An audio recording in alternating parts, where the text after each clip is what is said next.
Hello, everyone. Welcome to this bullshit where we fill in the EHRC consultation. And I have with me Dr. Ruth Pearce, who we've just realised we don't yet have a setup with just the two of us. So I'm going to bring her on and then she's going to introduce herself while I move it all around. It's going to be super unofficial. It's fine. Anyway, Ruth, hello. Would you like to introduce yourself to everyone? Yeah, although I am hearing your voiceover, I think we've got some kind of delay on the sound. You might have the window for YouTube open in the background.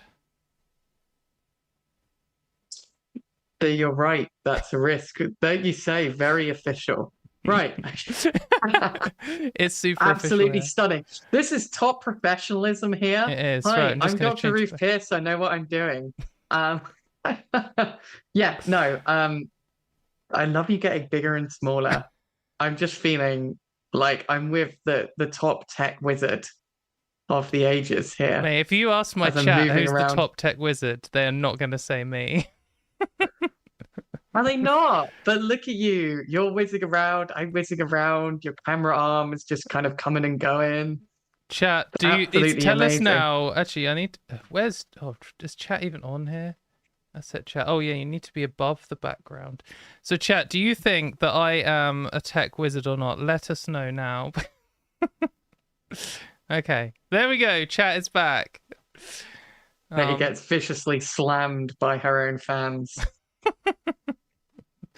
Fans, enemies, it's all the same. Okay, hopefully now we have me, Ruth, and the chat all on screen. Chat, how are you doing? Ruth, let everyone know who you are because they might not have been here for our last consultation fill-in. We did do one before. We did. I lived in a different place and everything. Hi, I'm Ruth Pearce. I am a lecturer at the University of Glasgow for my sins.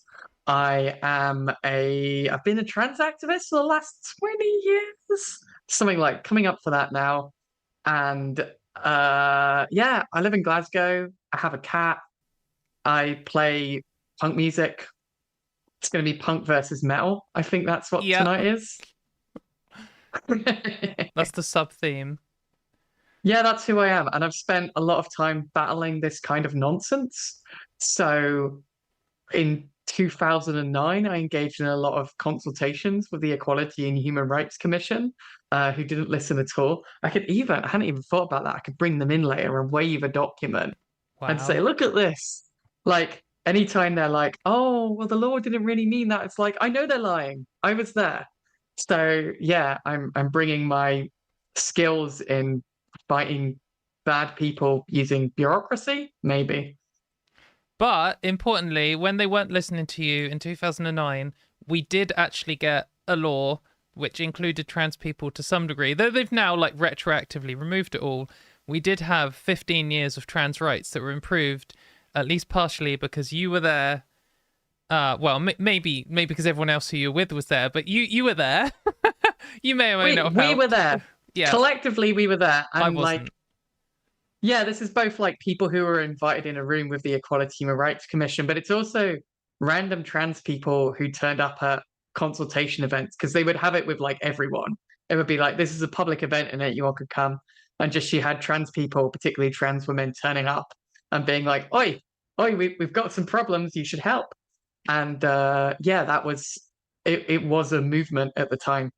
And we did a few unexpected things. Like at the time, it was just like, do we have trans people officially acknowledged in equality law? But we did things like you didn't need to have genital surgery in order to get legal rights. You didn't even need to be a man or a woman. You could be non-binary people and have some kind of like legal recognition. So yeah,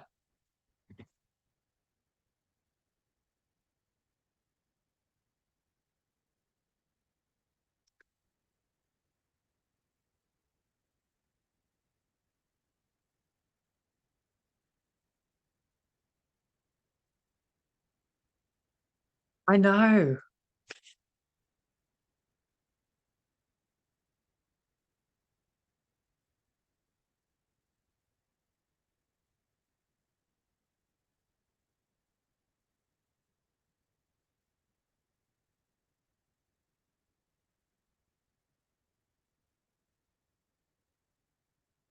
I was muted for hopefully not too long. I was just saying it's good that Ruth was there on the first one. But I think one of the things that we want to get across in doing this consultation, we are going to start up. We are going to look at the consultation. We're going to go through it together. It'd be really great if you could go together, do it with us. This is like a homework club vibe.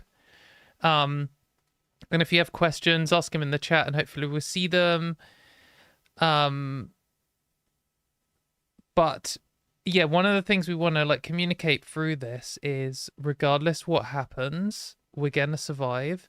Like, Ruth was around literally before the Equality Act. I mean, that does, for some people, that's before you were born. I was around before the Equality Act. But it's not that long ago. I was around before the Equality Act, but I hadn't come out then. So, but I was around before the Sex Discrimination Act regulations 2008. Like, the Equality Act wasn't even our first rodeo. Yeah, and so there was a time when you had less or very few rights in law, but still lived, still were happy, still used the women's toilets, still existed in a world where you shouldn't exist according to the law. And like, it's important. It's very like, this is really grim and really important, and it's great that you're all here to fill this in, and us filling this in and doing something is going to make a difference, even if it ends up badly.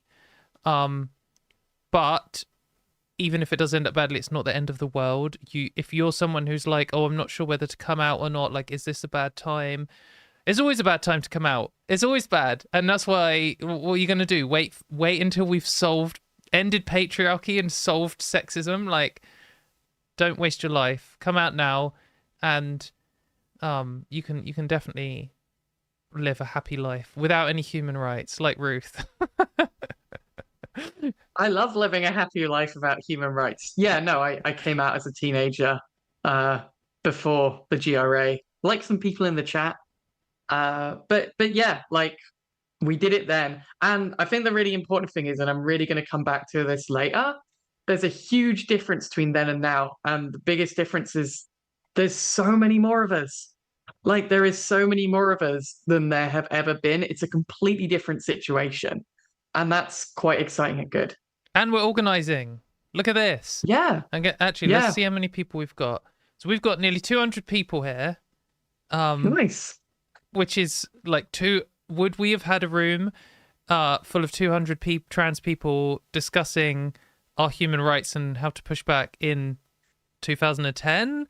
In 2004? Don't think so. Do you want some? I can give you some specific answers to that. Oh yeah, go on then. In 2006, I was on the kind of lower end of gender intelligence was a new thing then, and I was right at the like top end of like accessing youth groups. And I went along to a gender intelligent youth group, and I was in a room with 20 other young trans people, and that blew my mind. Yeah, I bet. 20, right? 20 of us in one room. Absolutely wild.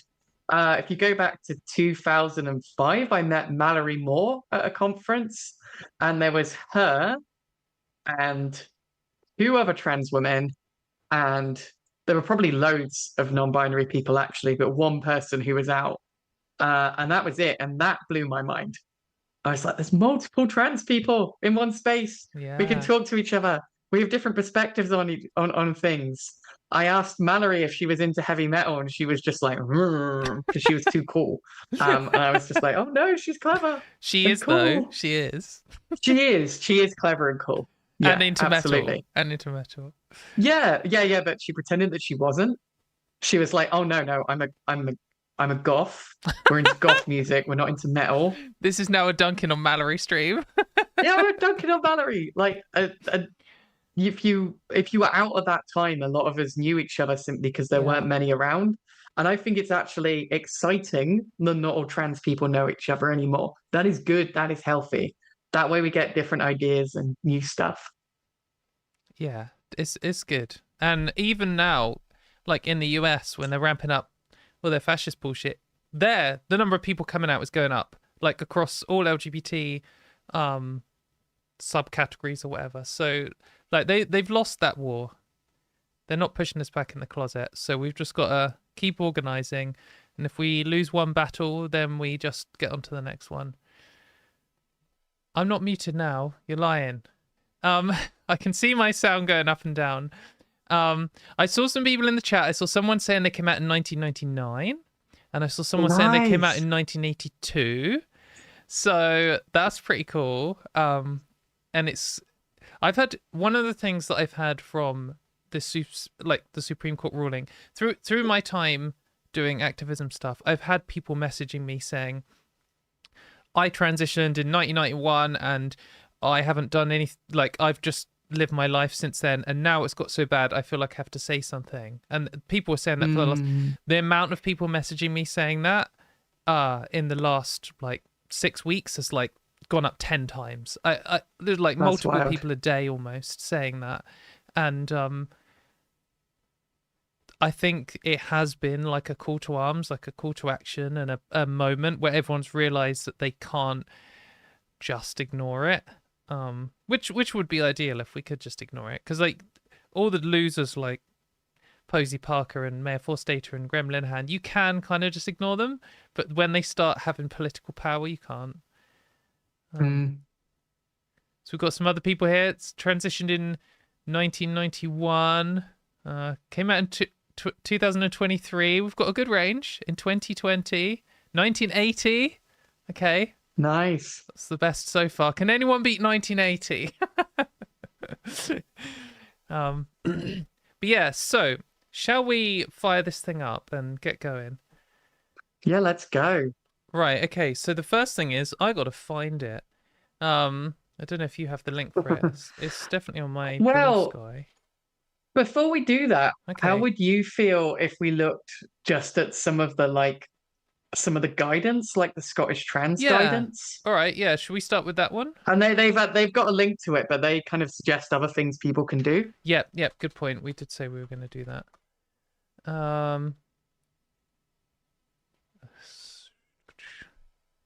Scottish Trans. I found their website. Yeah. I'm going to put all of these links in the description as we do them, so I don't forget. So, scottishtrans.org. So resources, scottishtrans.org, save. That is now in the description if you want to join us on this quest. So let's get it up so everyone can see that. Ta-da! So this is Scottish Trans website. It is kind of hard to get everything on the screen, so you'll have to bear with us, but here we are, scottishtrans.org. That'll have to do for now. So, where do you reckon this is? Resources, guides. It's probably there, isn't it? Yeah. Well, it's not going to load. Fuck that. It's game over. No, okay, we're going. I think it's actually if you go to the front page and scroll down. Oh, okay. Yeah. Email your MP and the Minister for Equalities. There we go. Okay. Read article. Let's crack this one out. Oh, no, it's not that. Sorry, go back. Yeah. I saw it. It's want to respond to the EHRC consultation. There we go. This one? Yeah. Okay. Don't know what's going on with the internet. Or I think it's at their end. I mean, if we're streaming, we're fine, aren't we?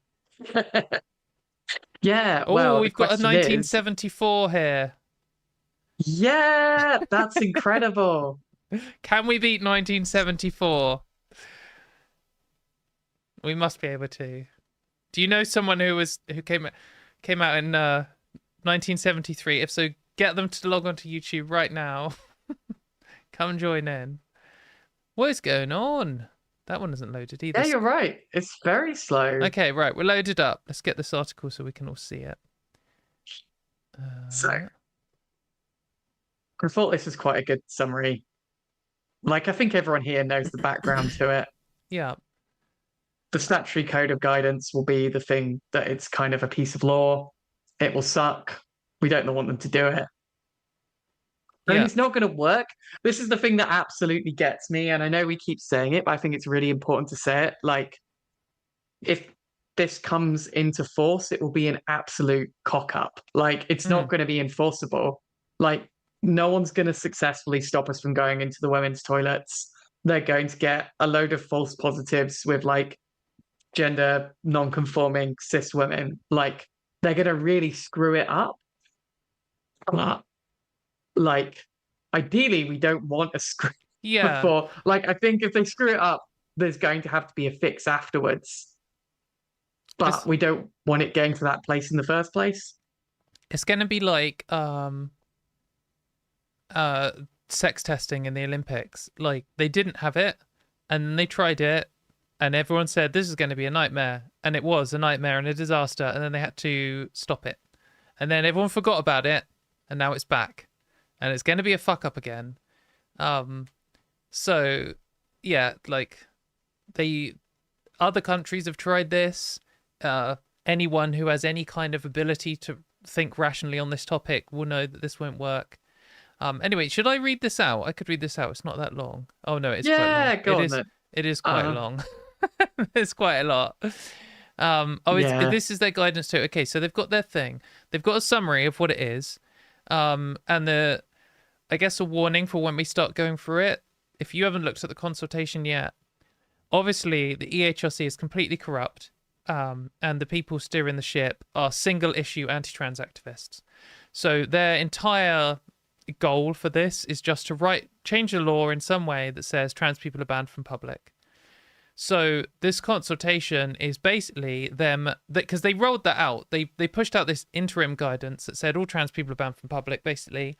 And then they got pushback because it was snuck out late on a Friday evening, without any consultation, without telling the MPs and stuff. And then they got some blowback, and they're like, okay, we'll do this consultation. We're going to do this. We're going to rush through this 2-week consultation. Then they got pushed back to that. So now they've extended it to 6 weeks. It's still meant to be 12, but we're not getting 12 weeks out of it. We're getting these 6 weeks. And then writing this consultation, they haven't done, how will this affect you? Please write your thoughts. They have written it in the most hostile, like, anti-trans way possible. So all of the questions aren't going to be, do you think it's good to ban trans people? They're saying, you know, like, we are going to ban trans people. Is this clear? Yes or no? That's the, like, style of questions, like, insanely biased. And that's like what this says here. The draft code focuses almost entirely on how to exclude and segregate trans people from spaces and services. This is what the consultation is going to be like, and this is why we're doing it together, because it is going to be shit. So we're going to keep it lighthearted. And that's why I think Ruth wanted to highlight, if you don't have energy to sit through this video, I will release a short edited version of this. If you don't have energy to go through that, you start reading this and it's too depressing. Something that's more important than this consultation is emailing your MP and separately the Minister for Equalities. As the Scottish Translator says, the consultation is long and a lot of the content is pretty upsetting to read, so it's totally okay if you don't have the time and energy to do it. However, we are going to do it as a team. We're going to do it. However, if you still want to do something, we suggest emailing your MP and the government instead, because, or as well, I'm going to do both, just because we need all kinds of pressure, and that's like, some MPs are pro-trans and some are neutral, some are rational people. The Equalities, well, the Minister for Equalities, Bridget Phillipson, isn't rational or nice or pro-trans at all. But the EHRC is like virulently anti-trans, like volunteer in the camps level anti-trans, I think. So, in my personal opinion, so we're not gonna. Yeah, so that's why it's better to email your MP, basically. Yeah, do you have anything to add on that, Ruth? Ruth is muted. Yeah, like I think like there's a bunch of guidance from organizations, and I assume we can share it in the chat. Like Scottish Trans have this guidance, and that's particularly good if you're in Scotland, but a lot of it works for anyone. Transactual have guidance. There's an academic called Sandra Duffy with guidance. So maybe we can share some of these. Maybe in like the description later or something as well. I put this one in the description already. I put it in chat. Yeah. But yeah, I drafted a letter. I could share a bit of that just to give people an idea. Yeah, let's look at that. Is this what? Shall I Great. pass sharing over to you? Yeah. Okay, we're trying out a new thing here. You're not going to be able to see Ruth. But you're going because Slick. this is all we've got. This is what we can do. Bear with You us. got it. Anyway, You're a tech wizard, Katy. So, like, this is to my pal Gordon, right? He's my MP. I wrote to him a couple of times and he ignored me, and then he sent me back a template letter saying, "We're doing the EHRC consultation." So what I've got here is I've got an example of what I've written, and then I've got some little comments saying like what that bit does. Um, and like I think the thing to emphasize here is I just wrote this. I could write something better. I could talk about here's the academic evidence. I could talk about here's how sad it made me. I could talk about my friends who are being harassed. But ultimately, writing something is better than writing nothing. So it's just like, this isn't perfect, but I'm writing it. And you could do something different. So I was like, "Dear Gordon, hi Gordon. Nice to see you, Gordon. And make sure you've got your address on the top of the letter. I'm not showing you my address for obvious reasons. But if you use websites like They Work For You, which I think is linked to through Scottish Trans and Transactional, or they use I'll something put else. that in the But thing if you use, well. they put it, those things put your postal address when you fill it out, they put it on the letter for you. So I'm like, okay, I'm in your constituency. You have to work for me. Hi, Gordon. I'm writing up on previous correspondence, right, regarding the EHRC consultation, updates to the services code of practice. You don't even have to be that proper. You could be like, the EHRC are doing a consultation. I'm talking about it. So that's the bit where it's like, I've written to you before, which you don't have to do, but it's what I did. But then there's a bit where I'm like, in your last letter, you encouraged me to take part in the HRC consultation. While I will be participating, I'm right to highlight my fear and dismay at design of this consultation. I just want to emphasize, I am very sad, but right now I'm kind of enjoying the kind of the fuck you energy. Yeah, So well, that's the if energy I the sell stream's in good gonna have. space, yeah, it's important. The EHRC's proposed guidelines position trans people as a problem. Their suggested solution is a program of mass segregation in all areas of public life. The consultation document is focused entirely on how to exclude trans people rather than to ensure the rights and dignity of all.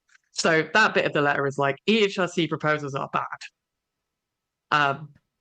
And then the next bit is like, why are they bad? So I say some stuff here. I'm not going to read it all out.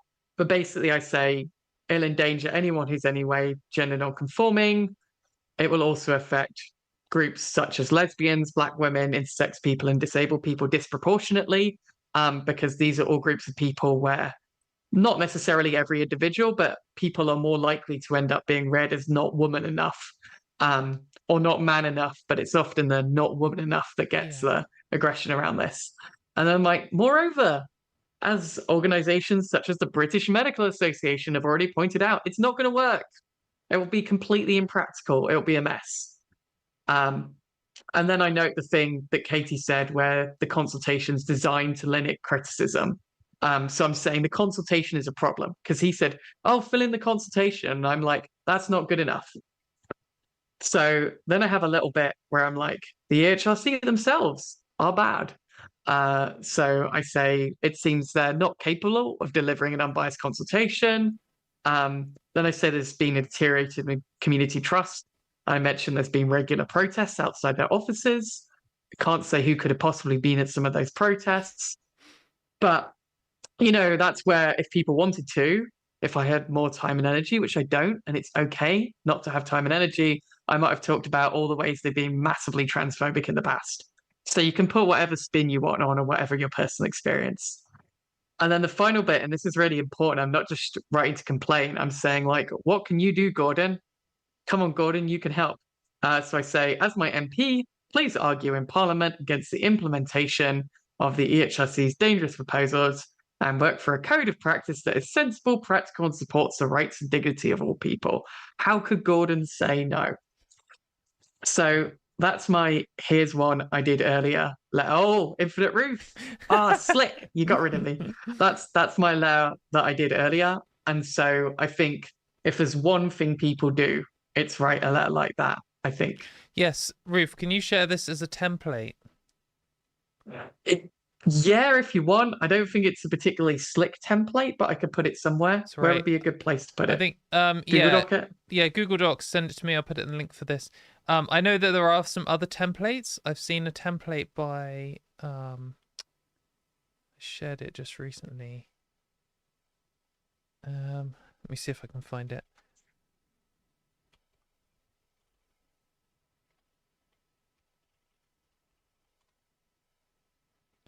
Yes, by Philippa East, who is a Mm, letter writing machine. yeah, she's just writing so many letters. She is very good at writing letters. So she's got one.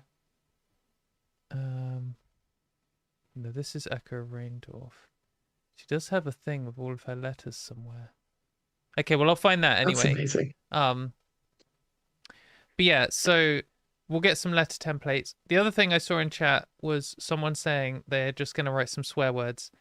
I understand that you want to do that. If you want, you can write them in chat.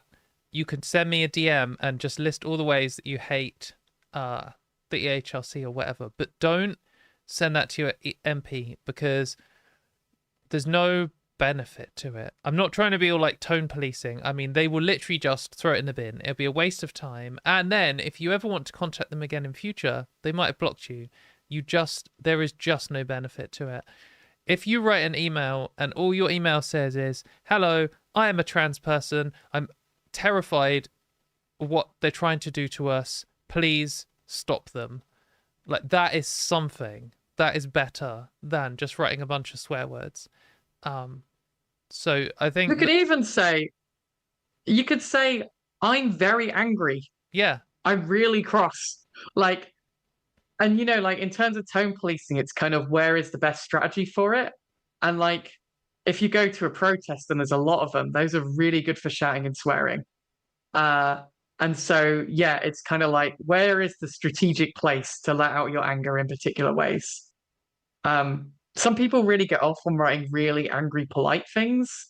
Like, if you get off on that, you could do that. Or if you can't do that, you could find a friend who's good at it. Tell them your angriest things, and they will turn it into a really shitty letter for you. Like, as in, like, angry shitty, like getting yeah. shitty with someone. Find your local Karen. Mobilize the Karens. My one of my housemates at university was English literature uh whatever. I was going to say major, but we don't have it in the UK. Studying English literature, and he was very good at writing like proper posh sounding, really angry letters. And one time we bought some salt and vinegar Pringles, and they didn't have flavoring on. They were literally just like the crisps with no flavoring on. And he wrote this like furious email to them, and Pringles sent this really like slimy begging email that we don't make a big fuss about it, and they'll give us some free Pringles. So It's yeah, absolutely amazing. it's fun. It's kind of Someone, like a British thing as well, isn't it? Writing a polite, angry letter. yeah, yeah, exactly. Like, that's the real way of communicating your anger. Someone says, can I tell them their guidance is straight up prejudicial and transphobic? Yeah, Yes, absolutely. absolutely, totally. You can be really blunt and honest. Um, but if you're not like threatening people and not swearing at them, then you're within the realms of like polite or whatever, you know? Yeah, and there's no point. I mean, I was going to say it depends who your MP is, but like, I think what's worth bearing in mind that there'll be a bunch of MPs who, like, in the past have defended Wes Streeting or who, something like that, and you think, okay, anyone who defends Wes Streeting is a transphobic prick, so I'm going to come at this person as if they are my enemy. Whereas they probably see it like they don't give a fuck about trans people. They think, oh, Wes Streeting, he's a person that people like. He'll be politically beneficial for me to support. And if you come at them like an enemy, they won't be as ready to respond as if you pretend that actually they're probably fine. Um, yeah, I think writing a letter is a skill, but you don't have to be good at it. If you're Yeah, going to I use quite skills. like the judges, the health secretary, and the EHRC display stunning and dangerous scientific illiteracy. That's a nice It British letter is. writing. And you can Yeah, focus this another thing about writing letters is you should focus on what you're good at. Like if you are a biologist or someone who knows about science and stuff, write in and really hammer down on that. This like sex Yeah. isn't binary, all this kind of stuff. But if you're not, and I've been like, if you're watching this channel, I've talked about this so much. But if it goes over your head every time, that's fine. Maybe you're someone who knows about sport, or maybe you're someone who knows about, like, you go to the gym every week and use the changing rooms, or maybe you're someone who came out in 1972 and you can write about your experiences, and you don't have to know about the science, you don't have to know about the history, you just, even if you're just someone who came out like last year and you don't understand science, you don't care about sport, all these things, you can still say, this will affect my life negatively because I use the toilet at work, and in order to do my job I have to be able to go to the toilet, and therefore it will ruin my life, you know, that kind of thing. Just write anything, and it's just got to be about you, basically. Yeah, and like that's the key thing about my letter, right? I'm a sociologist and I know a lot of the health science because I've studied it for my job for a lot longer than a lot of these people have. And like I'm not, it takes work and time to do that. And I think if you do have the energy and you want to do that, and particularly if you're an expert, go for it. Hello. Like my cat's actually sat in my lap. He's shy, but he'll be up later. He's just like, if you see me kind of adjusting things weirdly, it's because I have a friend. But like, yeah, if you can do that, great. But part of the reason I shared the letter I wrote is I just bashed that out in 15 minutes. And I'm just like, it's okay to just be, I've got some thoughts. Like anything is what matters at the moment. It's the volume. Because this is what the transphobes have been doing for ages. See, Hey, remind me of your cat's name. I knew this, but I've forgotten. Poppy. Hi, Poppy. Poppy is unhappy at the moment because Oh no. we've got very cute two baby foxes and their mum living in the garden at the moment, and they are super cute and they are fighting each other and playing around and stuff. I think they're living in the shed, I'm not really sure. I didn't want to go rummaging because I don't want to disturb them, but Poppy doesn't like them because even though they're babies, they're already bigger than she is. So it means that the last few days she's weed on my bed to make a point. So we're getting the litter tray back out. Anyway, Oh. I saw someone in chat saying no or yes for Chat GPT or other AI stuff. I don't really want to get into a big debate about the ethics and morals of AI and what AI really is and all this kind of stuff. I think we're in a situation where if you really want to write a letter and maybe English isn't your first language, or you're not good at writing, or you're just so intimidated by the idea you don't know how to do it or something, it'd be better to find a template. Like you could probably check out on Blue Sky. I'll put some in the description for this. Go follow Philippa on Blue Sky, see what Ruth's one's going to be when she's done it. But if the only thing you can do is write an AI letter, don't just press go, copy paste send without even reading it. Like, get it to write one out. But that's fine to use as a starting point and go through and like make sure it's actually about you and correct the grammar and make sure it doesn't go off into the woods talking about white genocide in South Africa or whatever they've programmed it to do at the moment. But I don't. Yeah, if you're someone who's like hardline opposed to AI, I'm sorry, that's not the position I'm currently taking. We can debate that another time. But I just, like Ruth says, it's just about getting something and just doing something. My kind of feeling is it's like generative AI does not know things. It doesn't know anything. And it's terrible at an ideas machine. You can't rely on it for accurate information. So you can't, like, I mean, I would say just don't get it to write a letter for you. That'd be a mess. Much as I have issues with the environmental side of it, it's a good editing tool. So if you are like, I've got some bullet points, please make sense of this.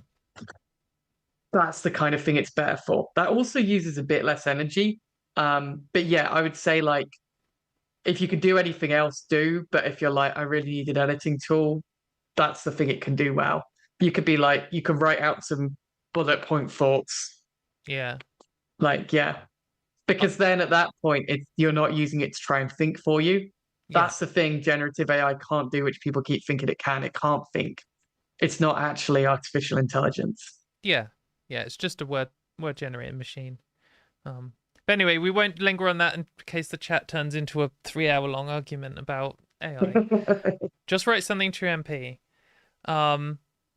But so we have this guide. I know we also have one by Transactional. Shall I just get that up so that it's ready to Yeah, go? sure. I mean, it's actually the same guide. Oh, is it? Okay. Yeah, the first bit is the bit that Scottish Trans added some information on emailing MPs, which I think was Okay. good to have up front and to cover. Like, if there's one thing you do, like beyond filling in the consultation, like, I mean, I would say do it before you fill in the consultation, unless you're doing it with us now, in which case do it after. Yeah. But like, if there's only one thing you do, send a letter to your MP. Oh yeah, here you go. Download the PDF guidance we produced with Transactional Mermaids. New tab. Here we go. I'll put this in the thing. It's the entire trans conspiracy. Noticeably no Stonewall. Because That they've is actually given up. shocking. They've given up on trans Yeah, people. like, I sent them a message asking them about it a while ago, and they just didn't respond. And they used to respond to me, like on a personal basis. So it's because all of their trans people are now unemployed. Maybe there's one or two still working there, but everyone I knew who was trans and worked for Stonewall is no longer working for Stonewall. Yeah. Indeed. Well, shall we begin? Are you going to open the actual consultation let's get the actual document in a different screen? That's important. I think we're allowed to like do like response of like, this is terrible. What are they thinking? Oh, and we can swear on the stream. We're not swearing to our MPs. Yeah, you can swear in the chat here. You can swear at me. I mean, YouTube might auto flag you if you swear too much, but I have instructed my mods that if people are just being harsh, rough around the edges, they're totally fine to say what they want. So, and the mods are very good. We've got some very nice. But I felt like I sounded like Trump then. Very great people. Man, where is this fuck? The best. We've just got the best people. Yeah. Do they have it linked here? Yes, the consultation page. Scroll down. Where am I looking? Down, down, down. Stop. Down a bit more. There it is. This one. Yeah. Okay. And then we've got to scroll around because it's deliberately badly designed because they hate us. Scroll down, scroll down, scroll down, scroll down. Fill in the survey. There you go. Look at that. Incredible web design. These people really know how to get people, support people to take part. That's literally it. The bit where you say fill in the survey. That's where it is. It's just hidden in the middle of the page. And you can also email them or phone them. Interesting. Interesting. Interesting. Yeah, if anyone, yeah, you could give them a call and be like, I would like to tell you all of my answers. Answer by fucking answer. You could do, you could call in 5 minutes before the thing closes, so they have to start taking your answer and then filibuster them. What if loads of disabled trans people did that all at once? I mean, something to consider. Yeah, the Stonewall thing, there's probably still some trans people working for Stonewall, but not as many as there used to be. Certainly, I used to know one or two people who worked for them, and they're not working for them anymore. I've added it to the description, everyone, if you would like to just click on that link. Shitty times, let's go. Can't wait. This sucks. This is going to be grim. I hate everything. Let's make it bigger. Oh, this is going to be hard to get all on the screen at once. Let me do, what can I do? I could do this. Make it a bit more squidge. We can go like that. And then we can go like this. How's that? That's reasonable. We've got some text on the screen. Okay. We are conducting this is going to be grim. So sorry, everyone. We're getting through it. We're going to have cat breaks. We're going to have other things. We're going to hate together. Ruth has promised to do a backflip in the middle. It's all going to... Get fucked. We are conducting a consultation to gather feedback on the Code of Practices for Service, Public Functions and Associations. This consultation on our Code of Practice for Services, Public Functions and Associations. Okay. We previously consulted on this code between October 24 and January 25. We're opening another consultation on the code to gather feedback on changes we've made following the Supreme Court ruling. If you've not read the Code of Practice for Services, please read it before responding to this consultation. We will use the responses to make sure the changes are accurate, accessible, and provide clarity to service providers, public bodies, and associations. Will you fuck? The Equality and Human Rights Commission undertakes research under its statutory duties. This is why we've got to do it. They are legally required to at least compile the evidence and write things about it. So even if they, I mean, like they had 3 consultations about the Gender Recognition Act reform, and all 3 of them, the majority of the responses were in favor of reforming it. All the feminist groups were, all of the LGBT rights groups were, all of the like women's shelters and service providers were, and they still ignored it. But we all have all that on record, and when if we ever finally get a government that isn't like fascist light or fascist heavy, we'll be able to go, hey, we've already done 3 consultations, go and look at all the evidence, nothing has changed. And then they'll probably do another one, but eventually we'll get it to pass. Anyway, I mean, that is actually how these things work. Like the rights that we had in the Equality Act, that was the result of about 40 years of campaigning and like 20 to 30 years of really intense campaigning by a whole bunch of people.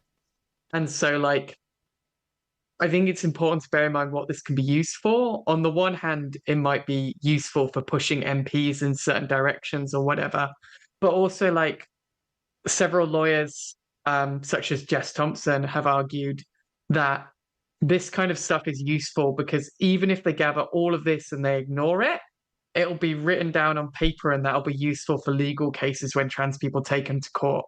Yeah. So that's why this stuff is useful. Hi, Poppy. Just smashing her bum into the microphone. Yeah, this is going to be really anger-inducing for people here. Like, take care of yourself. Step outside if you need to. This will make you angry and upset. This is the world's biggest trigger warning, right? This is going to suck. We're doing the shitty thing together.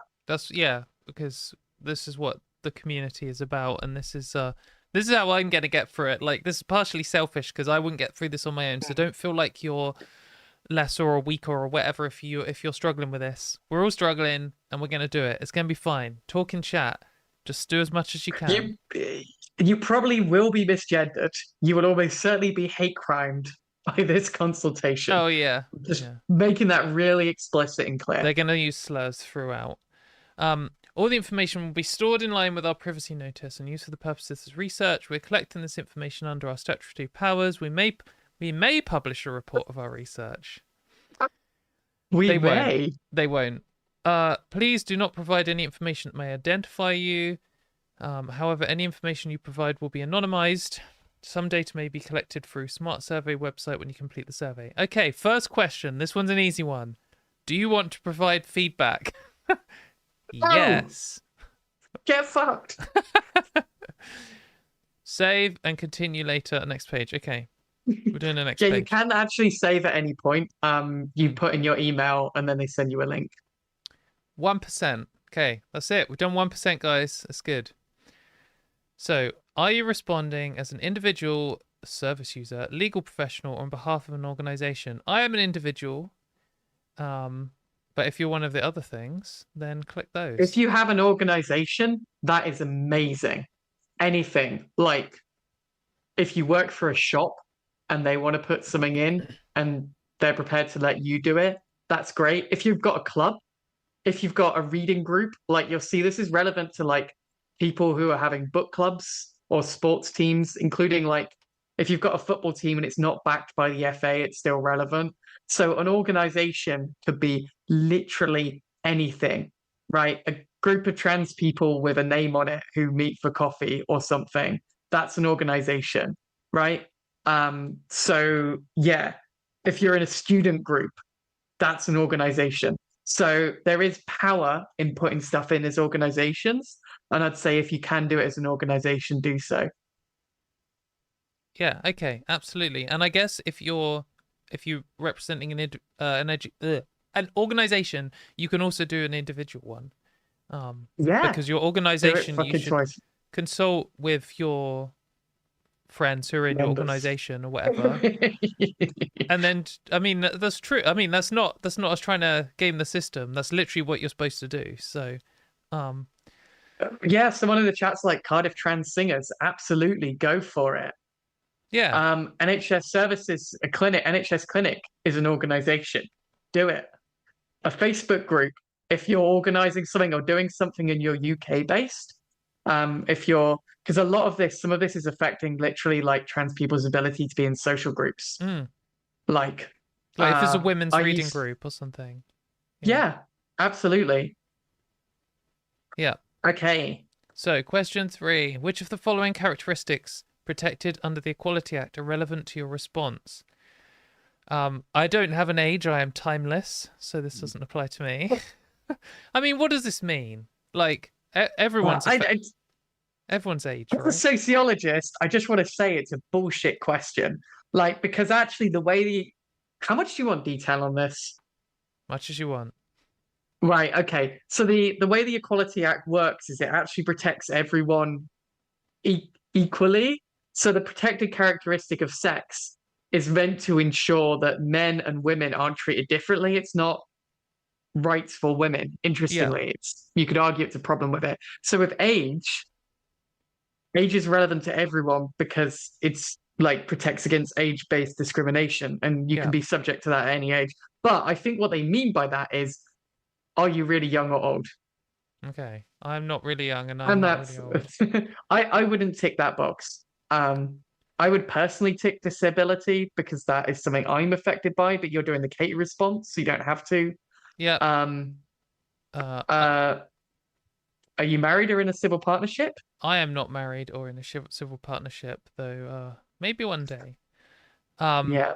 One thing that's I've seen pointed out, and I know that the PDF that we got up somewhere mentions that if you're a trans person, so if you're a trans woman and you're breastfeeding, this applies to you because maternity includes breastfeeding, and there are protections for people who are breastfeeding.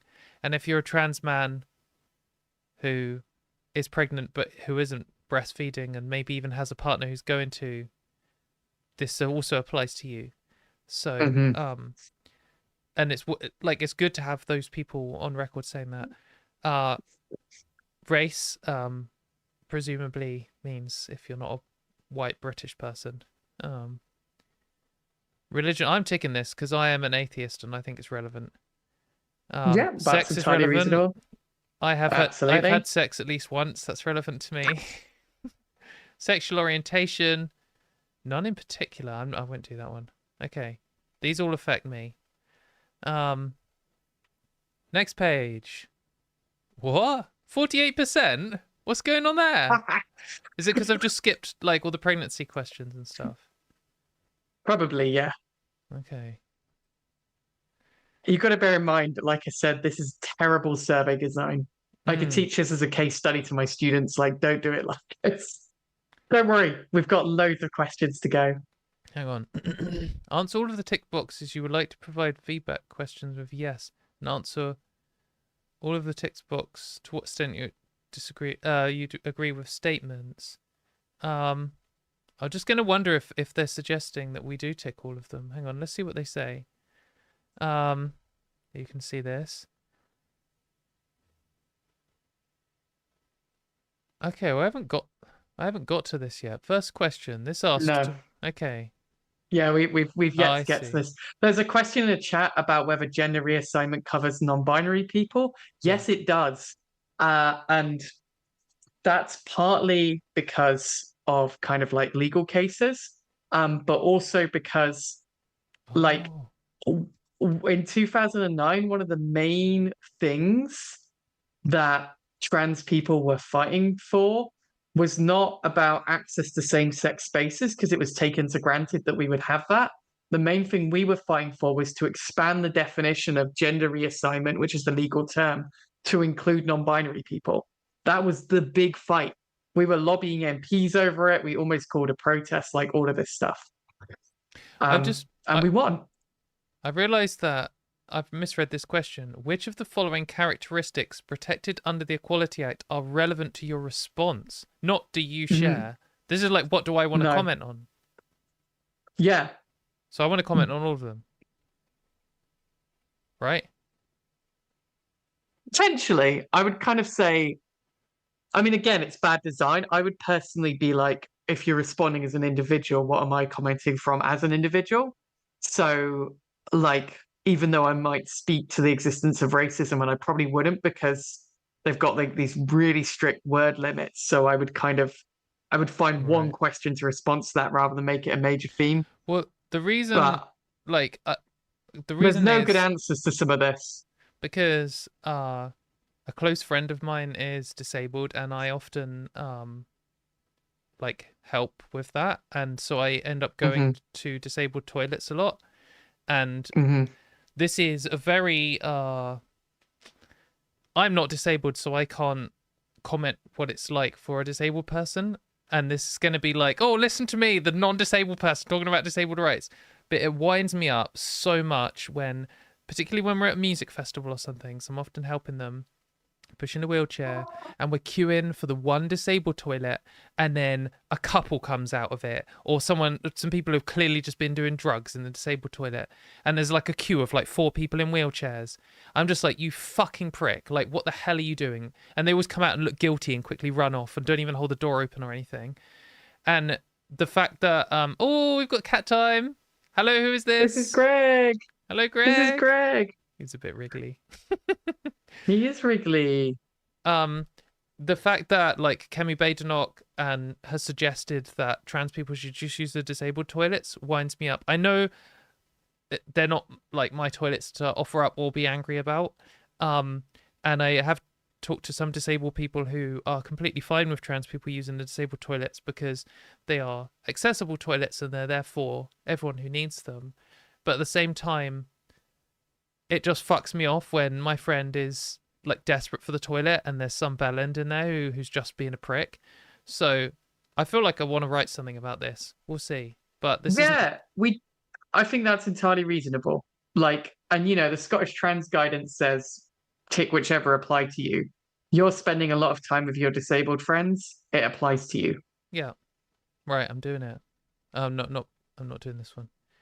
I also saw like it looks like there's a Jay McKay in the chat. Can I ask that Jay if they are the Jay who was at the meetings with the Equality Human Rights Commission in 2009 and told them to get to fuck at the time? It was very punk, representative of Trans Youth Network. What a time to be alive. You don't have to confirm, but it's just nice, right? Young trans people were there telling them to get to fuck then, and they're around now telling people to get to fuck. I think this is beautiful. I see some people saying in chat, even if you take all the responses, it still jumps to 48%. These, like, the thing is, right, I obviously hate Baroness Falconer for a number of reasons. One is, I don't think there should be baronesses. Another is, she hates trans people. But also, she's just so incompetent. Like, there's a reason that they've lost all of their good stuff, and there's been like loads of leaks and loads of whistleblowers and stuff, because she's terrible at her job as well, on top of all this horrible stuff. She's a bad manager. Yeah. Heck yeah, it's Jay McKay, who told the EHRC to get to fuck in 2009. It's a good time. Celebrity amongst us. Right. Yeah, exactly. Well, exactly. But a non-celebrity, the way we all disappear to each other as well, right? There's people who kind of stay in a public profile, but there's all these trans people who've done so much who just kind of quietly get on with their lives, and they're just ready to crawl out and appear on a chat. Katrina here says, I am white British, but a big part of my job is helping migrants navigate UK financial stuff. So can I talk about my experience of racism from that? Yes, if it's relevant to this consultation, I think. I Because mean, they've designed the question badly enough that we have to figure it out. you do not have to provide feedback on all changes. Next page. 49%. Updated legal definition of sex. This is gonna start getting bullshit. We have updated the legal definition of sex throughout the code of our practice. Our previous definition explained that legal sex is the sex that was recorded at your birth certificate or the sex you have acquired by obtaining a gender recognition certificate. Following the Supreme Court ruling, this definition is no longer accurate because GRC does not change your legal sex for the purposes of the Equality Act. Therefore, we have updated this definition. Legal sex is the sex that was recorded at birth. Can we even comment on that? Oh, would you like to provide feedback on the updated legal definition of sex throughout this code of practice? Yes. Next page. And then you can...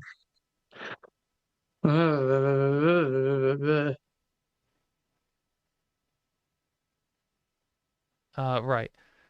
To what extent do you agree or disagree with the following statement? The explanation of the updated legal definition of sex is clear. Required. So, strongly disagree. That's the answer to most of the questions, is strongly disagree, because in a sense it's clear, but it's also wrong or stupid. Yeah. But like, this is why the design of this, like the Scottish trans thing at the beginning said, is so evil, because they're not saying, is this right? Is this correct? Would this help people? They're just like, is it clear? Yeah. So what I want to say here, and I should probably get the exact quote up, but the Supreme Court ruled that the definition is biological sex. And then they said, biological sex is obvious. We don't need to explain what it is. They didn't say birth sex. So, and biological sex isn't binary. But they did say birth at some point. But I think point. Yeah. And what you could say is the Supreme Court judgment was confusing and only applies to the Equality Act. So actually this isn't defining legal sex. Isn't even legal sex, yeah. Okay, so I'm just going to write quick notes and then we're going to fill this in. So Supreme Court said biosex, and then we also want to say legal sex confusing because not true for anything apart from EA 2010. Okay, they're the two core points here.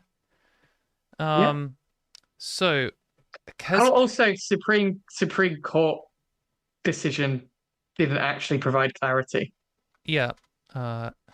SC ruling unclear and confusing.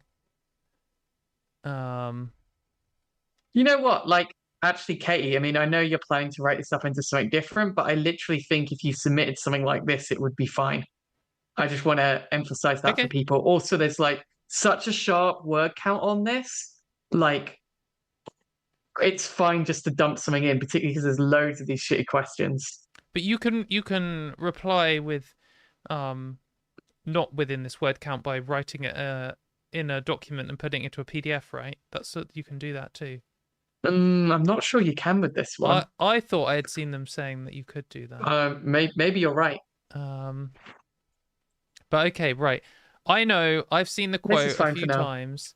The Supreme Court says biological sex and it's like self-evident. I want to... can anyone find that quote? Because that would be good to actually quote. There's a couple of things in the chat which people might want to consider for their response as well. One, there's absolutely no clarity around intersex people and what, you know, kind of like the way they're trying to define biological sex and sex at birth. And then there's another thing, someone said scientifically illiterate, which is how the British Medical Association residents, the Resident Doctors Association, so that's a section of it, but that's how they described the Supreme Court judgment. So those are just some things people could include if they want to.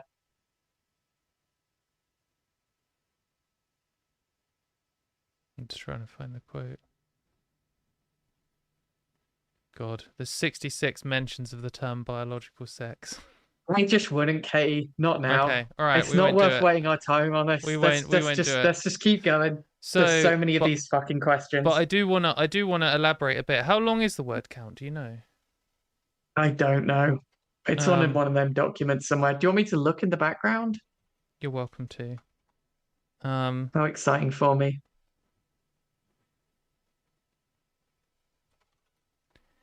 Supreme Court said biological sex, which is not the same as birth sex.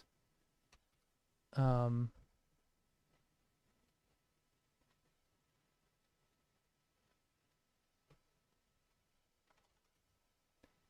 Supreme Court ruling is unclear and confusing. Do we want to say why?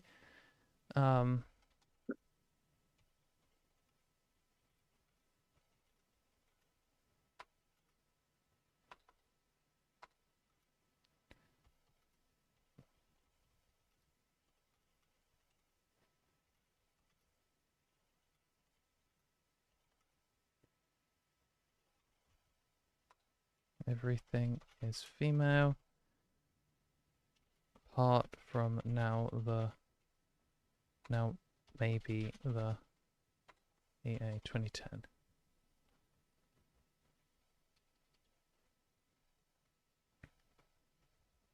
Okay, so this is what I've got at the moment. What do you think to this, Ruth and chat? Some people in chat saying that they've not hit a word count limit. Oh, that's fine then. Great. The Supreme Court said biological sex, which is not the same as birth sex. My birth sex is male. My biological sex is female. My legal sex for everything is female, apart from now maybe the Equality Act 2010. Yeah. This is valid point. Very confusing. I'm going to put in here. I guess I'm merging all of these into one, but those 3 bullet points are good. This is very confusing for everyone. Very confusing and unclear. I want to mention their terms. Maybe say the Supreme Court's ruling is therefore very confusing and unclear, because otherwise they'll be like, well, we'll tidy this up and turn you into a boy. Like, you know. For everyone. The BMA said I don't want to say said pointed out that the ruling is, did they say scientifically inaccurate? Scientifically illiterate. It's beautiful.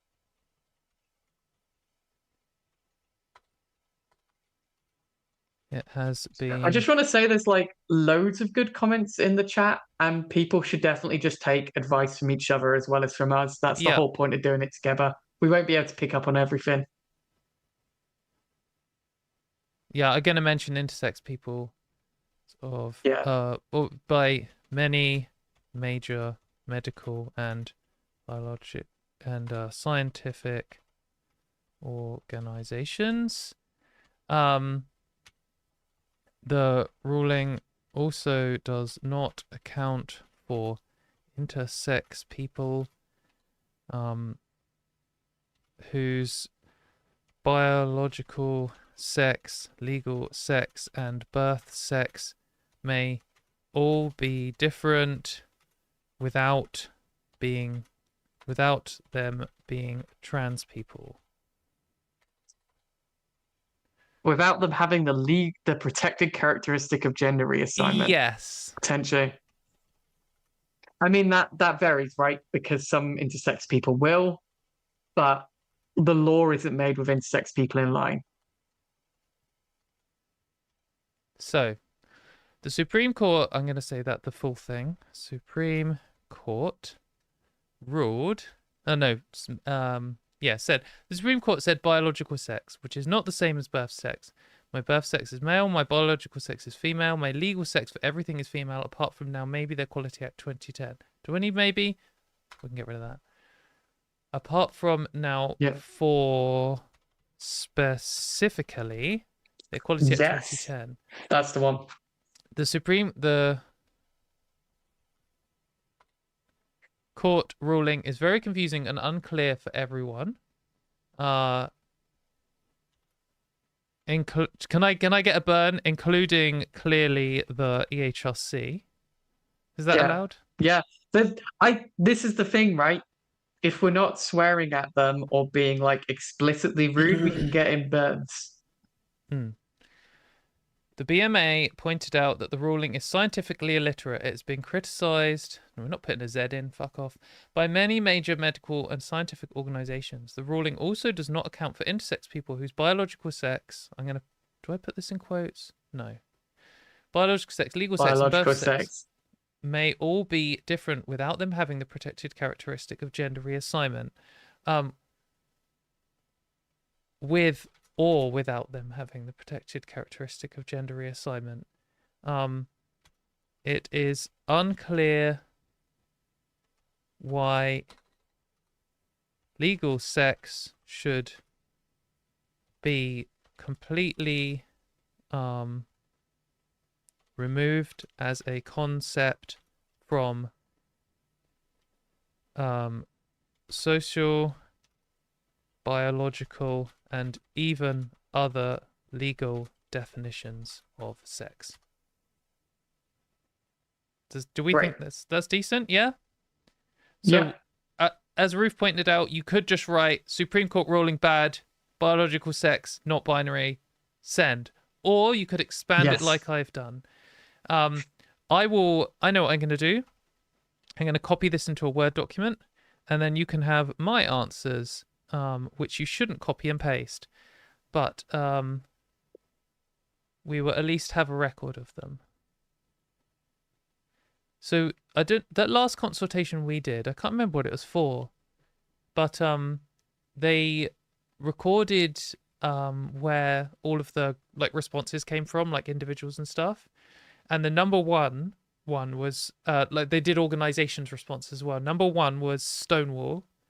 Number two, two or three, I can't remember which way around, was me or us, even this channel, named as me, but you were there. And then number three, or the other way around, was Transgender Trend.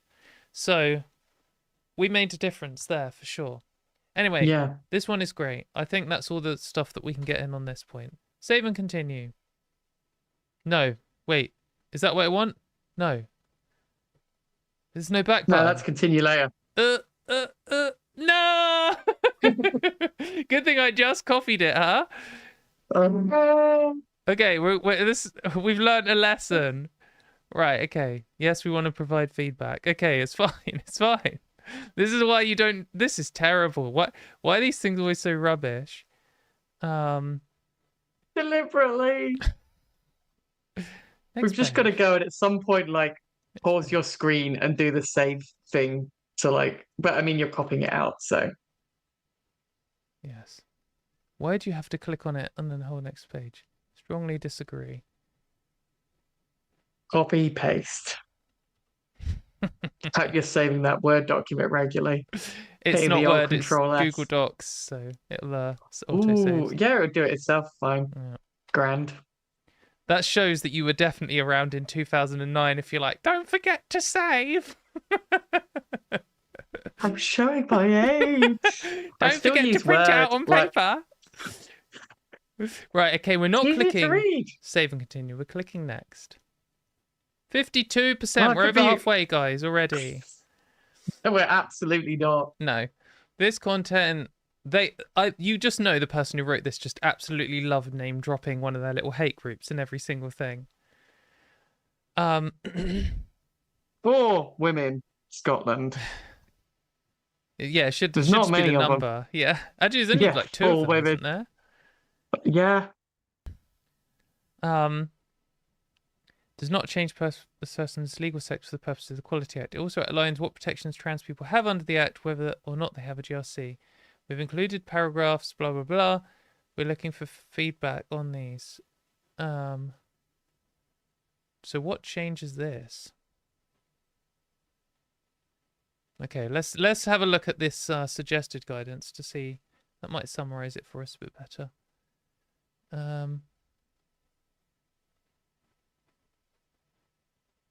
Yeah, after this. Yeah. Wait, is it that one? No, no, Due to no. legal Go down. sex. We've done that one. We've done that one. It's this one. Okay. Yeah. Newton, is there anything you would like to make? So it says, this is the thingy one. Good, we can make it bigger. Scottish trans and mermaids and transaxual. We believe the information provided in this section is technically correct following the Supreme Court ruling. Depressing.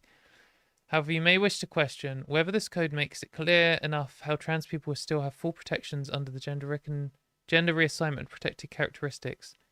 Being a trans person is all about your lived gender not matching your sex recorded at birth, so it's hard to know what these protections will mean in the practice if trans people are now supposed to be treated as their sex recorded at birth in so many situations. Man, this is going to get cryptic.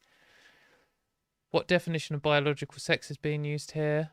Okay. Why the code uses the term acquired gender, given this is a legal term from the Gender Recognition Act that applies only to those that have a GRC. This section is about how trans people are treated by the same Equality Act, whether they have a GRC or not. God. I don't even like the word gender, but okay, right. Let's No, neither do I. Lived sex. Yeah. You'd like to provide feedback on the new content. Yes. We do want to provide. We're going to provide feedback on every single section, by the way. None of it's good. To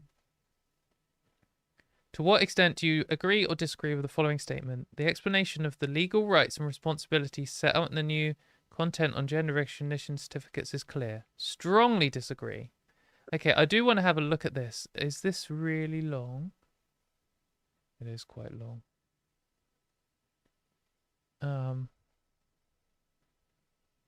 Okay.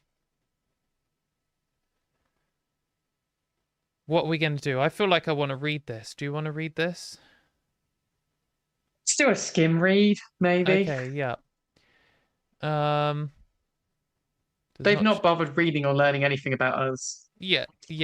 Well, this affects us and not them. What the act says about gender reassignment.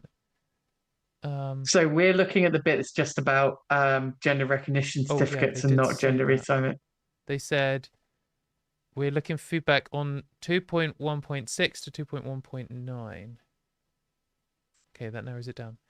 The Supreme Court has ruled that GRC does not change a person's legal sex for the Equality Act. This means that in relation to the Act, a person's sex remains their biological sex. No, it doesn't. Okay, I'm going to comment on that.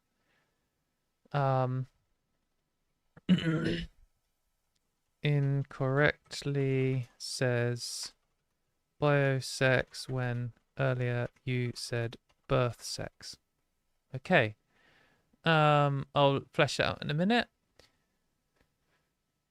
For example, a trans man with a GRC is a woman and trans woman with a GRC is a man for the purposes of the Act. So they don't... Oh, trans person will be protected from discrimination because of gender reassignment, whether they have a GRC or not. Trans person will also be protected from sex discrimination, whether they have a GRC or not. They will be protected from sex discrimination that is based on their birth sex. They will also be protected from sex discrimination related to their acquired gender, where they suffer direct discrimination by association because of their perceived sex in their acquired gender. Indirect discrimination by association, harassment related to sex. Okay, so I'm going to say not clear what acquired gender means here when it is a term from GRA 2004 that doesn't apply to most trans people. Damn.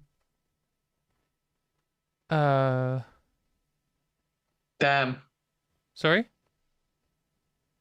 Damn. Right, let's flesh this one out. So section 2.1.7 says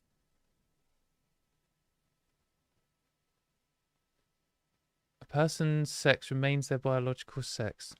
I'm going to just copy and paste.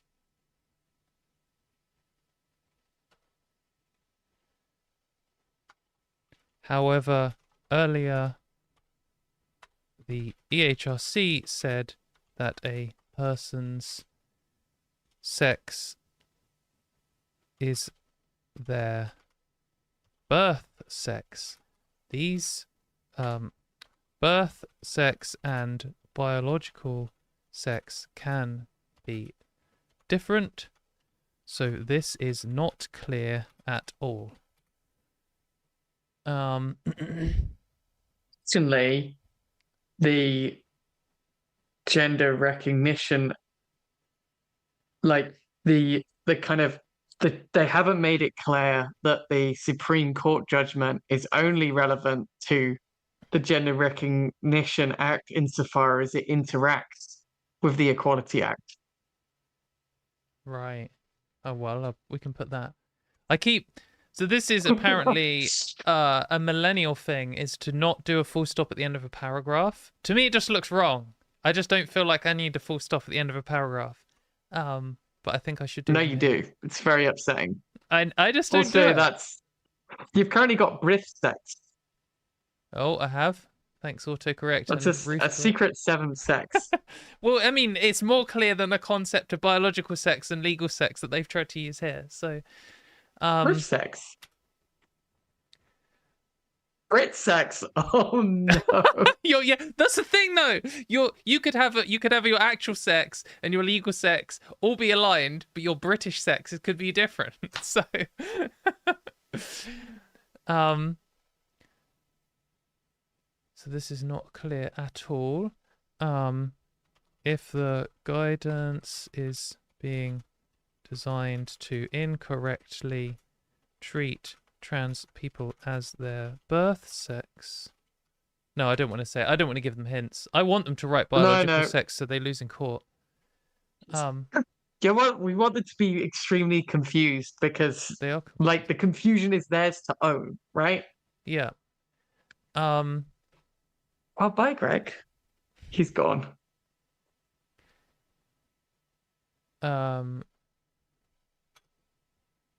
This section also does not make it clear what sex someone without a GRC has. What legal sex specifically for the EA 2010. No, it doesn't make sense. This section also does not make it clear what legal sex comma, specifically for the EA 2010, someone without a GRC has. Full stop. It is not clear what acquired gender means here when it is a term from the GRA 2004 that doesn't apply to most trans people. A better term to use here would be, what have they done?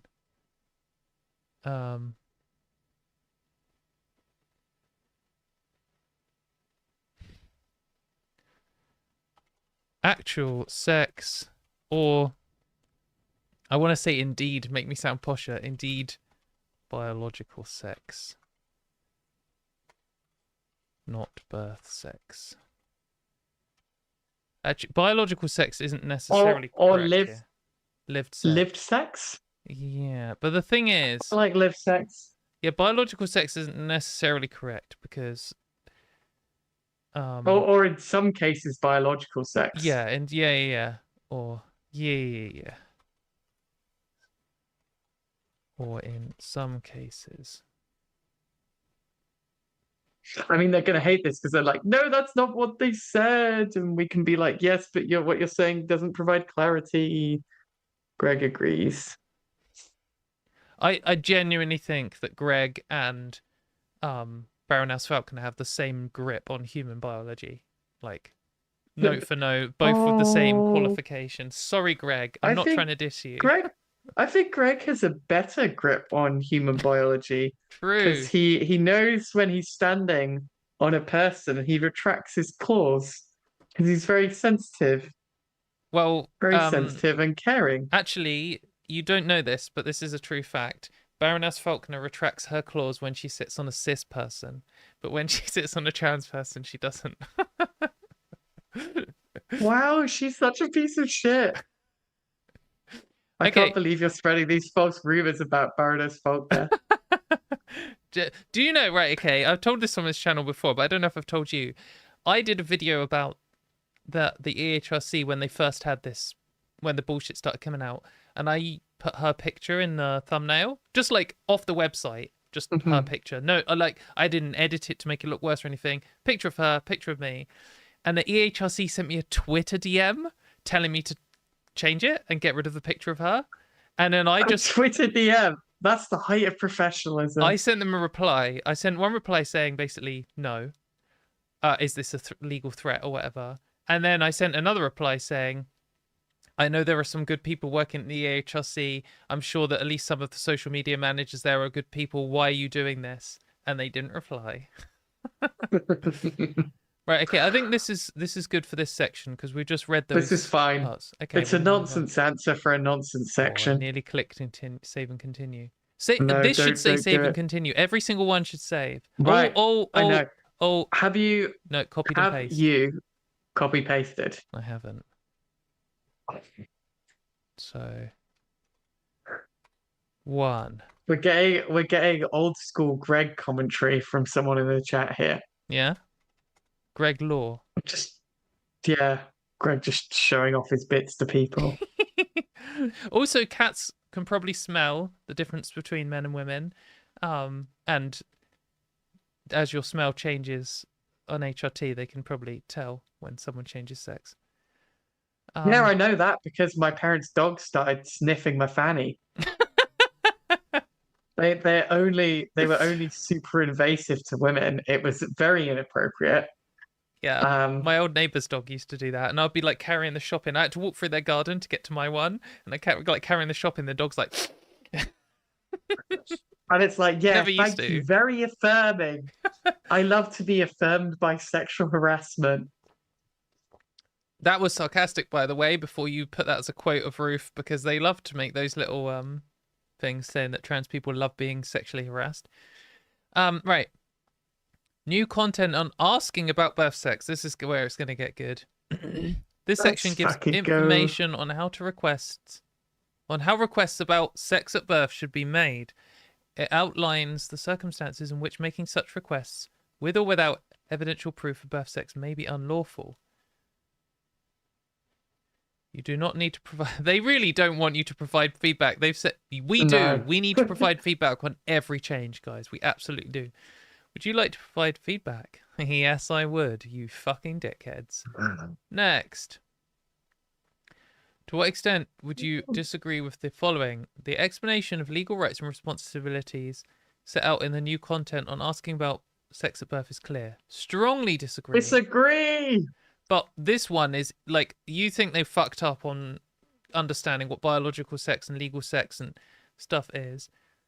This is a disaster. This you should be able to ask random women what their genitals were when they were a baby. Like what shop assistants. I also want to see what do we care about this one? Yeah, let's actually go through their clauses. Yeah. Wait, which should we do first? Should we go through their clauses first? Yeah, I think we should go through their clauses. I think we should just look at the support guidance only if we need it. But it's all there if people want or need it. So it's change 2.2. That's what we're looking at, isn't it? Yeah. Okay. So, updated content. Asking about birth sex. It is important to be aware that some people, including some trans or gender non-conforming people, may find it distressing to be asked about their birth sex.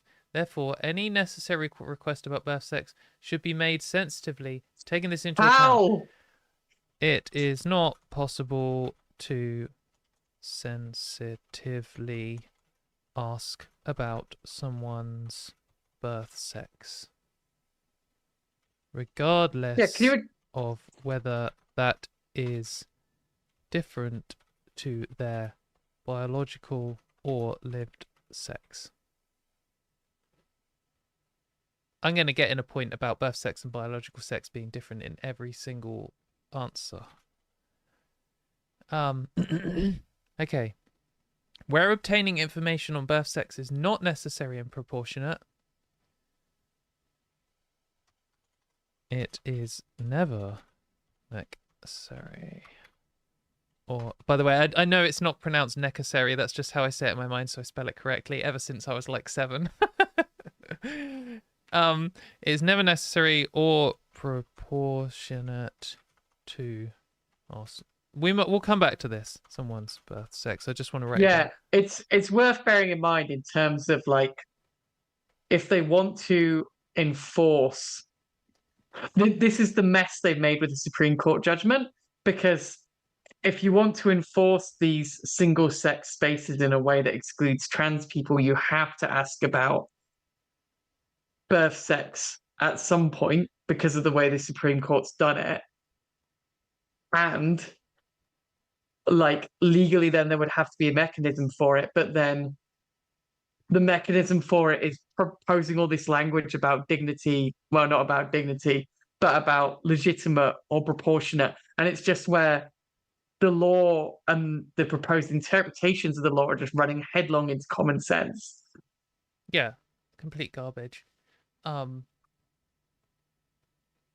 and I know multiple people cis women who have been bullied for looking like a man, even though they don't at all, in my opinion, in their lifetimes, and actually quite sensitive about it. And I think maybe more so than I am, because I've dealt with that in a different way to them.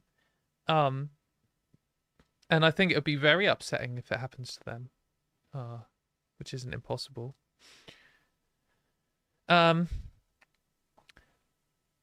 Okay, requests about birth sex are more likely to be justified where it is necessary and proportionate for a service provider. Those exercising public functions or an association to know an individual's birth sex to be able to discharge their legal obligations under the Equality Act. Any request that is made should be done in a sensitive way which does not cause discrimination or harassment. Okay, so that's what I want to change it to. It is likely that any demand to know someone's birth sex, whether they are trans or not, will be distressing. Is that the word they used? Yeah. And will come across as harassment. Okay. Discrimination or harassment could occur if, for example, individuals are asked about their birth sex in a way which may require them to disclose this information in public, or if the language or manner of the request is rude, combative, or offensive. It is inherently offensive to ask about... I really want to say what genitals someone had as a baby. Do you reckon we can get that in? Yeah, I think you can. That's the question. Well, or even what genitals someone thought they had as a baby. Like, if it's an intersex person, like, you don't, like, they might have got the genitals wrong. Yeah. Yes, this could also be particularly offensive and upsetting for intersex people. And no, okay. It's likely that any demand to know someone's birth sex, whether they're trans or not, will be distressing and will come across as harassment. It is inherently offensive to ask about what genitals someone may or may not have had as a baby. This could also be particularly offensive and upsetting for intersex people. And as someone's pointing in the chat, it may be in violation of the European Convention on Human Rights regarding the right to a private life. Yes. This violates. I'll do that in a second. I want to say it is likely that this will be used as a vector for sexual harassment. Particularly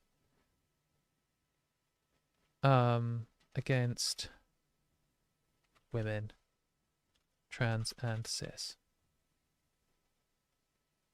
Okay. Yes. It is also likely that I'm so glad that I get to type this and not handwrite this, because I can type a long time before I start making really like loads of mistakes, but I can write like 2 full sentences now before my hand starts writing the letters wrong and stuff. So it is also likely that such invasive and invasive questioning about people's private medical information is a direct breach of their section 8 of their which we do European Court of Human Rights, Article 8, right to a private life. Pirate life? Is there right to a pirate life? We all have a right to be a pirate. Well, we're from the West Country, Katy. True. So we've got a particular right to a pirate life. A pirate life for me. Particularly. I'm from Somerset. Right. Let's stop being derogatory to a quarter of the people in our to chat. Ourselves?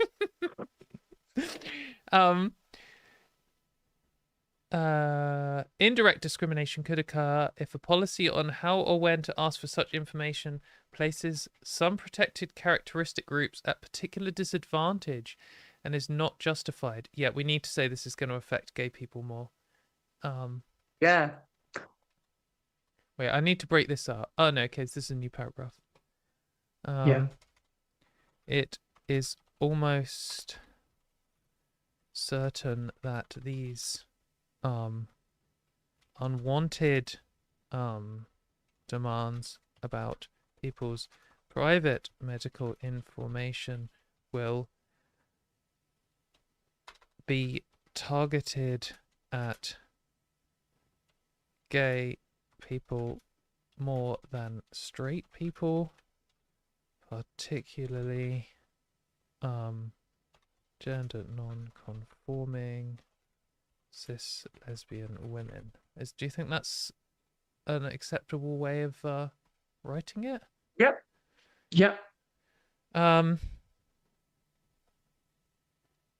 It is likely to be best to adopt the same approach with everyone rather than only asking some people for information. Man, what do they? Are they really going to ask everyone about genitals? The other thing is, like, in practice, this isn't going to work. If someone asks me what my birth sex will be, I will say female. Yeah. Because... like, it can't practically be enforced. No. And then what they're going to do, be like, prove it. And you'd be like, here's my birth certificate that says female that I don't carry with me. Here's my passport that says female on it. Here's my driving license with that plus 50 that no one seems to know about. All my friends are going to back me up. My parents will back me up if you call them up. Like, it really isn't clear what you are requesting service providers to do. Are you saying that they should ask every single customer what their genitals were as a baby? Or are you saying they should pick out people who don't fit their expectation? Excellent spelling there. Fit their expectations of what a man or woman should look like. I mean, I genuinely have no idea. If it is necessary to ask a person's birth sex, consideration should be given to whether it is reasonable and necessary to ask them evidence. In many cases, it will be sufficient to simply ask an individual to confirm their birth. What are you talking about? I think we've got to say it. There is very little chance that a trans or intersex person will tell a confrontational stranger what their birth sex was, expecting people to out themselves to a So the gender police, the yeah, genital police.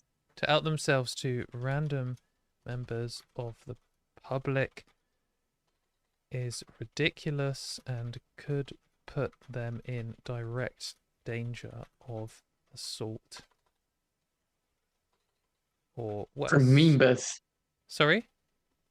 From Yeah, members. all right. Not a member. It's always Elon Musk wandering around. I'm really funny. Here's a meme from 2017. A service provider may make a rule that if someone is asked their birth certificate and choose to answer objectively falsely, it will be grounds. How do they know? Mm-hmm. Why did they get it wrong? Yeah, how would a... No, this has to be a new paragraph. How would a service provider know that someone has said the wrong... Oh, said the wrong birth sex. For certain, it seems... Oh, I'm going to use the word certain again. For sure. It seems almost certain that this will lead to them excluding cis people. Oh, yeah, as well as trans and intersex people based upon no evidence at all and will set them up to lose a discrimination case in court. I can't believe that, like, it's what just makes me want to scream so much is obviously at the start of the gender critical campaigns when they started ramping up and getting media attention, we're like, how are you going to police this?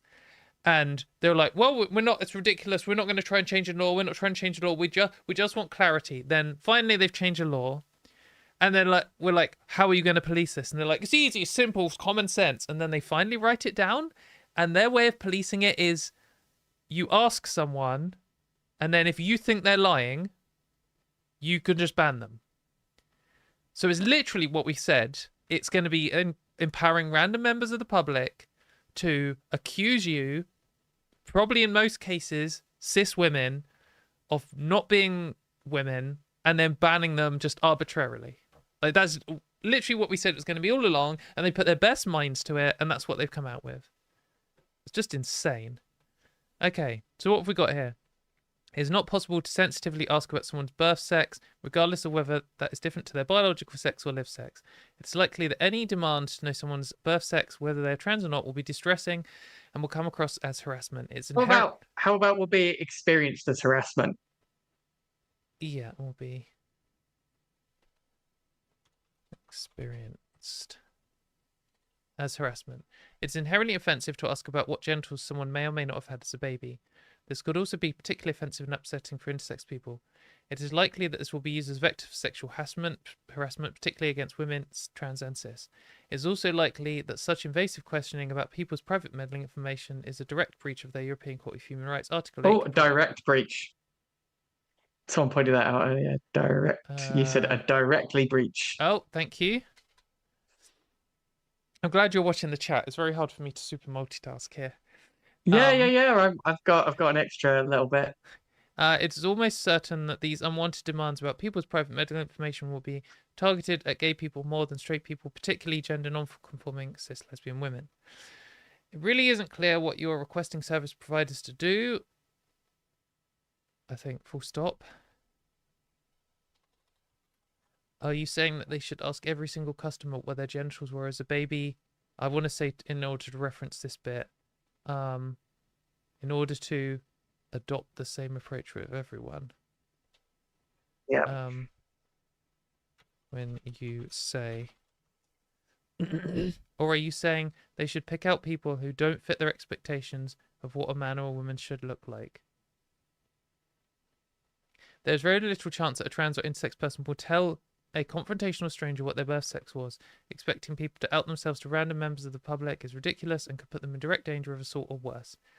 How would a service provider know that someone has said the wrong birth sex for sure? That's not a very good sentence. How would a service provider decide that someone has given the... What did they say? Objectively false. An objectively false answer.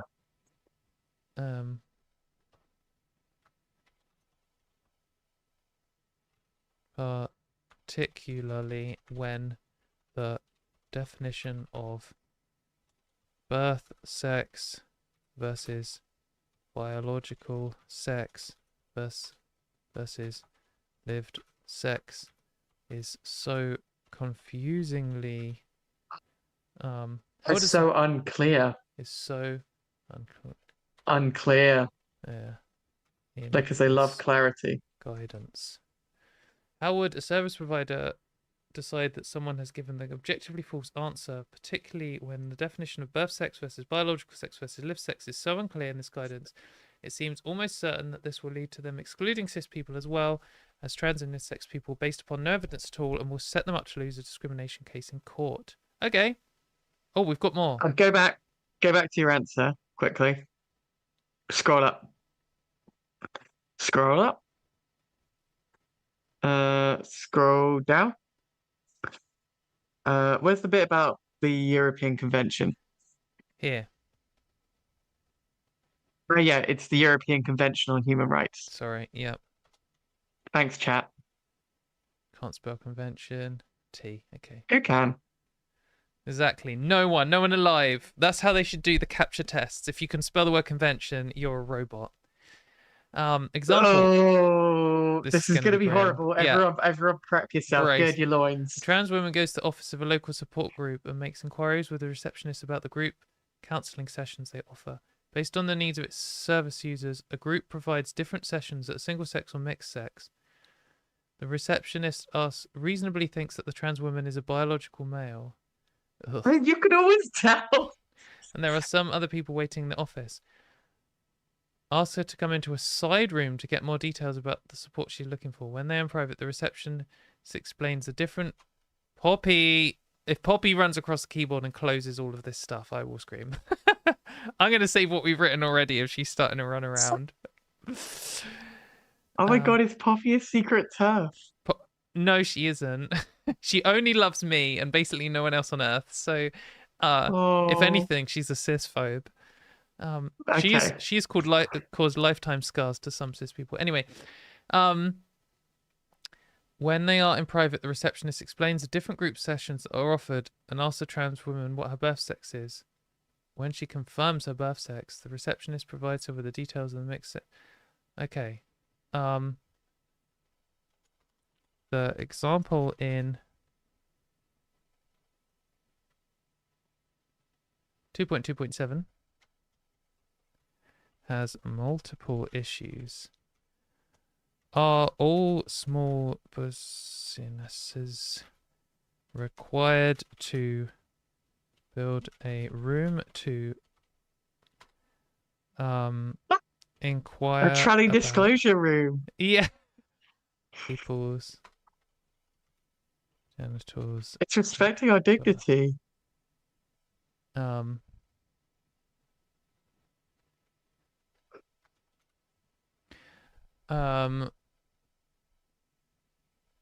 There's the question as well, like...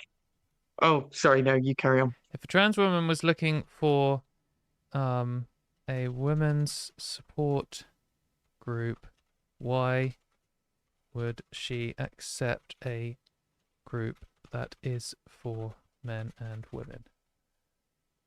Why would she accept a group that includes men? Yeah.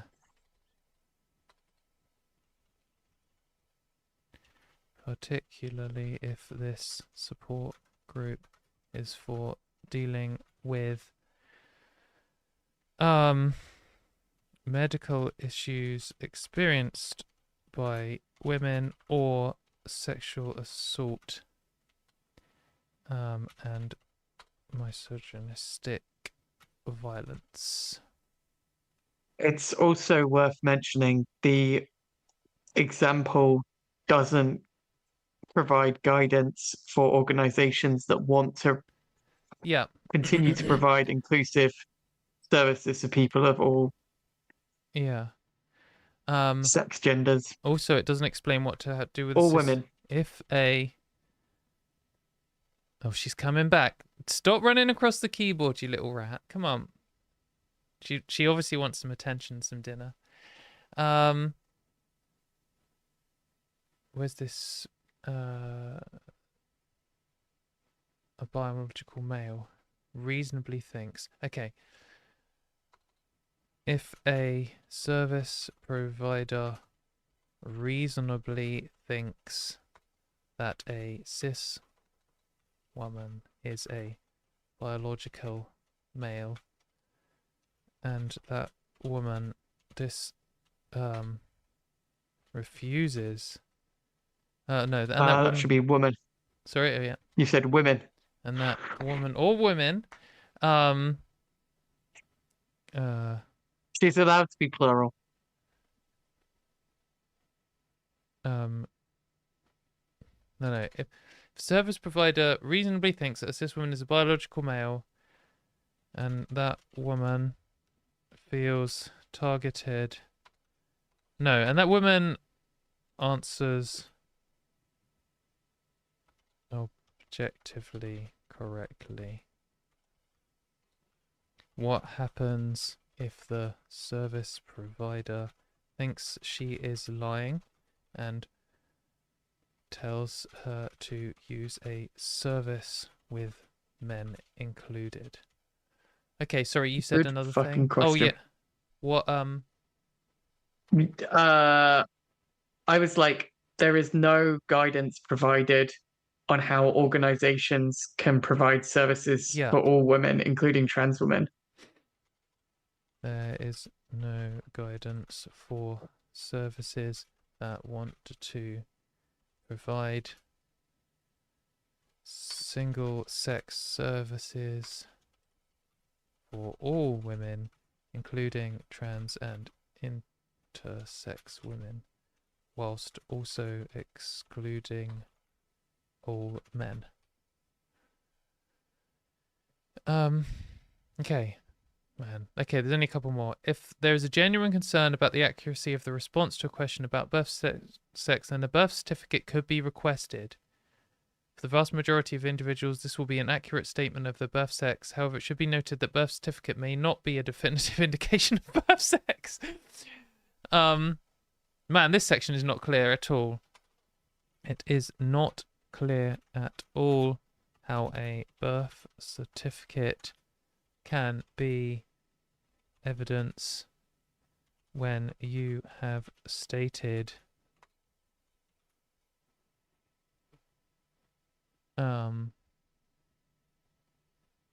this. It is possible that a detrans woman would have a birth certificate that says male and would not be able to provide evidence of her birth sex. Okay. Sick. Okay, I just want to draw your attention to the fact it's about 10 o'clock. Yeah. I think we should move on. We have demonstrated that this is nonsense. Okay, thank you for bringing us back in.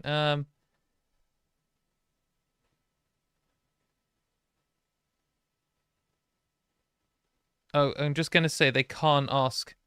It is illegal. It's illegal to ask whether someone has a GRC or not. And no, it's illegal to ask to see a copy of it. Oh, okay.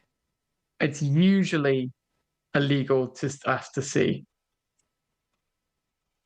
There are some contexts in which you can, but it's not required to provide one.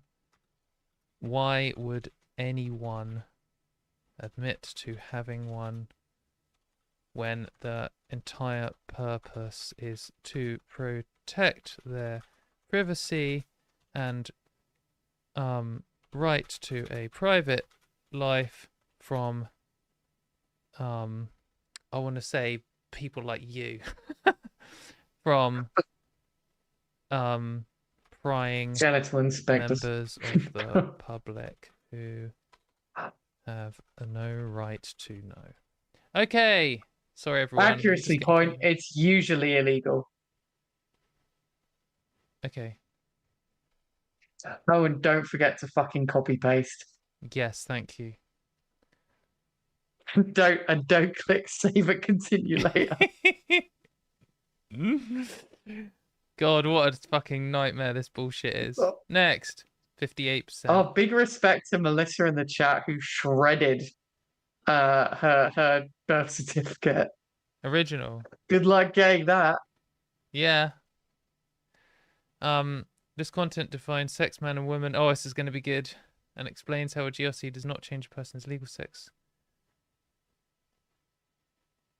Yes, we're going to provide feedback. Still get energy. The explanation of the legal rights and responsibilities set out in the new content on defining sex at birth is clear. Strongly disagree. So which bit are they even... Oh, okay. The guidance and public statements from the EHRC constantly conflate birth sex, actual sex, biological sex, and lived sex. It is not clear at all whether people should respond to questions about their biological... No, I didn't want to write this. Oh, I just want that sentence. We don't need to go into loads of detail.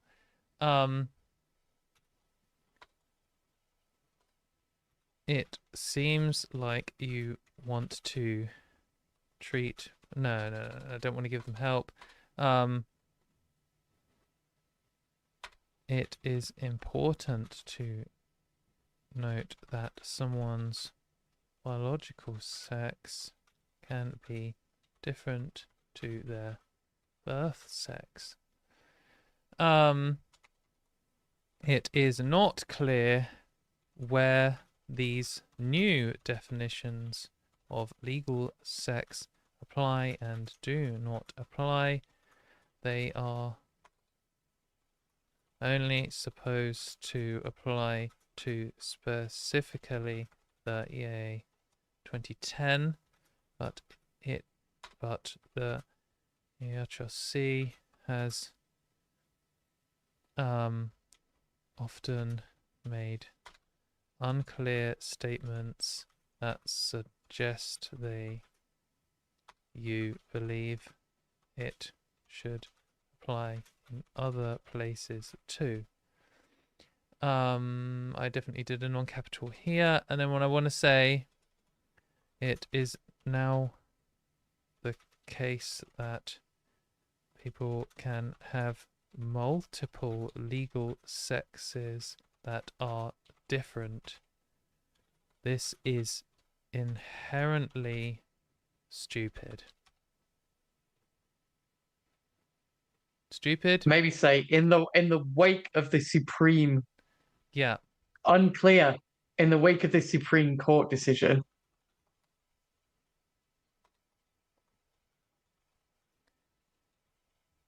And I think unclear, let's use, because their whole thing is like we're providing clarity. Yeah.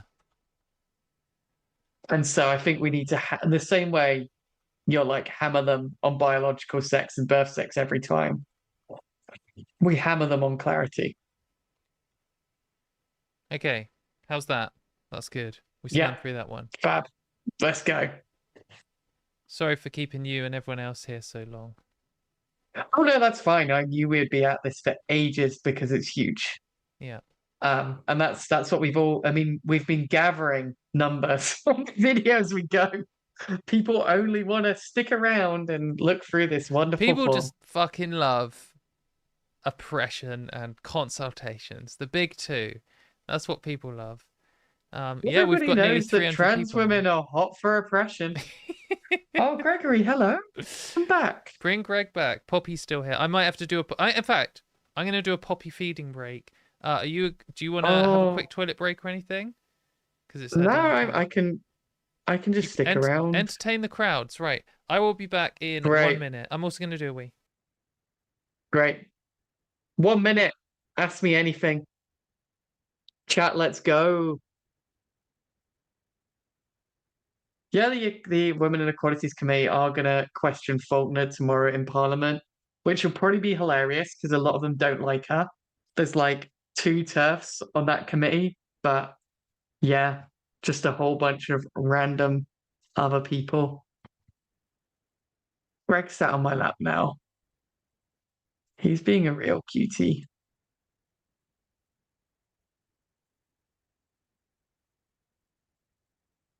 We're not going to get through this tonight. We might. What happens if I just kind of I'm just like, Katy, finish the question. We might not get through it tonight. And we might not all be here. Like, we're definitely going to save a version of this stream afterwards. So, like, if you need to go to bed, definitely go to bed. You can always come back to it later. Yeah, it's the Women and Equalities Committee pro-trans. It's often MPs who are interested in being on it apply. So most of the MPs on the Women and Equalities Committee usually care about women and equality.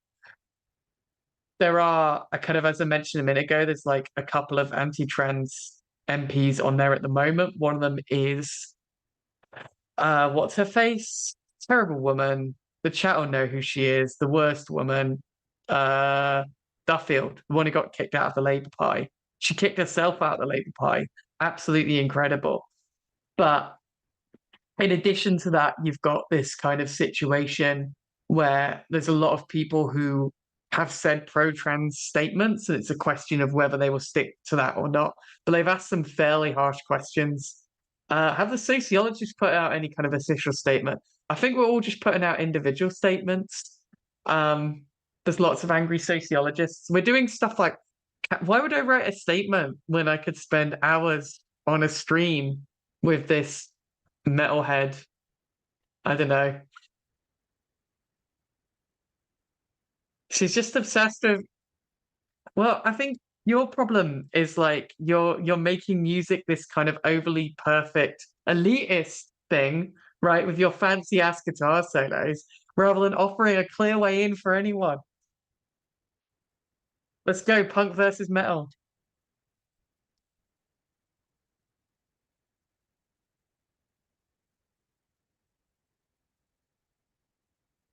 Some of my best friends are metalheads.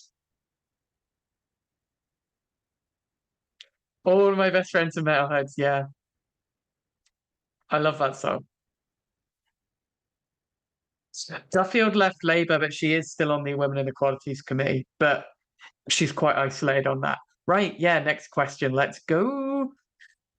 This is going to be messy. Sorry, I was muted. Because also, like, all gender critical people, she's just generally unlikable as a person. Like, yeah, she's just like upset her friends. No. Katy, you're muted. No, I'm not muted now. I was. Oh, they missed a bit about punk and metal. It's fine, no one cares. Right, okay. Updated description of the protected characteristic of sexual orientation. Here we go.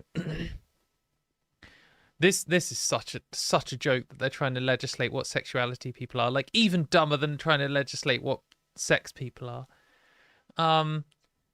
Hey, are you? I think you are still muted. No, I'm not still muted now. There's like a 15-second delay. Oh, there's a delay on the chat. Yeah. Right, that makes sense. It's really stupid because Twitch chat has like a 1-second delay, but YouTube has like a 15-second delay. So people try and have conversations and basically people should be on Twitch rather than YouTube. That's what we've decided. People should go and subscribe to my Twitch because I have a lot less Twitch people than YouTube people. But anyway, our description now specifies a person who is attracted to people of the same sex is either a lesbian woman or a gay man. This is going to be so dumb. They're literally saying... On a path to the Equality Act 2010 only. But also, what does that mean? People don't know what their sexuality is because you don't know if someone's trans or not when you're attracted to them. It's so dumb. Persons of the same sex. Okay. Yes. Yes. Is it clear? Disagree. I'm shocked. Shocked. Right. Do we need to look at the updates? What did they say it was? 2.4. Yeah, let's go. We've had this one. There you go. No, it's not too long. Okay. Sexual orientation. Yep. Okay. Let's how people feel as well as their actions. Okay. We got to say, it is not clear whether you are attempting to define people's sexual orientation in terms of biological sex or birth sex, as these could be different, as this only applies to the 2010. It is possible that someone could be gay in real life but straight for the purposes of this guidance. Guidance. It's also worth pointing out marriage. Yeah. Okay, we'll get to that. So someone could be a lesbian for marriage. Yeah. But straight for the Equality Act. It's possible someone could be gay. I for one am straight for the Equality Act. You're only straight for the Equality Act if you yourself are not an Equality Act. You're gay for Equality Acts if you yourself are an Equality Act. But I'm not an Equality Act. I thought we'd established this. Anyway, right. Okay. It is also possible. What was I going to say here? It's possible that someone could be gay in real life, but straight for the purposes of this guidance.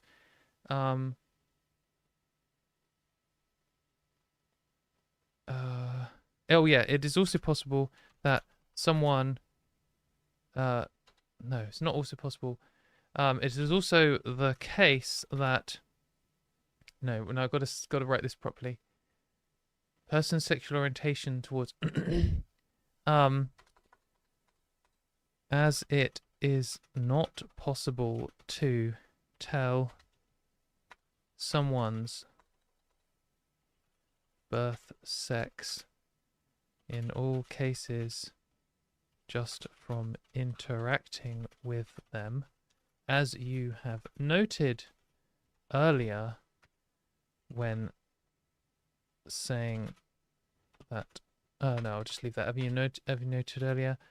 It is not possible for you to know your own sexual orientation for the purposes of the EA 2010.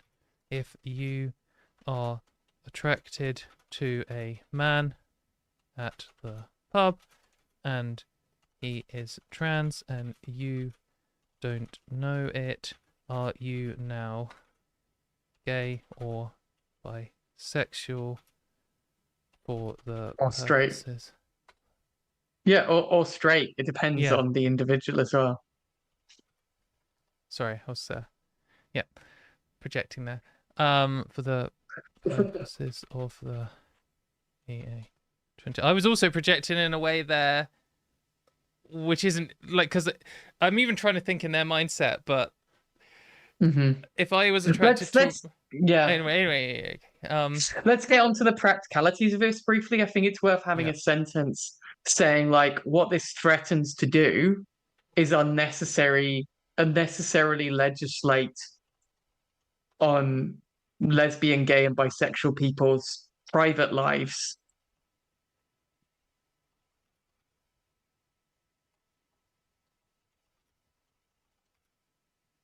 And also like um undermines the principle of free association. Yes.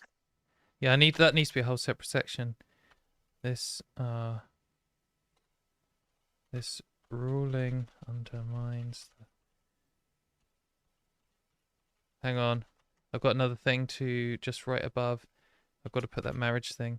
It's now possible to be gay, to have a gay marriage, but be straight in the EEA 2010. Gay marriage in law, straight in the year 2010, which covers discrimination which should apply to married couples. This is not clear at all. Right.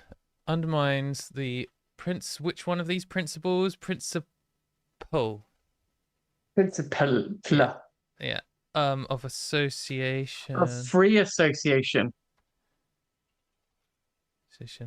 I do think they say something about this. Yeah.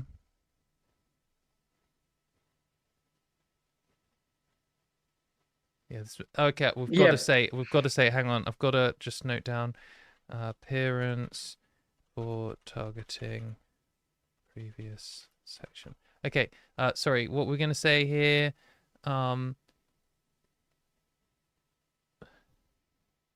Actually, no. Let's come on to free association. It's later, so okay. Get rid of that. Okay. So, it says here.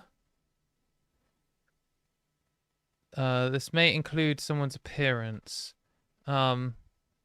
So, you note that this may include someone's appearance, but earlier you say that service providers should target people to single out and demand to know their their birth sex. I'll just go for that. Based upon their appearance. Does that make sense? You note that this may include someone's appearance, but earlier you say that service providers should It's not clear what you're referencing to. What may include someone's appearance? Yep.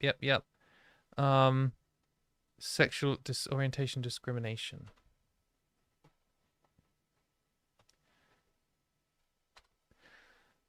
Yeah. They include someone's appearance, but earlier you say that service providers should target people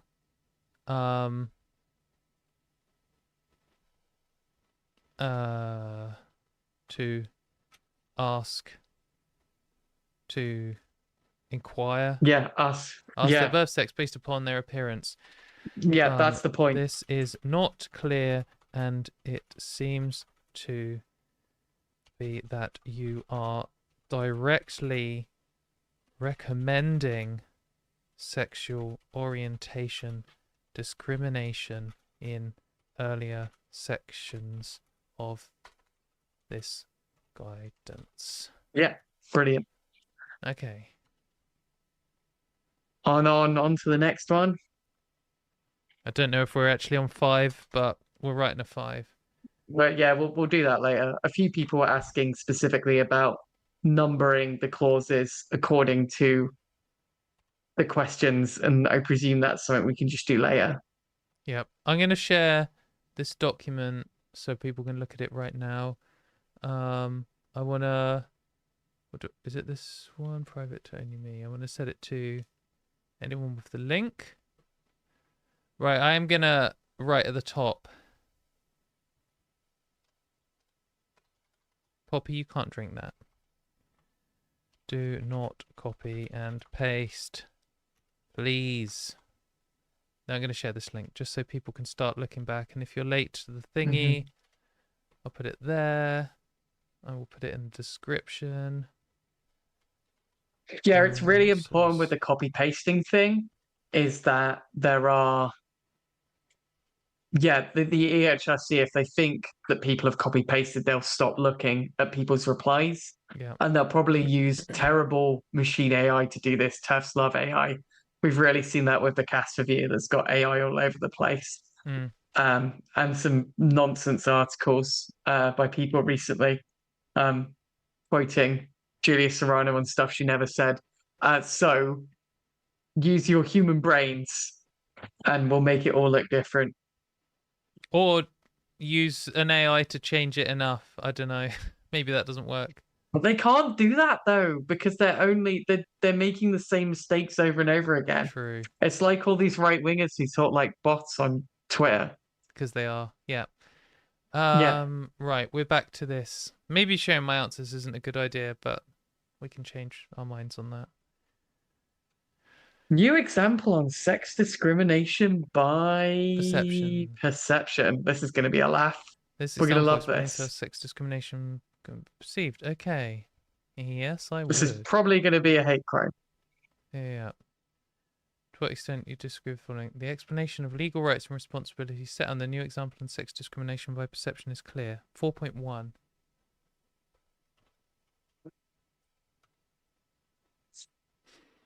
Oh, do we even not have a 4.1? 4. Okay. A new example, how exciting. Okay. It is direct discrimination if service providers treat an individual less favorably because of the service. It is direct discrimination if service providers, those exercising public functions or associations, they missed a comma there, treat an individual less favorably because the service providers, those exercising public functions or associations, perceive that an individual has a protected characteristic even if they do not. However, this does not apply to the protected characteristic of pregnancy. Why not? Because that's how they wrote the law. That's so dumb. Because you don't know if someone's pregnant or not. Fuck off. God's sake. 4.1.2. People with certain Irish surnames are subjected to more stringent checks by a holiday company and then excluded from making holiday bookings because they are assumed to be Irish travellers. Here we go. A trans woman is a member of an association that applies to become a treasurer, but her application is rejected. She is told by the chairman this is because they want a man to take the role. Oh my god. I can see where this is going already. So they do not think a woman could do the job as well. This is less favourable treatment because of sex. A trans woman would have a claim for direct discrimination because of... Oh, okay. I thought they were going to say, and she should just say, well, I am a man. And then they would just give her the job without discrimination. No, okay. This is a good example, actually. Oh, okay, no. I mean, we could say this is the best possible way of making sense of a nonsense decision. Yeah. So what we're going to do? Agree? Disagree? But do we disagree? Let me look at the guidance on this one. Yeah. Let's see what the people who spent a lot of time on it have already said. Yeah. 4.1. Okay. We believe that if trans people only have protection from sex discrimination, they acquire gender if they pass. Oh yeah, we're both being passing privilege dickheads. Yeah. Sorry, everyone. Yeah, because trans women can experience sexism in the workplace regardless of how they appear. I definitely started experiencing misogyny before I was passing fully. I think you enter this domain like where you're not a cis man and you're not a cis woman and you're obviously a trans woman, and the goblin's back. And when people treat you misogynistically but also transphobically at the same time, and it's not just passing that. Yeah, for sure. Oh yeah, we need. How could man? I'm so angry. I missed that. Whether trans people are more vulnerable to sex discrimination. Yep, okay. More easily deny. Oh yeah, and they could deny it. Yeah, okay, yeah, this is terrible. Okay. Right, let's go. Okay. This is why actually like because we're looking at this now and we've thought about it a wee bit, but there's people who've spent ages looking at that, and drawing on the community expertise is really, really helpful and useful. Oh, so if a British person lives out of the country, they can respond to this. Can non-British people respond to this? I think so. Sorry? Mm. How about I look at the answer for that? I don't think they can. Okay. It hasn't asked me to provide my address or anything. And we certainly can't encourage people to. Yeah. Is there anything you would change to make the explanation is yeah, okay. So we want to say what I've got to just remind myself. Okay. It is written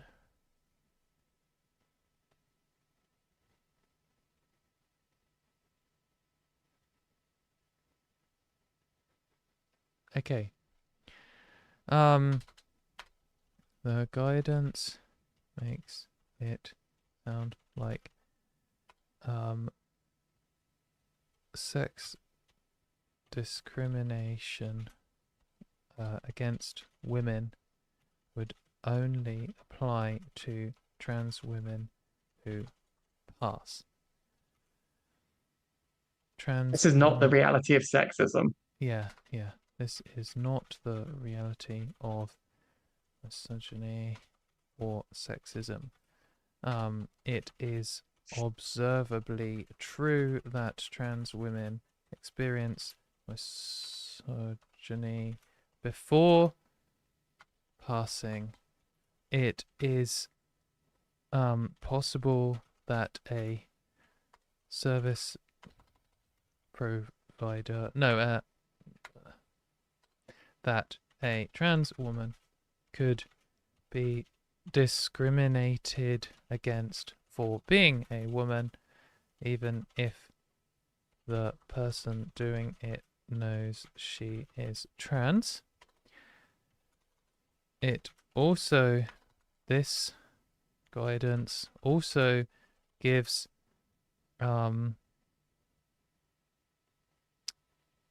people who are discriminating against women an out where what do I want to say? An out isn't the right word. Gives them a loophole to exploit where they let me just write the second bit. Gives them something because they could claim that they knew the woman was trans all along, even when this was not the case. A legal loophole. Yeah, okay. I should say, like, I noticed a few people chatting about, like, if you can fill this in if you live in the UK, but you're not a UK citizen. You absolutely can. If you live in the UK, this affects you. You should definitely feel you can fill it in. Yeah.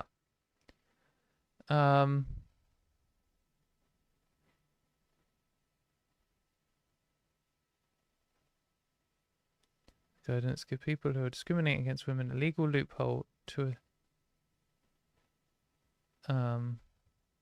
escape a sex discrimination claim. Yeah.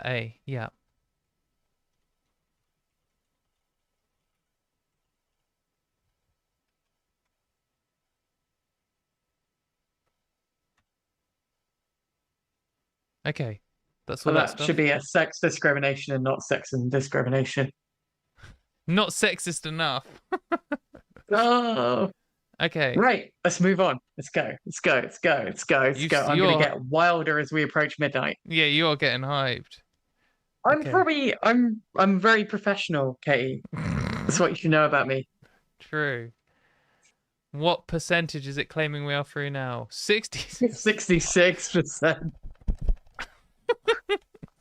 666%. True. Remove reference to superseded case law. Trans men holding it. We removed content that explained that for trans men. I should have said you're missing commas. I should have said that in the last one. For trans men holding a gender recognition certificate, the protection from pregnancy and maternity discrimination arose from case law. This case law set out trans men were still protected, irrespective of them having a GRC. Okay, so we wanna say that trans women should have protection if they're breastfeeding. Yeah, and not just that. Okay, right. I was involved in a whole research project on trans men and non-binary people's experiences of pregnancy and childbirth. The example is really necessary because it is often not clear to service providers that men and non-binary people can be pregnant. Like one of the biggest issues that trans birth parents face is that people are like, you can't be pregnant, you're a man. And like that can result in everything from like people not being given a seat to sit down on the bus when they're heavily pregnant to being literally turned away from maternity wards.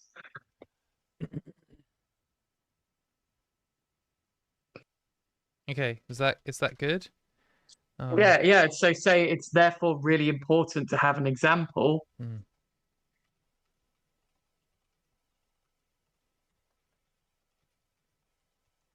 which highlights that which highlights that trans men and non-binary people can experience pregnancy and maternity.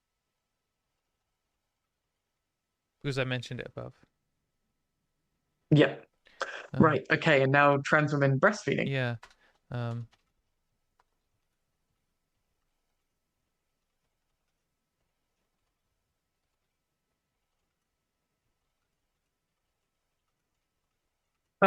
Hashtag not all trans women.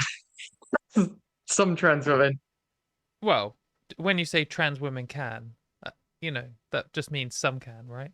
Yeah, that's true. That's fair. Because I mean, if I say women can breastfeed, that isn't true for all women, even ignoring trans women and intersex women. And not all women, Katy. Yeah, fair point. Well made. Okay, right, excellent, done. Next. Brilliant, smashing it. Save and continue. How's chat doing? Everyone's still alive? 68%. Oh, we jumped 2% there. 2 and 1. 1 for each breast. Same disadvantage. This example explains how indirect sex discrimination can occur when people experience the same disadvantage, even if they do not share the same protected characteristic. Let's have a look. This to me sounds like maximum clarity. I feel like we've got clarity coming out of our ears. We should say that straight away. Yeah.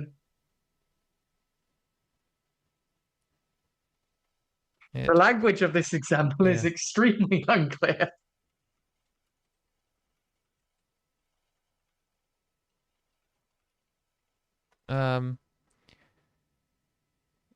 We'll come back. Right, okay. Oh, God. Okay, so there's a bit of a chunk here. Let's see if we can get around this, ahead around this. Indirect discrimination may occur when an individual without the relevant characteristic experiences disadvantage alongside persons with the relevant characteristic, provided that a discrimination provision would put them substantively the same disadvantage as people who share the relevant protected characteristic. Although this type of indirect discrimination is sometimes referred to as associative, it's not necessary for there to be any relationship. Okay, right, let's get to the examples. A local council holds its public consultation meetings on weekday evenings in an area regarded as unsafe for women. It discovers that fewer women than men attend. A woman complains that this is because many women cannot come because of safety concerns, including herself. This kind of a disadvantage is more likely to apply to women as a group and will amount to indirect discrimination against women. Man, I can't imagine anyone being able to get this to win in court. Like, the right-wing press would have an outrage. People do not... So this is going to be where I'm going to be my public policy nerd. It is amazing how much organizations quietly change their policies because of stuff like this. Not because it's written down in law, but because someone within the organization will use things like this to get them to. So Good. it can and does happen, usually very quietly. Okay, that's good. Um, okay, for example, a trans woman who feels unsafe at the area where consultations ahead because they present a woman also have a claim for indirect discrimination. Okay, that's good. A local authority uses an algorithm. Oh, it sounds bad already. To help identify housing benefit fraud, algorithm. Oh, gross. The algorithm identifies a high incident of housing benefit fraud in specific postcode. Based on this, introduce extra checks. This results in delays. The area has a large population of residents from Bangladesh. It checks when applying for housing benefit. Person from Irish background. Okay, so that's not even related to gender stuff. Okay.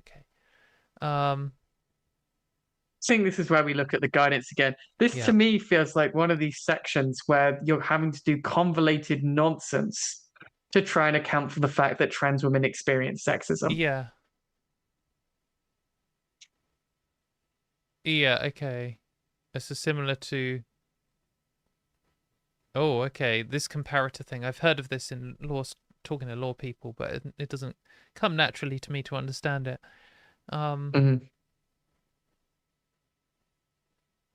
Yeah. Okay. Right, we're going to stick with our first sentence. The wording is very unclear. Yeah. Okay. It seems like this. Oh, this. I want to say something about passing. It isn't clear if this section only. Oh, how do I say it? My brain's starting to run out of juice. This section. I think like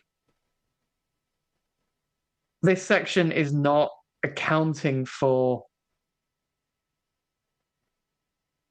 like I mean in a sense what the section does is kind of demonstrate why the entire approach is wrong. Hmm, Like this section acknowledges that trans women can yeah. experience sex-based discrimination on the grounds of being women.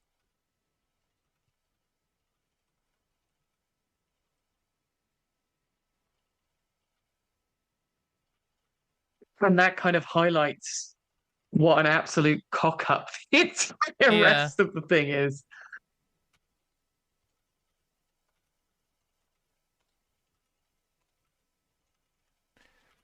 But attempts to treat them as not women in some specific cases. Like in practice, this could undermine people's access to like equalities provision.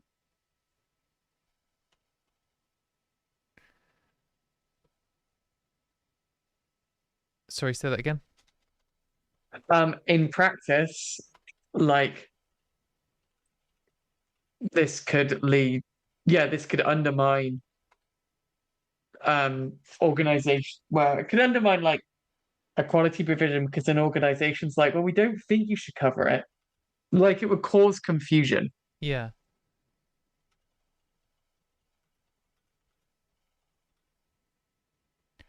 Um.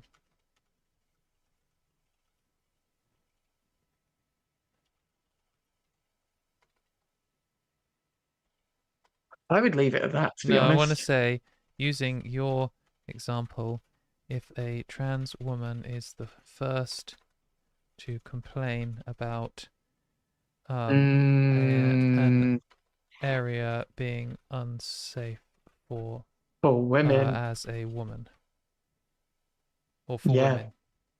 Yeah, because this assumes that like it's okay if a trans woman is the second person to complain, but not the first. Yeah. Yeah, And really then I good do point. want to say this cheat the system thing. Um, can employers and other people discriminating against women By the way, sorry we're focusing so much on women, to all the non-binary people and trans men joining in. I hope you appreciate that these dickheads mainly talk about trans women, even if they target all of us. And also you got to appreciate that me and Ruth are like copy and paste generic white British trans women, so it's going to be focused about what we're thinking. Definitely write your own things in, focus about yourself, and sorry that we're lame. Well, I think that. Well, a couple of things. Like the thing. I mean, I don't think we need to describe things as lame anyway, because like Sorry, yeah. it's that thing. You know, it's that thing with kind of ableist language where it's perfectly normal for someone to be lame. Yeah. But that's besides the point. Which is kind of like actually, I think the key thing to take away from this, when we were like, don't copy paste, is that it's not simply like, oh, don't copy paste because they won't get it. It's also like, do speak from your experience. So the thing to take from this is not our exact words of what we're doing, but the way we're taking our experience and knowledge and applying it. So yeah, totally use your experience and perspective in the same way.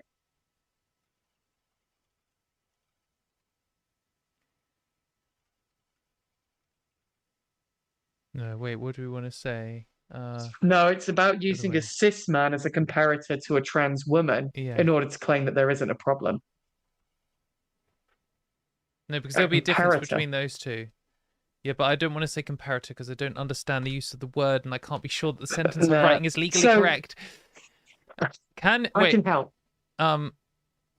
Discriminate against women.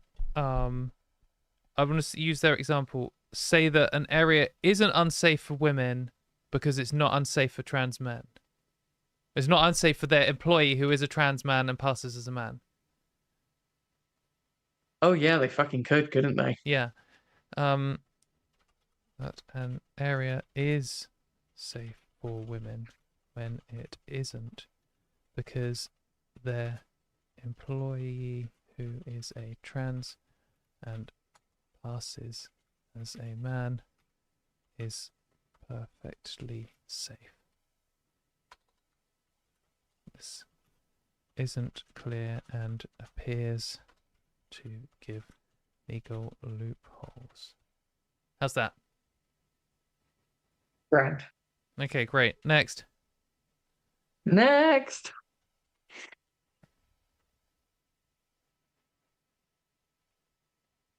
$71, smashing it. Nearly 3/4. Come on, guys. I feel like my eyes are burning out from the studio lights. We produced a new example to explain how harassment can occur based on a perceived protected characteristic. In the context of sex and gender reassignment, we've included additional information. We're only looking for feedback on 8.1.6b. Right, let's have a look, shall we? Okay.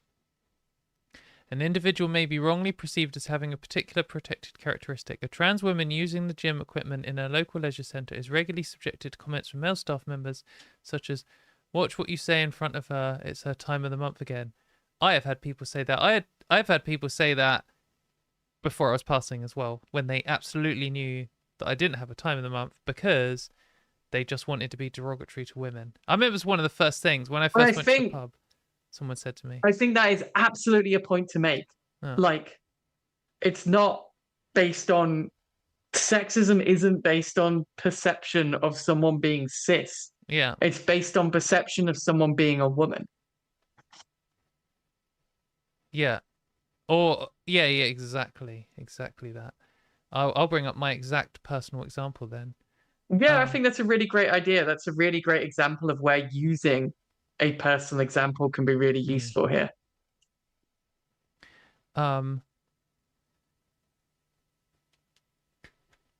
Shall I just say I personally experienced time of the month derogatory comments from men at the pub before shortly after coming out before I passed. These men knew that I was trans. However, they were being derogatory towards me because I am because they knew I was a woman, even if it didn't. No, I'm not going to say that. Discrimination against trans women isn't only based upon them being perceived as cis women, but as women, full stop. Yeah, Okay, that is solid. great. That is actually a really solid answer because of the way it's so concise, so Lost personal. Has the example 99. I can't remember what number we're on. Just increasing it. It's definitely we're definitely moving on. Stay. Yeah. Women-only associations. Goodness. Oh, this is where it's gonna get gross. This I need to make sure I'm not just reading these in my head.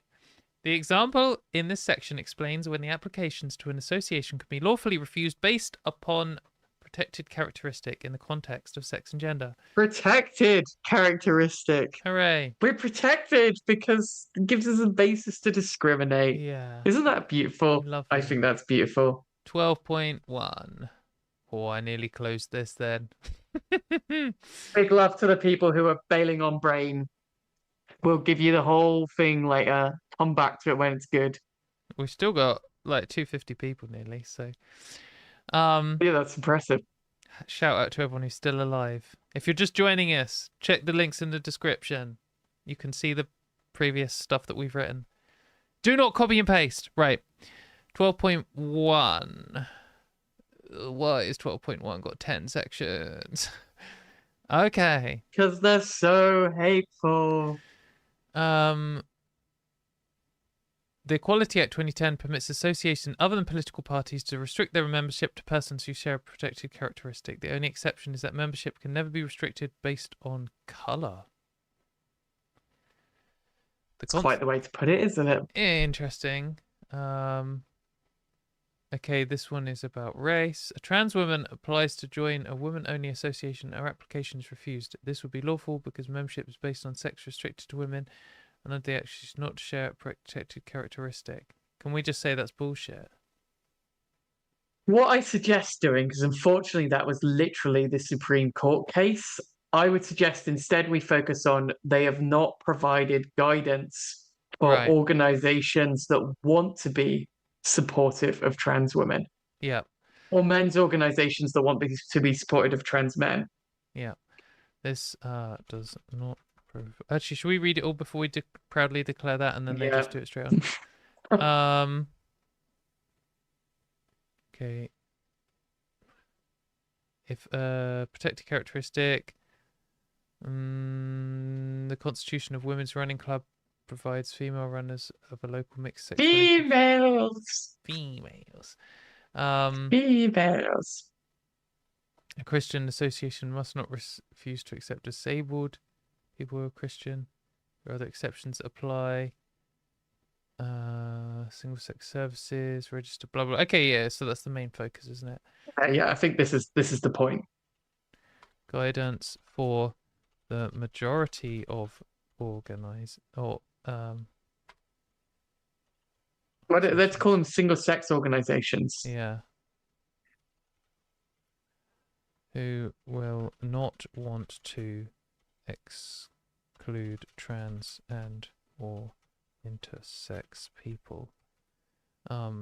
It is not clear. Yes. No, we want to say. I want to make it.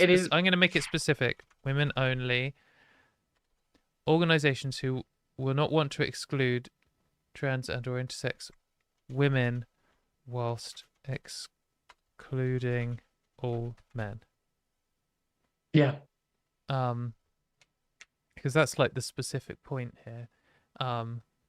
It is not the case that the only options are cis women only or mixed sex.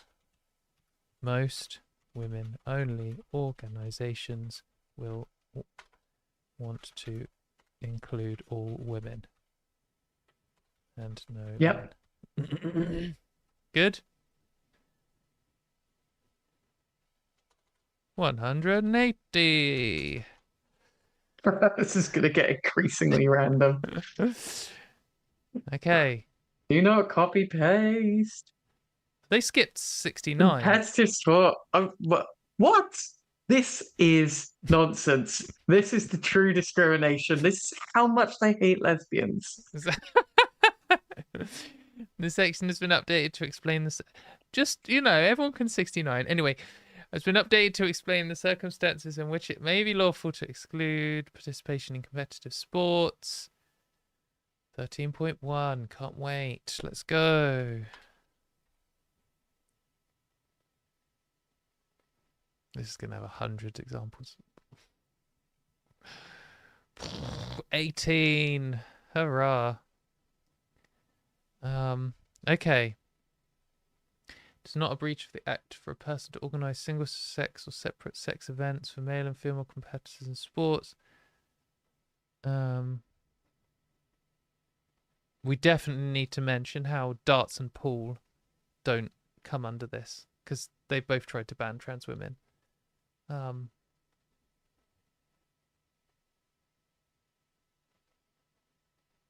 Okay. Or physique.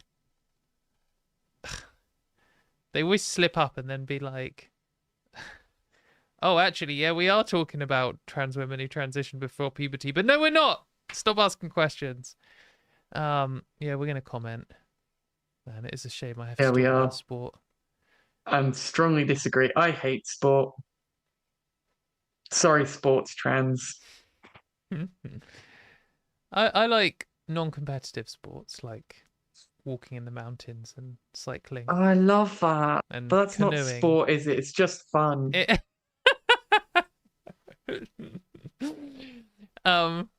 Yeah. Sorry, sports people. Ruth is definitely bigoted against you. Sports started it. PE at school started it. Anyway. PE at school definitely started it. I feel discriminated against.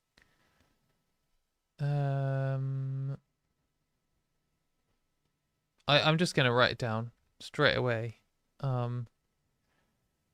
Recently, pool and darts organizations have attempted to ban trans women from their women's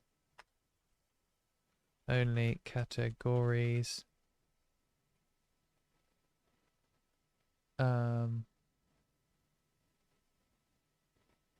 When there are not significant differences in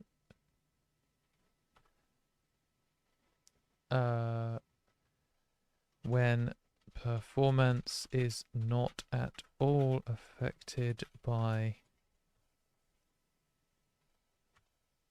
Okay, right, let's keep going. A primary school... Oh man, it's so disgusting they're trying to ban trans girls from... Like... No, this is about banning cis girls from boys' teams. Oh, okay. A girl requests to join the team. It may Which is lovely, isn't it?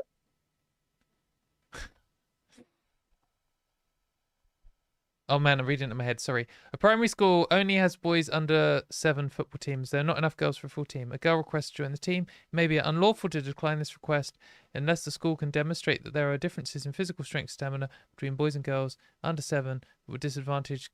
So they can't ban trans girls. I'm going to say that. Example 13.1.5 makes it clear that... I don't think we should draw their attention to that. Okay. Good point. I think we keep that in. Let's keep the trans girls. This is the real shit, the gender reassignment bit. They're so incompetent that it is... I'm better at being transphobic than they are. Yeah. We don't point out where they can be better at being transphobic. Never interrupt your enemy making a mistake. 13.1.6 allows trans people to be It allows trans people to be excluded from the event. Yes. That allows trans, which would otherwise constitute unlawful gender reassignment when necessary for reasons of safety or fair competition. It is not necessary for the reasons. It is likely to be unlawful to. It's never. It is never going to be. What does it say? It's never going to.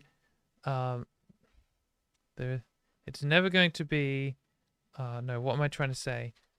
It's never going to be safer or more fair to exclude Yeah, trans people from a competition. It's never going to be safer or more fair to exclude all trans people from competition. This section is absolutely ridiculous.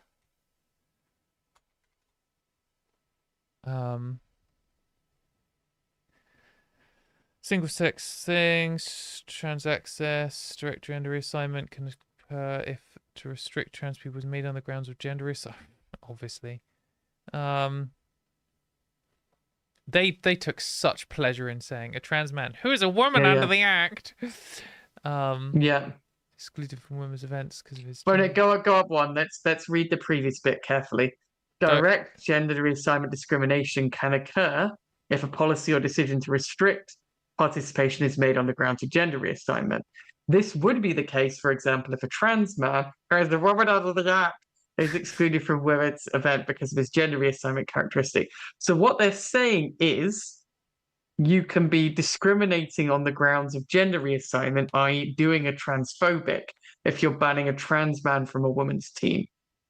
They're saying you can be. What they're saying is it would be discriminatory and potentially illegal to ban a trans man from a woman's team.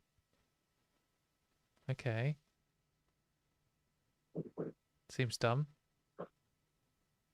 However, scroll down.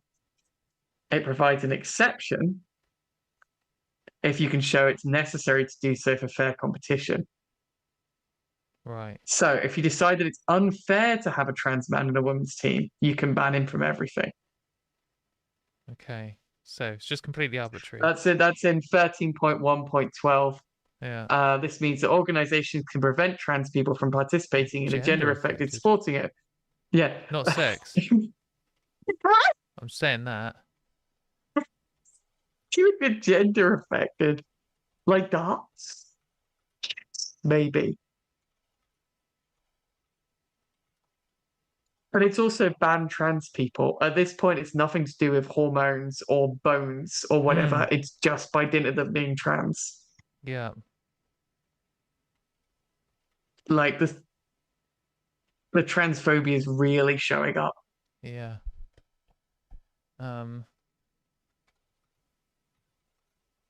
Well, I don't want to say it isn't true because actually discrimination against women affects sporting performance, even in sports where there is no physical differences. So technically, yes, it does. But I don't want to give them that because that isn't what they're talking about. No.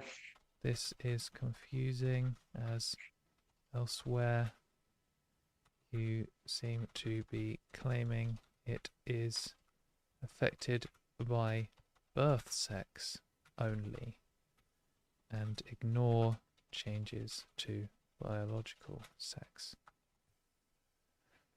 Okay. Man, I'm running out of juice. Oh, fuck off. In some circumstances, limiting, modifying, or excluding the participation of trans people for reasons of fair competition or safety may be necessary to avoid discriminating against other competitors. This part of the guidance, I'm going to say which number it is. 13.1.14. 13.1.14 makes it sound like it is okay to, or makes it sound like trans people simply existing could be considered discrimination against cis people. It isn't think in terms of like, oh, this sorry, I'll wait for you to is finish. what you intend or not.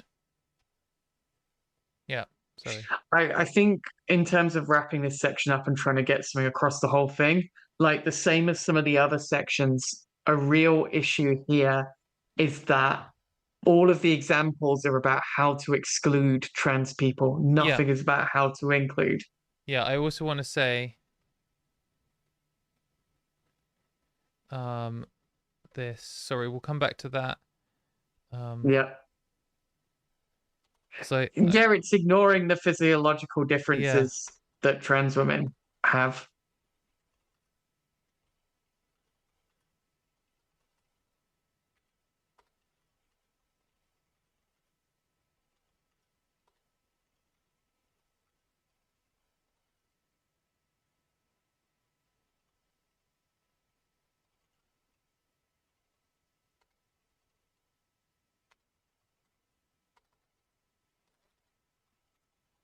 Sorry, I should be saying this. The guidance talks about. You can tell I'm running out of juice. The guidance talks about physiological differences between men and women, but ignores that trans people undergo physiological changes during medical transition. A trans Trans people who have a medical transition. It's also like trans people can have physiological differences anyway for social reasons. no, The same and reason that cis biological women. reasons. Also, there's evidence to show that potentially you can't even say pre-coming out trans people. Oh yeah, it could be for any reasons. Could be biological. We don't know. Yeah. Trans people can undergo physiological changes during medical transition. For example, a trans woman and cis. For example, trans women on average and cis men on average have physiological differences between them. This is particularly puberty, and they will likely not have relevant physiological differences between them and cis members of their sex, i.e. cis girls and trans, no, we're going to say women, cis women and trans women. You mean women and cis women, right? Indeed. The guidance talks about physiological differences between men and women, but ignores that trans people can undergo I just want to undergo physiological changes during medical transition, because if you do medical transition, then you will undergo physiological changes. I don't want to suggest that that might not happen.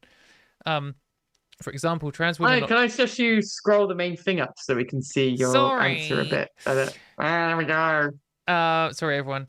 But what am I saying? Ignores that trans people are like, for example, trans women on average and cis men on average have physiological differences between them. This is particularly true for trans people who transition before puberty, and they will likely not have relevant physiological differences between them and cis members of their sex, i.e. cis women and trans women who transition early will not have relevant I can't spell physiological differences at all.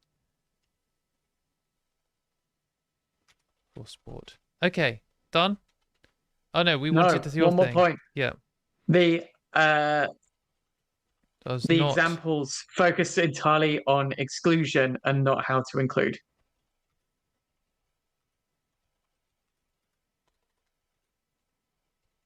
The examples focus entirely on how to legally discriminate and segregate trans people, but not how to include them or treat them as equals. How's that? Yeah, great. Yeah, let's go. 73% or whatever the heck we're on now. Poppy is here, demanding cuddles. Hi, Poppy. Oh, she's darling. She's a little beauty. Oh, sweetheart. She's probably here telling me that the foxes are outside. Oh, no. Does she not have a litter tray still? No, because they moved in like 3 days ago, and I just have not had any time to Oh, fair. exist. Oh, Poppy.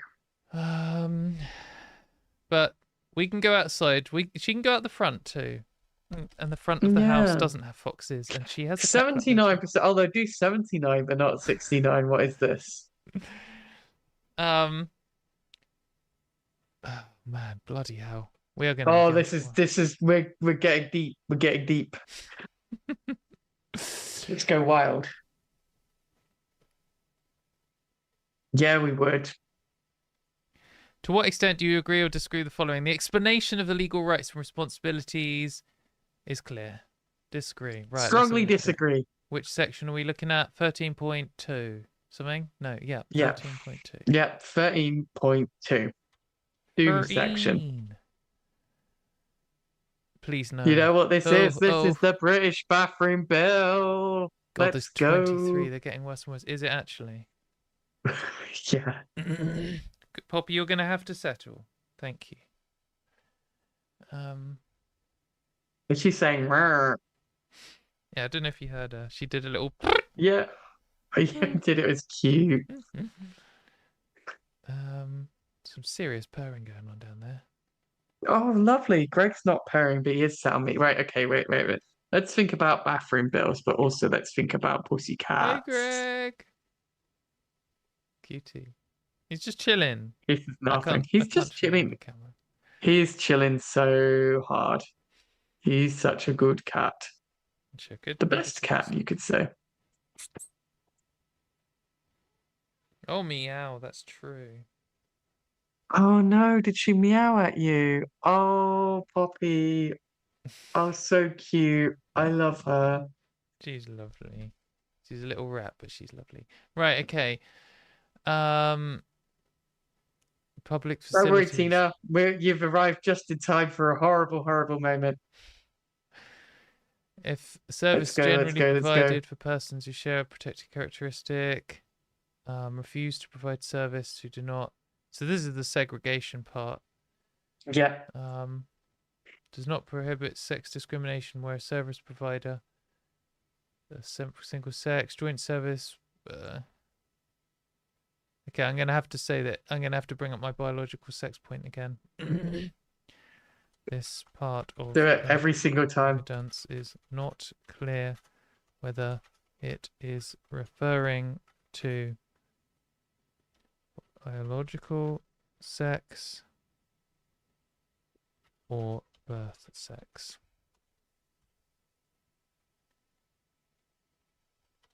Which can be different. Okay.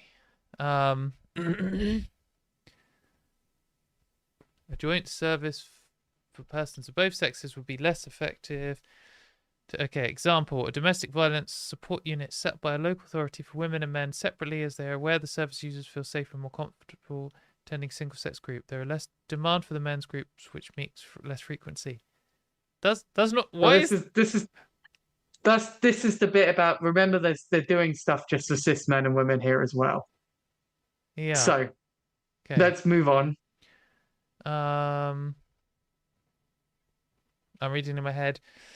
Does anything in relation to the provision of separate services provide differently for men and women? A local authority allocates funding for primary care. Single-sex services. Does not prohibit sex discrimination where a provider provides a service for one sex. Only if people of that sex need the service. Service provided jointly for both sexes. Okay, same thing. Yep, keep going.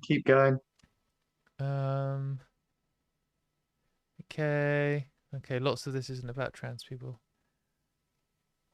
Well, it is in a sense, but we'll come on to that. Yeah. Let's keep going for I want to say biological sex or birth sex or legal sex in the EA 2010 or legal sex otherwise, which can all be different.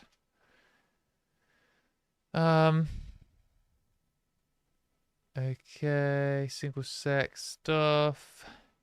Single sex sessions. Female carer only provides intimate Yep. Okay. Where does it say about trans people then? Well, maybe this place doesn't. Some people are pointing out this is a section where Scottish Trend doesn't have anything. So this Okay. might actually be a section where they're just setting it all up. Okay. Well, then we could say, Don't know. We could just say disagree. don't know and skip it or disagree. Don't know. Yeah, I'll just leave that. I want my comment still. Keep it in. Yeah. Okay, Let's move great. on.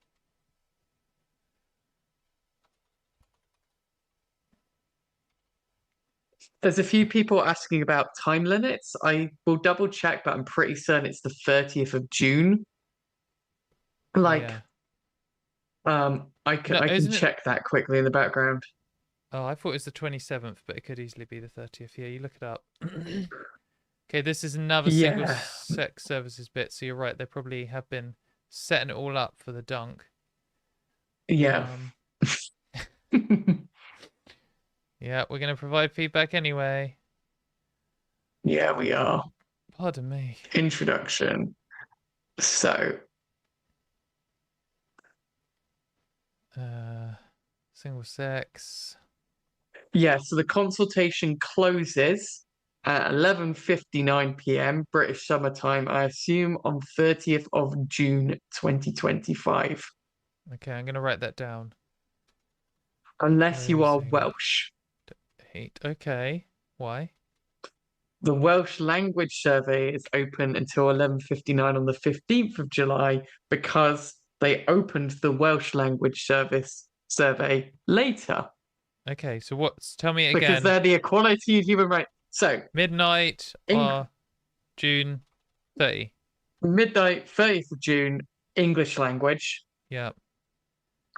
Midnight, 15th of July, Welsh language. Okay. I hope some people fill it in Welsh. Because none of the people at the EHRC are going to want to do it. No, they're not gonna. I mean, they're clearly the fact that they released it 15 days later demonstrates how little they give a shit about Welsh speakers. Which July? Sorry, 15th. Yeah. Okay, added to the description. And a couple of things, like firstly, don't feel you have to rush before then, but equally, it might Just be get best it done. not to leave it right to the last minute. Yeah, just get it done. Right. Okay. We're trying to find another Scroll bit down a bit. referencing trans I people. think there is some stuff here. Um. Sorry, I'm just eating chocolate. Oh, jealous. I'm suddenly really hungry. I've used a lot of brain power on this. Do you have a partner who can just sneak in food like mine has very kindly? Poppy, please bring me up some food. You know what? Katie, if you need to go and get some food for a moment, you should do I so. will after this question. Great. Oh, here we go. Here we go. Oh, people of opposite biological sex generally particularly impact on trans. Right, okay. Right, okay. We've got to go back. The needs of potential service users inside the specific needs of people with different protected characteristics, such as older people, disabled people, and those with particular religions. Okay, the impact on those. What is this referring to? This one. Okay. The fact that you can, yeah. Oh, yeah, I'll read it. This is about women who are more likely to be in a state of undress, limited availability for women not to choose a different service. Physical differences are the physical differences between men and women are relevant to the experience of the service. So they are talking about people's real sex, not their legal sex. I'm going to say that. I'm going to copy that in for sure. Yeah. Everybody knows my vagina is completely different. It's definitely different, but not to the point where they could fucking tell.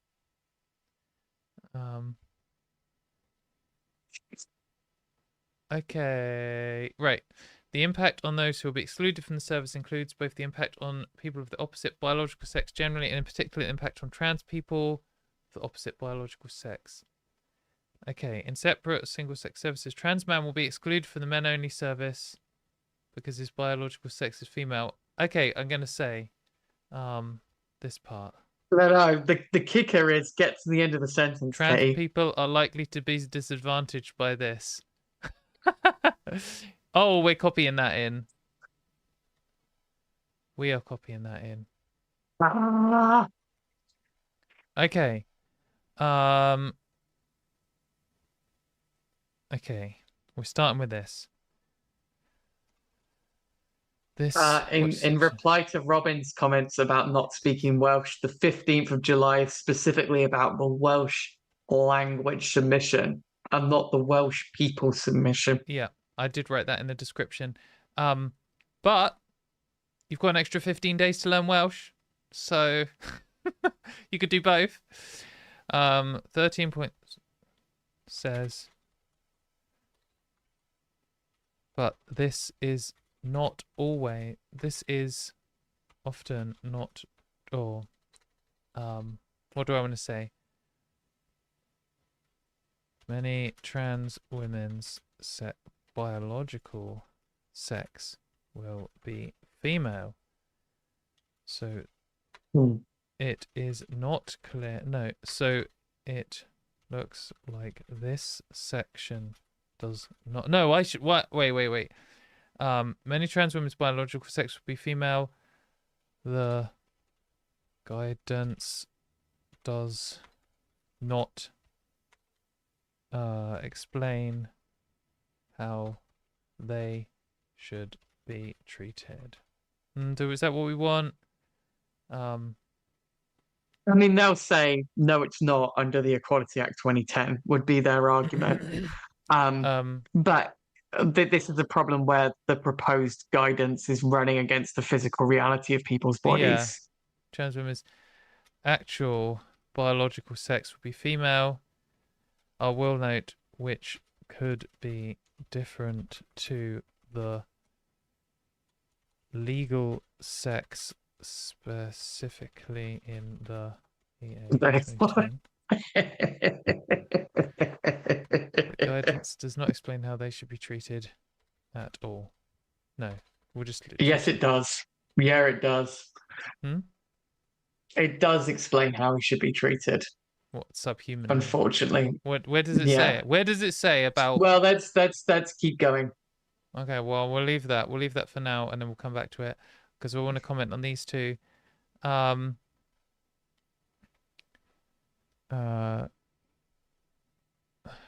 Which section is this? Is this the same? Yes, so it's still. This is clearly highlighted by the sentence which acknowledge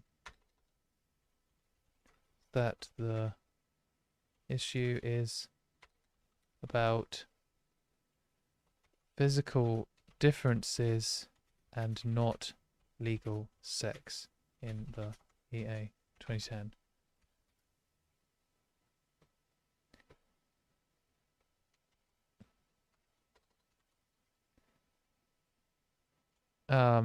I really want to do like a fourth wall breaking thing here and say it's incredible you've written this out loud. I'm just doing it. Fuck them. It is amazing to see you write this. It's obviously true to all. Okay. To admit. Can you scroll up a bit again, Kate? I just want to check the question. Here? Or here? Yeah. So I suggest we keep on reading the section because this is where we get all the bathroom bill stuff lower down. Okay.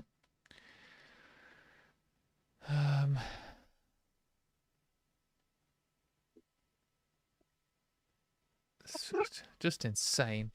Poppy, I'm sorry. I know that you want to cuddle. The key bit is in the examples. Okay.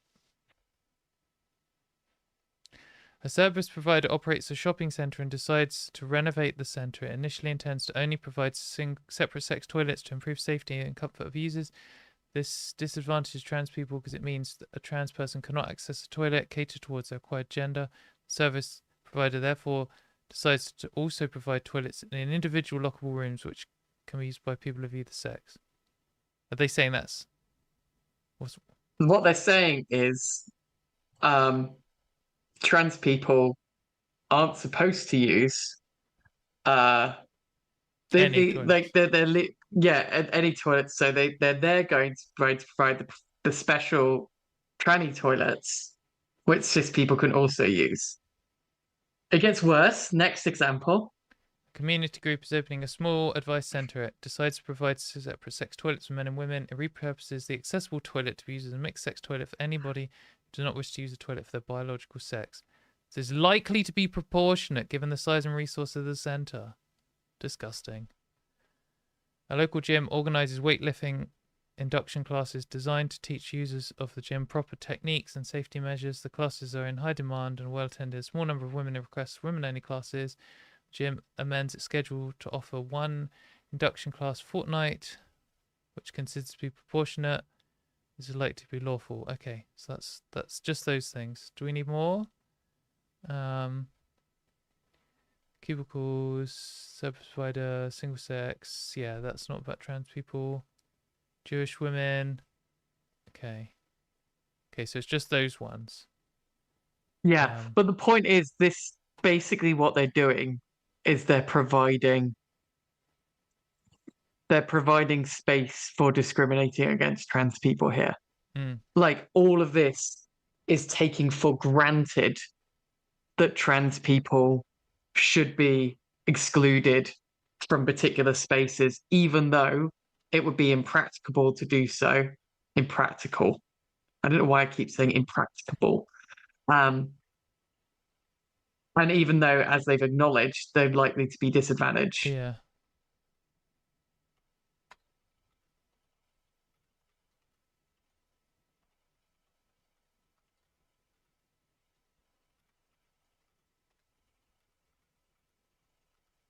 Someone's made a point in the chat. Haven't seen any stuff so far.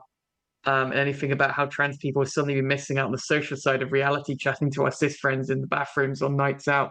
Yeah, totally. Make that point. I'm gonna make that point then. Yeah, make the point. Thanks, Peach Guy.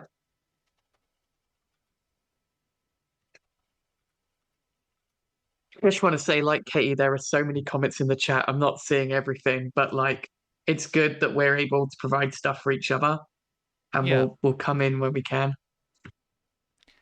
And like, yeah, just I mean, everyone look to the chat for like, me and Katie don't have the ultimate wisdom. I'm just some idiot with a doctorate.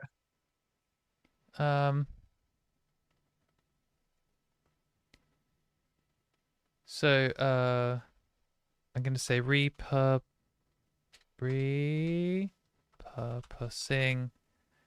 an accessible toilet would discriminate against disabled people. There is no reason why a trans person should be forced to use a toilet that they don't need when multiple disabled people could be in need of that single facility.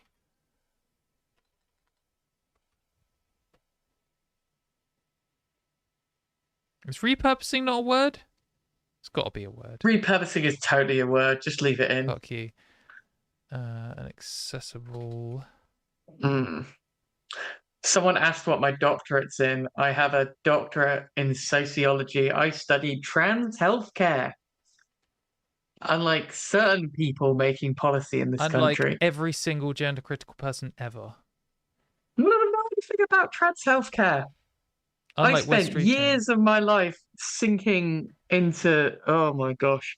You know, it's a terrible, I think it's important to distract from this stuff briefly. Do it. It is a terrible thing. I can't go to trans support groups anymore because when I go in and anyone starts talking about healthcare, whether it's about the GIC or whether it's about like, oh, I'm worried about getting a cold or whatever, I start predicting, I know how the conversation's going to go because I spent so long. I didn't just look at I looked at NHS documents, I looked at what the GIC clinicians are doing, but I also looked at how trans people talk.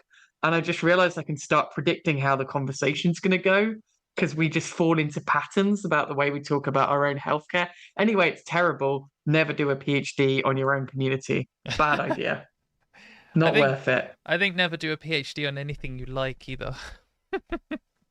Yeah, definitely. Do a PhD on something terrible. I've added this bit, and I don't care if it's not good, but I have to say this to these people, these disgusting people. I want to make it clear I will never use men's facilities or separate but equal trans facilities. Never. Full stop. Yeah, I think that's worth saying. Yeah, like in a sense, kind of saying like we're not going to conform. Yeah.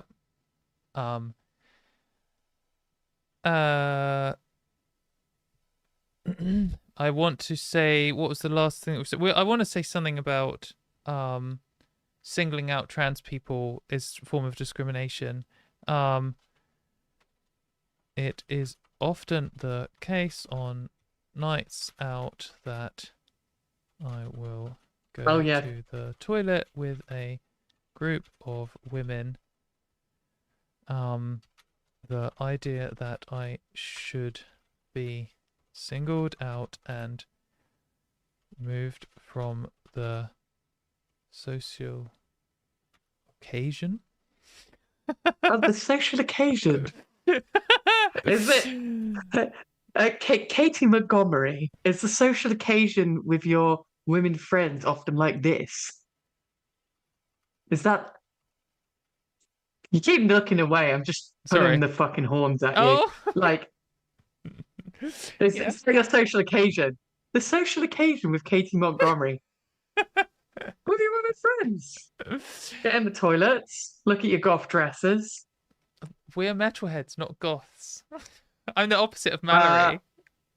I will have you know that when I was going to more metal gigs, a lot of us were wearing goth dresses. But maybe it was just the 2000s. What can I say?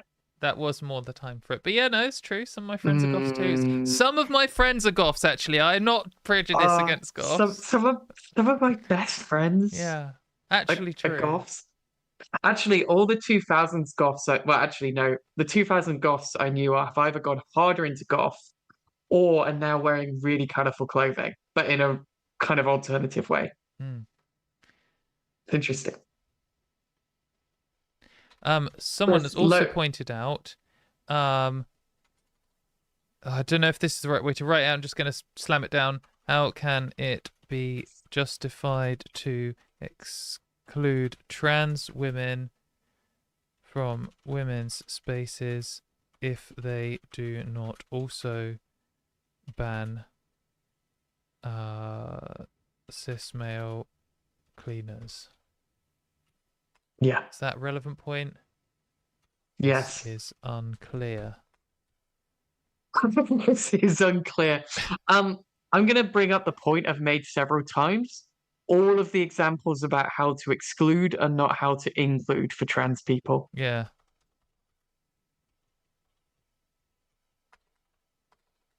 It violates my right to a private life. I love goths. I just want to make this point. I've been a wannabe goth my entire life, but I've just ended up punking it up. It's just how it goes. I'm biologically inclined to. What was the last thing you said? Oh yeah, did I do a inclusion thing? No, I did not. No, it's just like all the examples relating to trans people are about how to exclude and not how to include.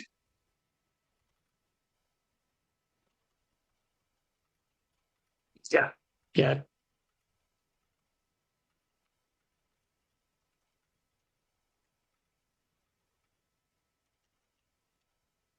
Maybe say all of the examples about trans women because they do have some how to include about non-trans people.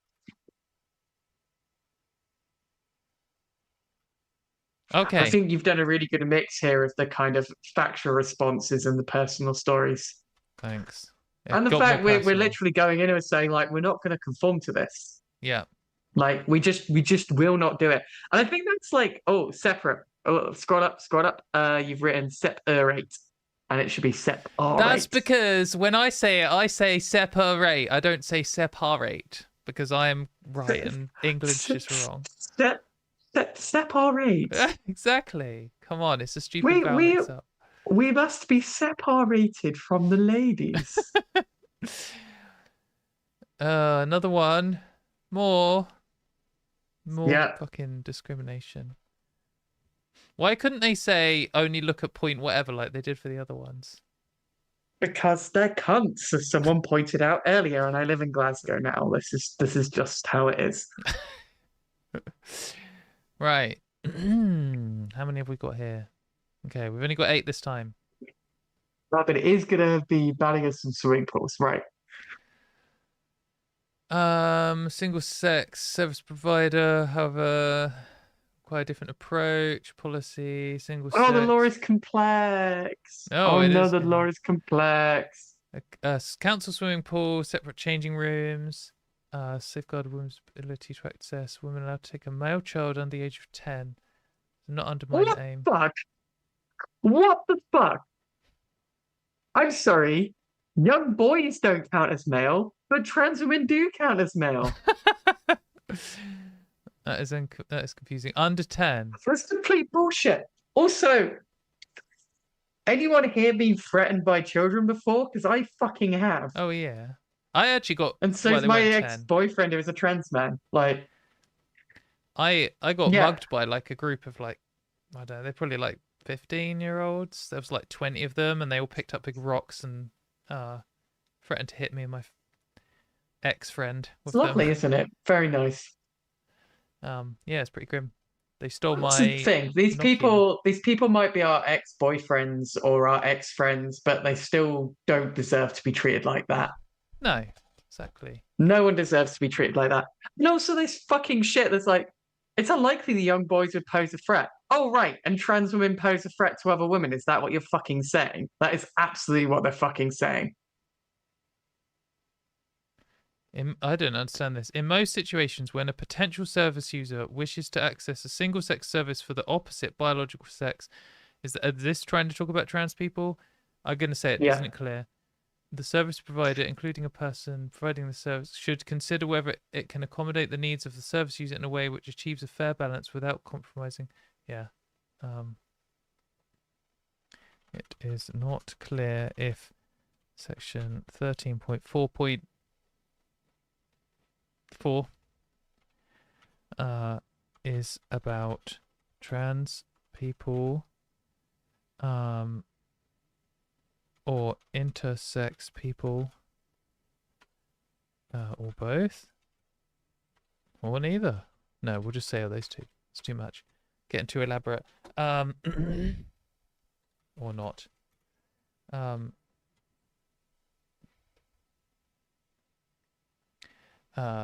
There's more.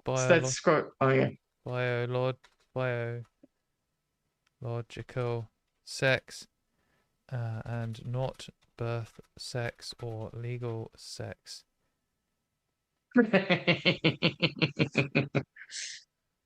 Okay. What were you going to say? So the service remain single or separate sex service. Separate sex service? I've not heard that phrase before. Pleasure centre, women only. It's approached by a man who would like to access the service.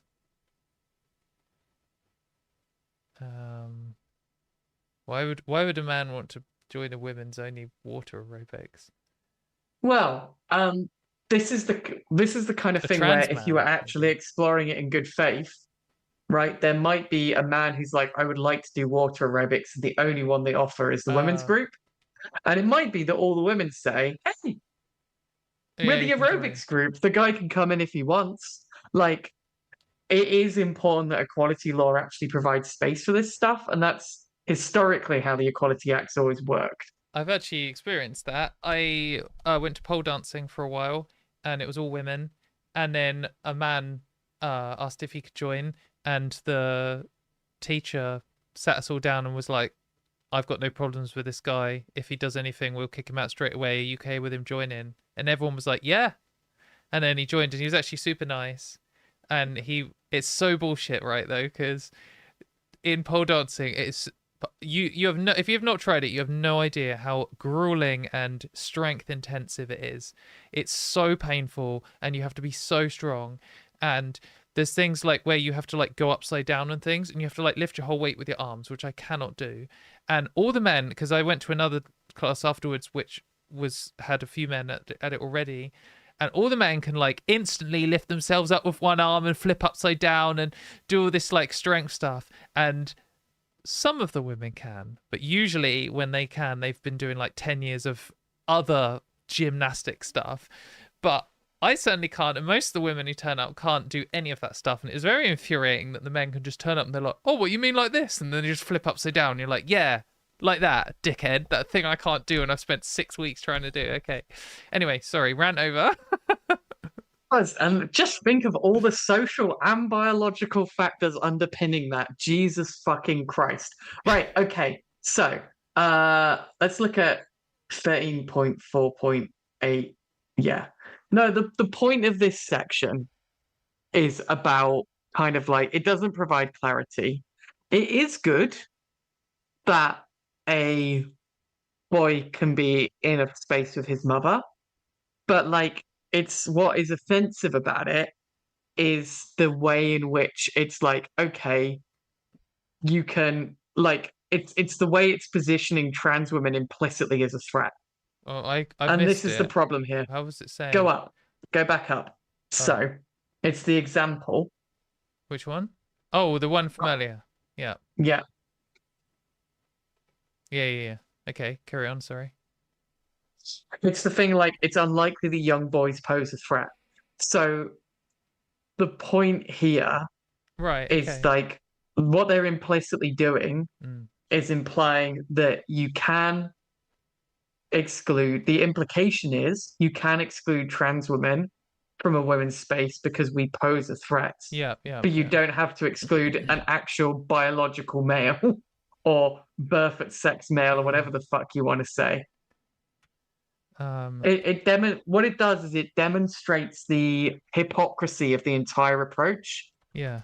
and the fact that like the approach taken in the guidance is based on prejudiced assumptions about trans women rather than the reality that we are more likely to experience sexual violence. Yeah.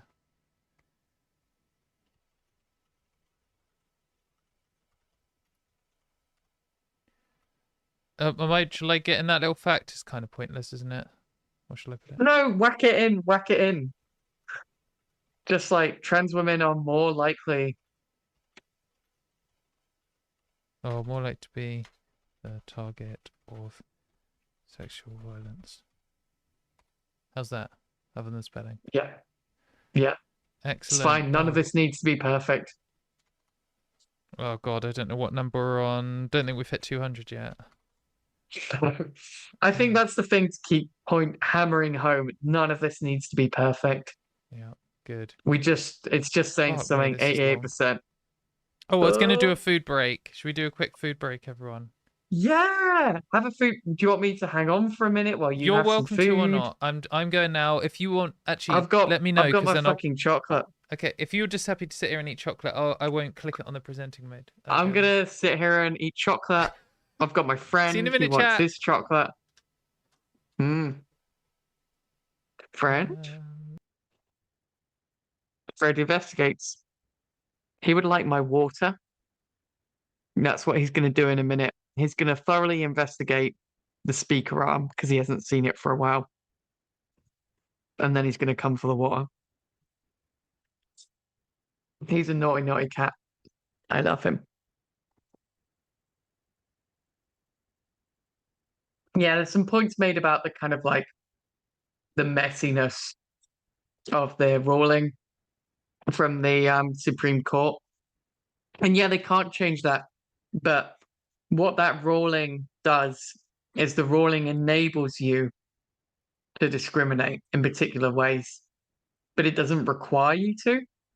And I think that's the biggest problem with a lot of the EHRC proposals. And I will remind Katie to unmute.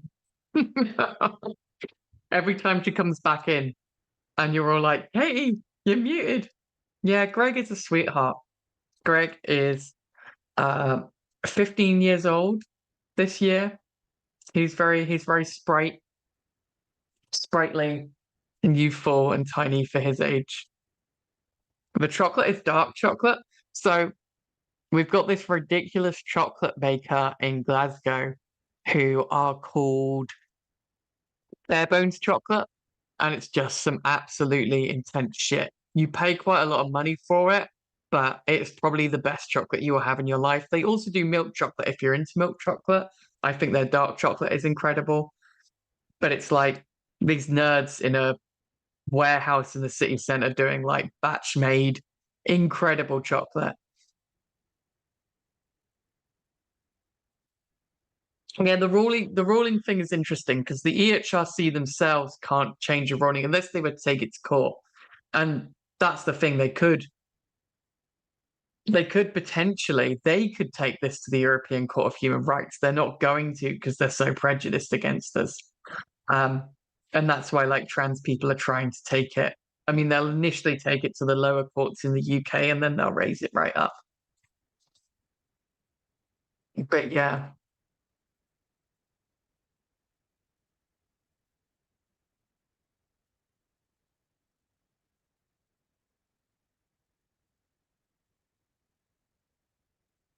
it's going to get so confusing if we teach the EHRC to the ECHR.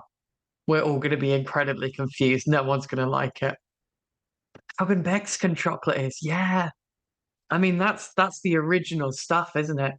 I think like the Mexicans often historically used it with chili as well. So the whole chili chocolate thing, it's not some like totally new fashionable thing. But yeah, like it's absolutely the case that the EHRC are prejudiced against us. And that's fine. We're just going to give them an absolute deluge of information. Like, again, it's not going to stop the prejudiced people being prejudiced, but it's going to be a tool for the people who want to fight back against that. All of this is like a little bit at a time and what we can do. Hey, Greg, you might just see his waggy tail sometimes. This is the only white bit he's got on his body. Oh, darling. Oh, no. Oh, dear. Oh, what you doing? He's being too cute. He used to love climbing on my shoulder when he was a kitten, but he still likes it now. Proto chili hot chocolate. That's amazing. As you can see, the chat is still like however many the heck seconds behind. So I'm just going to catch up on all people's delayed responses while you're responding to something else I said later.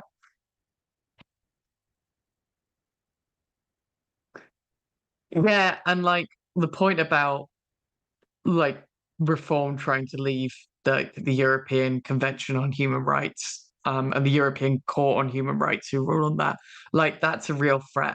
And this could be pushing for that. I think it's still worth fighting. I think that's not a reason not to fight. And I think like for me, it's like, how do we fight this on every level at the same time? So like some of this is going to be stuff like, right, we try and take it to the courts. Another aspect of it is we make this as chaotic and difficult as possible for the people in the EHRC, which is the level we're doing it here. But another thing is we just make it impractical for organizations. And it's really interesting what like impractical stuff can do in the long term. Greg's getting the attention. He loves it. He's fine. Um, yeah, like it's interesting that at this point, either the Conservatives were in favour of renationalising the railways. Hilarious, because it is impractical. And that's what we can continually prove about this. Oh, Greg's just being a darling. Yes. Sure.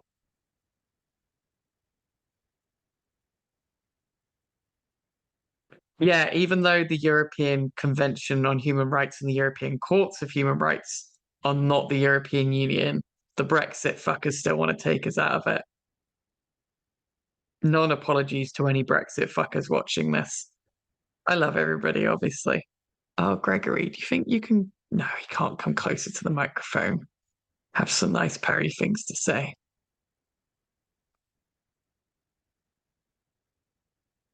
He's just going to sit there and look at you now. This kitty cat is Gregory.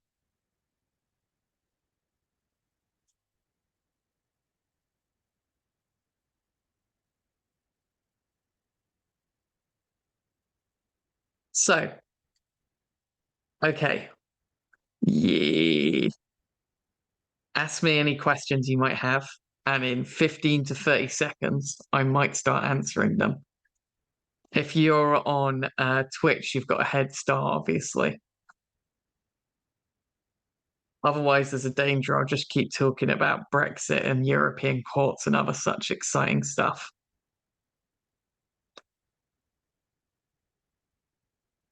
I am a trans woman who came out in the early 2000s.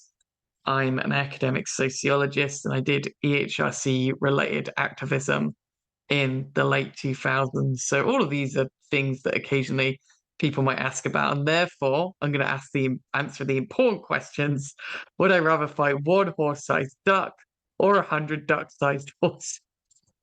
Uh, you know what? I hate the idea of fighting animals, but like 100 duck-sized horses just feel easier. Like I don't want to fight them, right? Firstly, I want to make peace, not war.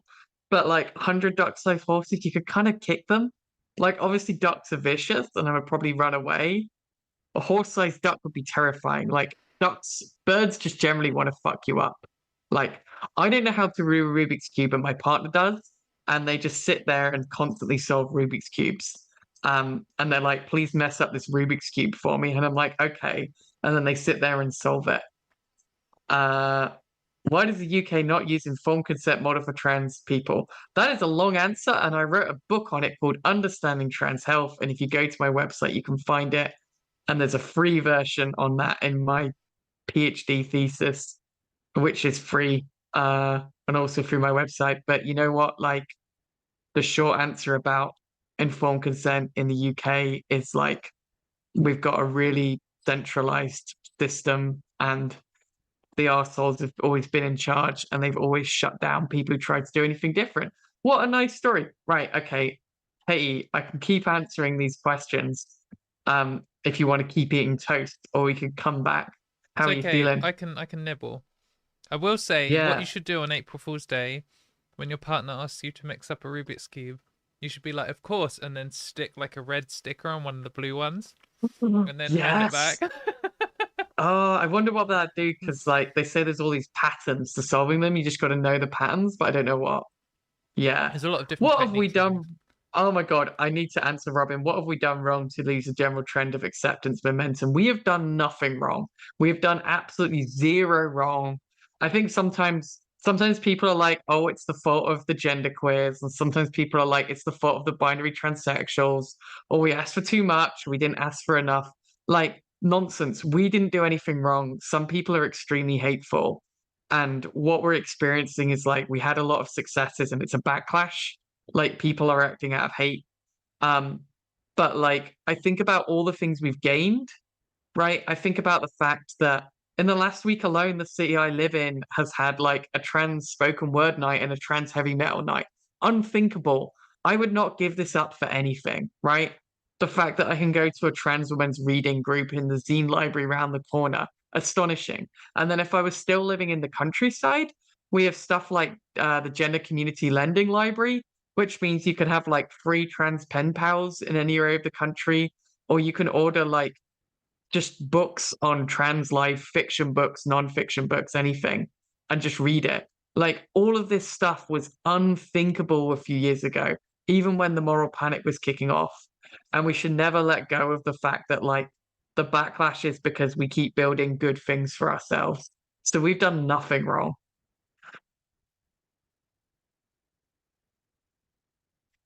Yeah.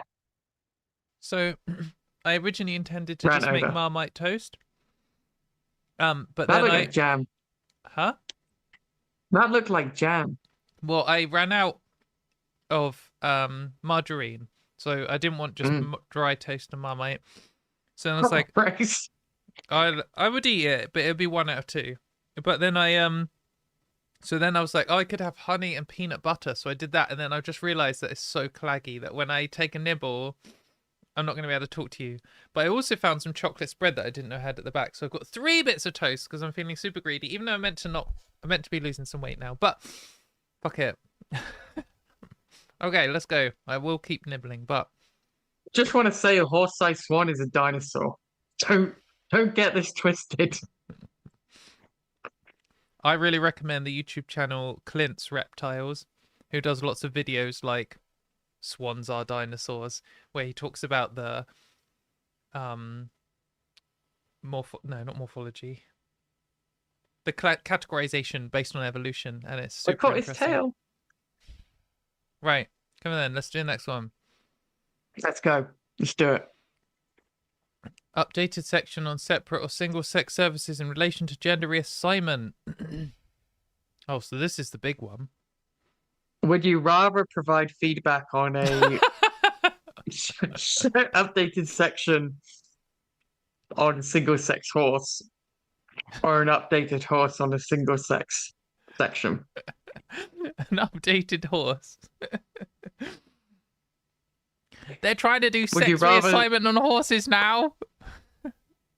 would you rather strongly disagree with a swan that's actually a dinosaur, or strongly agree with a turf that's actually not a dinosaur? Right, no, In a I've dinosaur lost it. costume. That could have been really funny. Could have been really funny. They stopped wearing dinosaur costumes. That's They're all just fucking smoking cigars or whatever it is they need to do these days. so cringe. As you can see, both me and Ruth have completely lost our minds. Let's keep going. What we on percent? 89. That's the year I was born. Exciting. Oh wow, you're the same age as my little brother. And there's a piece of information I never use for personal identification. Yeah. Age of youngest brother. Hey, Jim. Okay, here we go. If a service provider is considering providing single sex, they should consider approach to trans people. Yes, they should. The impact of should be considered when deciding whether it's justified to have a single sex in the first place. If a provider decides to have a separate or single sex service and allows trans people to use the service intended Who for allows? Oh, that's really nice. the service will Isn't no that longer... lovely? So It's likely to amount to unlawful discrimination against others. Get fucked. ridiculous. I'm going to say some stuff about this. Section claims that the UK has never had single sex services in its history. This And is horses are very, chairs. yeah, this is very unclear and confusing as everyone believes otherwise. People will be confused as to why including some women in a women's only service will mean it's not a women's only service. This also suggests that if you include trans and intersex women in your service, that you are legally obliged to include men, which is discriminatory against women. Okay. Oh,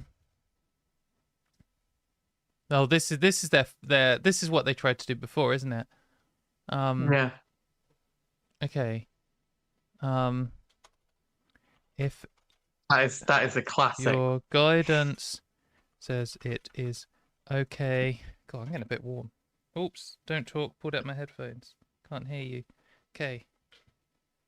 Go, everybody say things about Katy. We're Can you saying everything about Katy can you time. still We're hear just gonna me? talk all kinds of shit. We can We've hear been you. talking shit. Okay, and I can still hear you. That's good.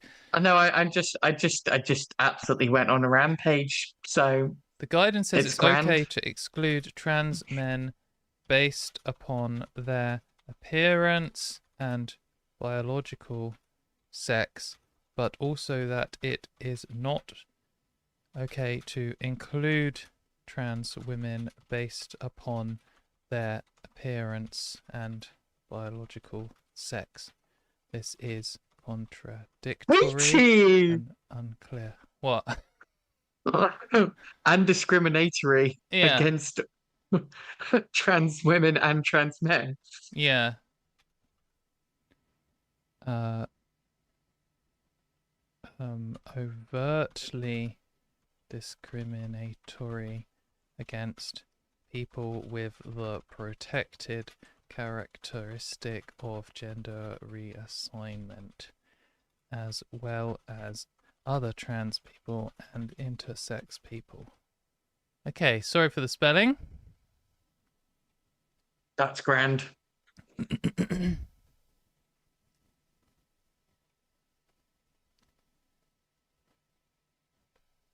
I think this is where we point out that, like, not.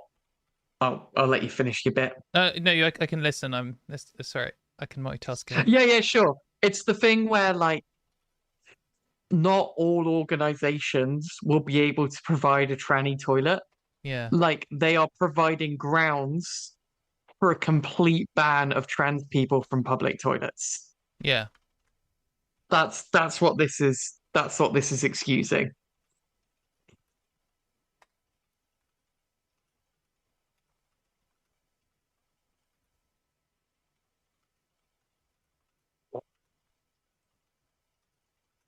People creating an old bitch boob Discord. I'm not quite sure what's happening in the chat here. Excuse me. It's not a comment on me, is it? I'm only 36. No! Oh, baby! I mean, you're literally 2 years younger than me. It's not a huge difference.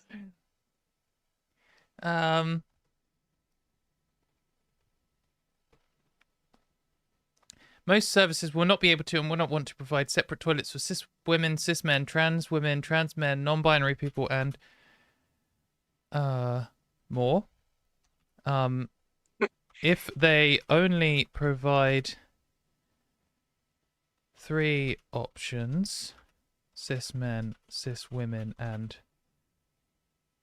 other, that means that no trans people have access to single-sex spaces, which is discriminatory and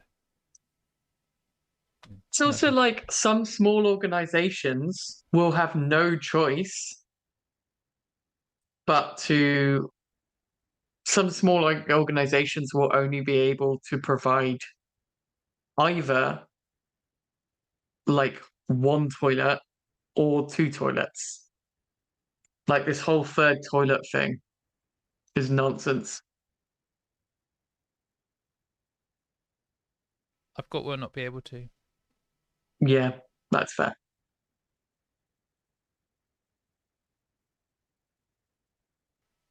I'm going to include the bit about I'm never going to use separate ones as well. Yeah, just throw it in. Like, and like we're just not going to accept segregation. They could try their absolute best.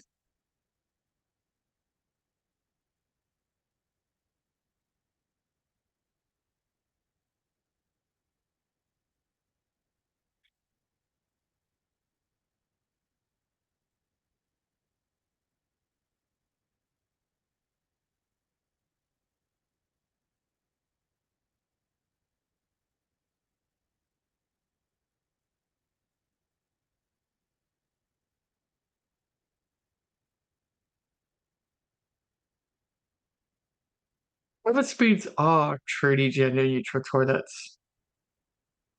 Sorry? Weatherspoons, Weatherspoons truly are gender-neutral toilets.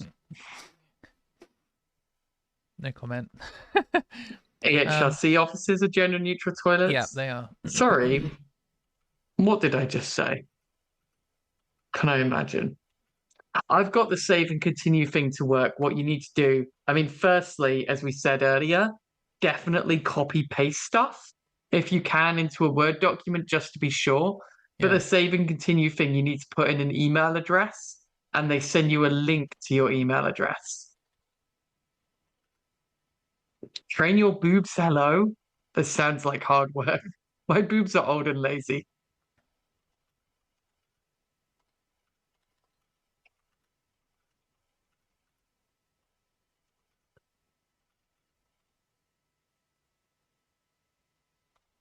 No, I'm gonna read out Katy's great like angry call to arms. do I'm it. never I'm going to gonna use use more men's toast. facility. I am never going to use men's facilities or separate but equal trans facilities. Never. I will not accept being segregated from society or treated as a second-class citizen. I believe that the vast majority of trans people will not either. In reality, this guidance attempts to criminalize trans people's everyday lives. Fuck yeah. Great. That's the energy. Shaving it to you sounds like the new marketing strategy for the Shiwi. Sorry, say that again? Oh man. It's Beverly in the chat. Save and continue sounds like the new marketing strategy for the Shiwi.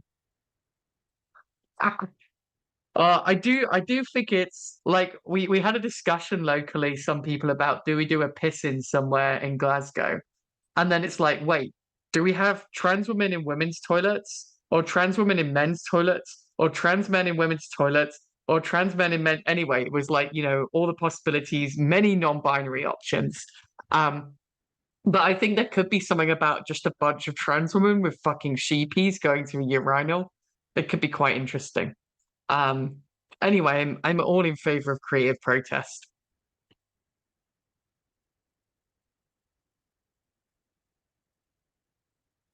And I think we're like smashing it as a community in terms of creative protest recently. Trans Where kids are deserve we? better. Have been on it. They have been really on it. Yeah. Sorry. I was at the. Sorry, Karen. I was just moving Poppy! Poppy. I wanted to roll my chair and I didn't want to crush her little paws. Oh no. Greg's sitting on the bed behind me. Wait a minute, I might. Oh. Cat. Oh, He's just there. they love doing that. Little sit and face the other way, just so that you're guarding each other. He's looking after me. He loves and trusts me, and I love this about cats. Are we on a different question? No, I'm just reading ahead to see if there's anything else I need to comment on. They're just saying about discriminating against trans men. I gotta say.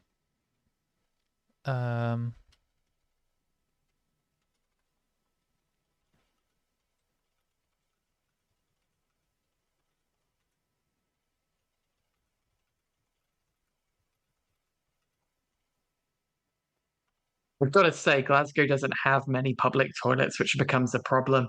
Toilets in public buildings, on the other hand, are quite another matter. So we'll see. Interestingly, I think Glasgow isn't actually necessarily the best place for a piss in right now, because Glasgow Life, who are basically the council organisation that run access to leisure spaces, are being kind of okay on trans inclusion still at the moment.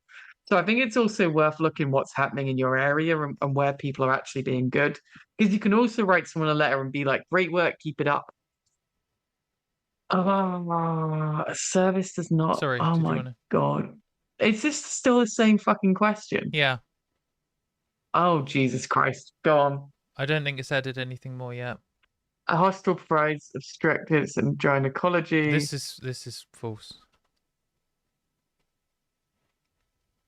The hospital provides service to. No, it doesn't.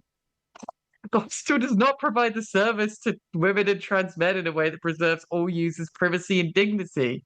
Jesus fucking Christ. You need to actually actively acknowledge I think we do need to talk about we do need to talk about the men. We do need to talk about trans men here Okay. because it actually like this kind of thing that's saying it's dignified to like it's dignified to just assume that trans men are okay accessing women's services. Yeah. Okay. Like, Slam down. Okay, I'll come back to that. yeah. Yeah, so the point is like you this is just assuming that trans men will oh yes, point gynecology as well. Yeah, it's true that gynecological conservatives.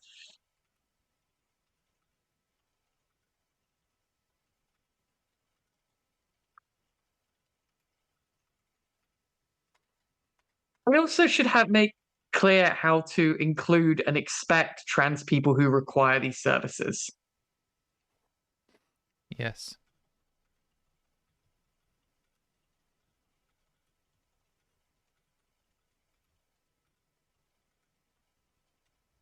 Because we're likely to face higher levels of discrimination and exclusion.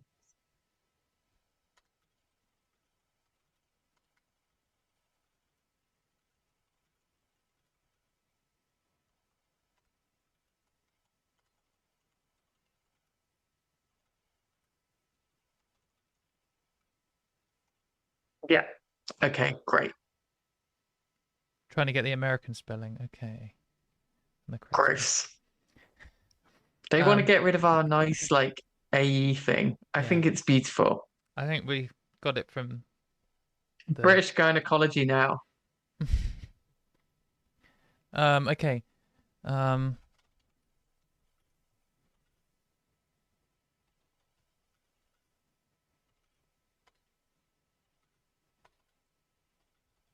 Yeah, the gynecology thing is absolutely buck wild because there are reasons why trans women need access to that, and there's such little information about it. Yeah. But it also is always wild to me and very angering when the assumption is like, well, it's open to all biological females, including trans men. And I'm like, well, the reality is if a trans guy isn't expected in a service or a trans masculine non-binary people, they can face all kinds of nonsense. Yeah. And like I've co-authored like 14 fucking research papers on this specific topic alone. Fun little side story. I had gallstones a while ago, which is grim. And I had to go to A&E, and the doctor I had there was very nice. It was a cis man as far as you know. Well, it must have been a cis man from what he said. And he was about my age, and I felt very comfortable with him. And then he was like, because we didn't know it was gallstones, and we're trying to work out what this like immense pain that I was having was.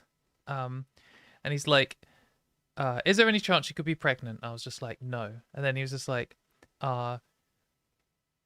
he said something else, and I was like, no. And then he's like, and what stage in your monthly cycle are you? And I was just like, I feel safe telling him. And I was just like, oh, just so you know, I'm a trans woman, so yeah. And he was like, so no uterus? And I was like, no uterus. And he was like, no ovaries? I was like, no ovaries either. He was like, okay, and wrote that down. I was just like, man. Right. This is how we could talk about our healthcare. We talk about the bits we do and don't have. Yeah.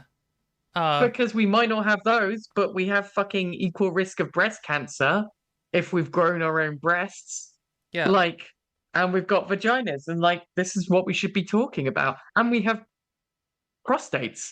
Like, let's put all the pieces together, you know? But also let's acknowledge that we have bodies that don't fit within these binary sex categories. Yeah, and that's not just true for only trans people, but also some cis people too. Anyway, onwards and upwards. Especially if they're intersex. Yep. Have you copy pasted it, Katy? No, I haven't. I was making a shit sex joke. You're intersex. Sorry, that's probably like the worst thing that intersex people have This ever is heard. the kind of bit. Yeah, no, actually, that's true. Apologies to Yeah, intersex people watching this. for having to I hear that definitely saw at the least one one in the joke. chat. That's the one joke for them. Yes. Our one joke Yeah. Oh is my yeah. God. Identifies as a she or whatever. Okay. That's all of that section, is it not? Yeah. Okay, cool. Next page. 90%. 9/10 of the way there. Come on, team. Communal accommodation. Let's not go. So we are now 13.6. Communal accommodation. Okay. Oh, this is going to be about. Wait, I don't know what it's going to be about. Fucking hell. Brain off. It's going to be about like things like changing rooms and. Right, it's your job to read this bit out because I want to eat a bit more toast. This content explains the act, blah, blah, blah, communal accommodation. The act does not prohibit sex discrimination or gender reassignment discrimination where a person does anything in relation to admitting persons to communal accommodation. So what that means is you can discriminate people against people on the grounds of sex or gender reassignment when admitting someone to communal accommodation. And this is residential accommodation that includes dormitories or other shared sleeping arrangements, which, for the reasons of privacy, should only be used by persons of the same sex. It can include shared sleeping accommodation for men and women, ordinary sleeping accommodation, whatever that means, residential accommodation, all of which should only be used by persons of the same sex because of the nature of the sanitary facilities serving the accommodation. So what they're talking about here is boarding houses for kids. They're talking about hostels. They're talking about prisons potentially. They're talking about like hospitals potentially if someone like it's a long-term stay on a ward maybe. This exception only applies to the communal accommodation is managed in a way that's as fair as possible to both women and men. So basically, as long as the accommodation is managed in a way that is as fair as possible, you're allowed to have men and women only spaces and exclude trans people. So scroll down. It will tell us when we're allowed to exclude trans people. You have to consider how far it is reasonable that it should be altered or extended, or that further accommodations should be provided, or the relative frequency of demand for the accommodation by persons of either sex. It will only be lawful if it is a proportionate means to legitimate end. There's no examples here. This just is unclear on their own They've terms. given up. Yeah. Yeah. Given up. The thing is, like, a lot of this was clearly written like late at night by people high on their own supply. And it's kind of like if we're just here going like, you've got to imagine that like all the Baroness's pals, because a lot of it, this was surprising to a lot of people working for the EHRC. Like a lot of them are just going to be like they're, I don't know, high on whatever they're high on, just kind of like churning this stuff out.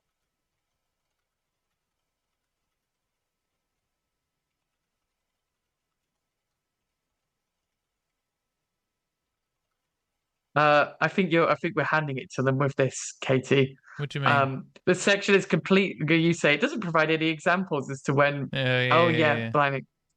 Yeah, so actually we want to turn that round. It doesn't provide any information on how trans people and women might reasonably be provided for. Nursing homes, that's another example. I'm going to say my biological sex point. Yeah, whack it in.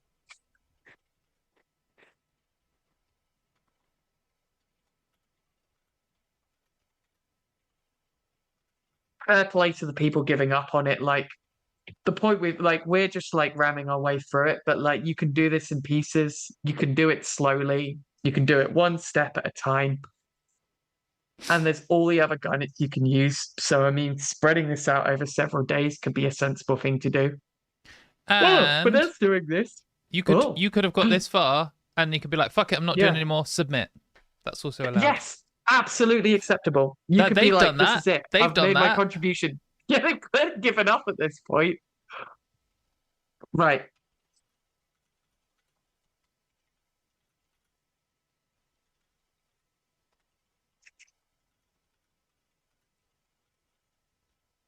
Okay, cool. Done. Next. Oh, there's still so many of you. I've got to say, this is incredible. I've seen How many people have are we coming got? and going. Still If got you've already 200. submitted yeah, someone said, Mel said, if I've already submitted a response, can I submit another? I think you can't as an individual, but something we were talking about earlier was submitting as organizations. Like if you're in a group, like any group, and it's clear here they're talking about social groups, sports groups, swimming groups, like anything, a group with a name that goes to the pub, like, oh, hi, Greg. These are things you can like, oh, yes, there's a cat. These are things you can like comment on as an organization. So that might be a way to do it.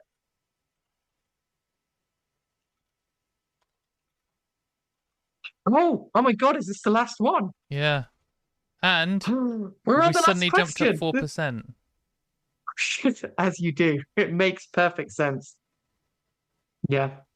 Um, So what are your points here? Yeah, I kind of like feel like we've run through most of the things we yeah, I wanted just to want to say, do a to be perfectly summary. honest. I'm going to say about how Yeah, people have been using them for decades, and this is a huge change and will ruin their life. yeah, And then finish it with get fucked, we're never going to do it, basically. yeah. Yeah, I think that's wise.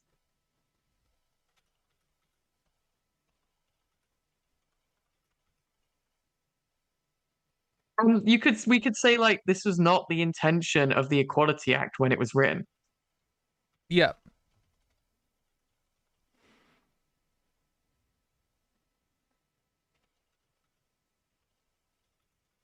It was just different.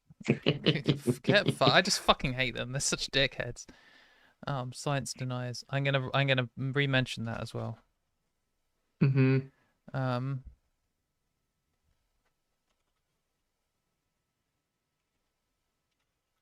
Good work, Jamie. Yeah, like the whole point of this stream is like it's just gonna be here for people to look at. Not immediately. Katie has to have a life first, but like when it's ready, it will be here the for whole people to stream look will at. be ready like within 5 minutes or something of this. I think straight away. And then All right. edited version will Mm, perhaps appear by the end of the weekend. brilliant. That's incredible. I will be linking people to this. So yeah, you can just come back to it Yeah, and you can sit with us for hours of absolute nonsense, literally dog-sized hours. equality measures, Yeah. horse-sized ducks, swan-sized exclusionary criteria.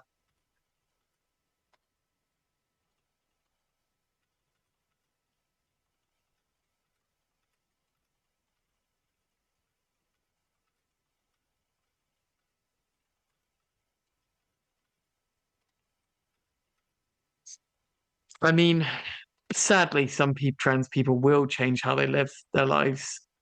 Maybe it's unlikely that any trans people want to change how they live their lives. Actually, I'll let you finish that point and then come back on it. I think that would be reasonable.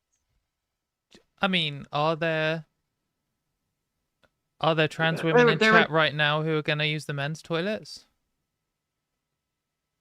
I mean, that's well, I'm going to comment on that, which is I hope that everyone here will continue using the toilets relevant to them and where they feel safest. I hope we will do that.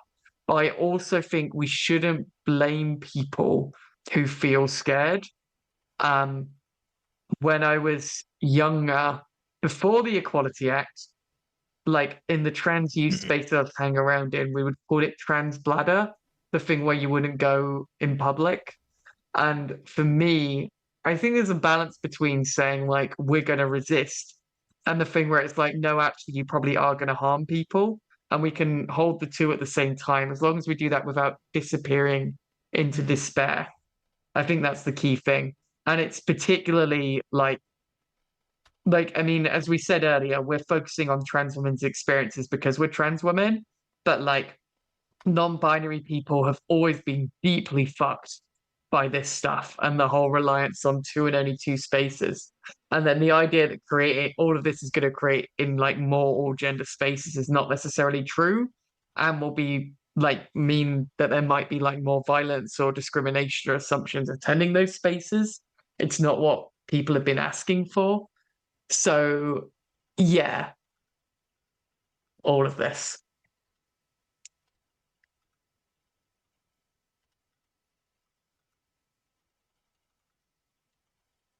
Chat, is it cringe to be openly tired on Maine?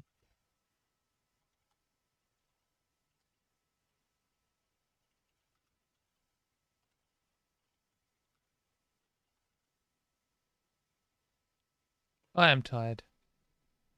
Yeah. Midnight. And then the fun thing about having these studio lights is my brain thinks it's midday because these are like daylight, and I turn everything off, and then my brain's like lunchtime. So it's hard to sleep for like a good hour. I'm probably gonna want to eat after this, I gotta say. Yeah, I keep thinking, should I get fancier lights? And then I'm like, oh hell no, my eyes. I can cope with being pink on a screen, but I'm not a professional YouTuber like you are, Katy. I'm not actually.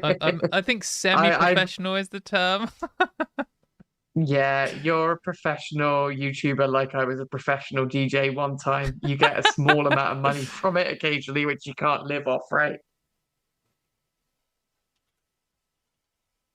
I'm not going to ask you to share your financial situation. YouTube isn't my job. Mm. Thank fuck. Your job is arguing with TERFs on Twitter, right? I haven't been on Twitter in ages. Well, actually, no, I did. I'm so happy for you. It's this great. We were Twitter famous, and now look at us. Look at us now. Hi, Mum. I know. My mum might actually watch this. She won't watch this one, but she might watch the edited version. My mum will almost certainly not. Okay. Bye, Mum. Supreme Court ruling. What was this one? Not intention. Why did I write that? Not intention. Oh, it wasn't in the original. Okay. Yeah. The original authors of the Equality Act and the statutory code of conduct. Yeah.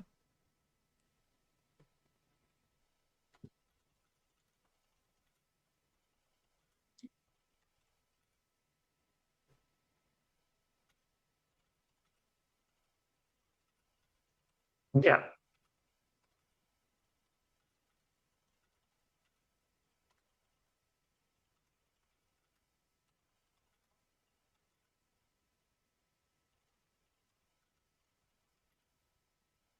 Yeah, I think that's enough. Again, it's the kind of thing where we could say more, but we don't actually have to. Looking after ourselves is the key thing here. I really want to end it with fuck you, but I'm not going to. Okay, great. What about you are a bad person and you I feel in my professional opinion, you are a bad person and you should feel bad. It is my personal opinion. Yes. Actually, no, that needs a full stop to just go bang. Yeah, Greg's back. Hello, Greg. 97. 97%. Oh. Do I want to do this? Get wrecked. No. Fuck them. They don't give a flying shit. We shouldn't be giving these people our email addresses. I mean, we should for the whole automated save. They might want to interview me. What happens if there's a good person working there who like sneaks me onto a list? To do what? To be interviewed. And they're going to interview me at full stage, aren't they? Yeah, maybe. If you wanna, it's entirely your choice. Hey, baby. He's being a sweetheart. I'll give them my official one. Oh. Yeah, I'll be like, oh shit, it's Katy Montgomerie. Oh yeah, that's true. I quite like Grimbeard's suggestion of editing it so the first letter of each of the last paragraphs spells out, get wrecked. Or worse. Yeah. Professional address might as well be a disposable address. I barely check mine. Oh, yes, what a good cat. Are we ready, guys? We're about to click finish. We're going to finish. We did it. We did the Thank EHRC you. survey together. This is huge. This is a terrible thing, and we all did it as one. Well done, I team. saw multiple people in the chat fill in part or all of it. There's still Or, like, 200 think about people it. here. Like, Yeah, that's more than there that's are gender wild. criticals in the whole country. So, I mean, we all know there's 4 women in Scotland. yeah, true. Then, what about the 3% of LGBT Alliance people who are lesbians? There's those as well. Did you say 3%? I can't remember what Do we the know exact this? percent was. Yeah, they admitted in court that it was less than 10. It was a single-digit percentage number of someone in chat. No. They admitted that a single digit were lesbians of their users, which was pretty That good. is wild. So should we do them for discrimination against women? Against lesbians. Oh, I mean, yes. I wouldn't be surprised if Yeah. they had a decent gay man following because Yeah. but lesbians are by far the most supported group of trans people, so Yeah. Yeah. I know he's such a good cat.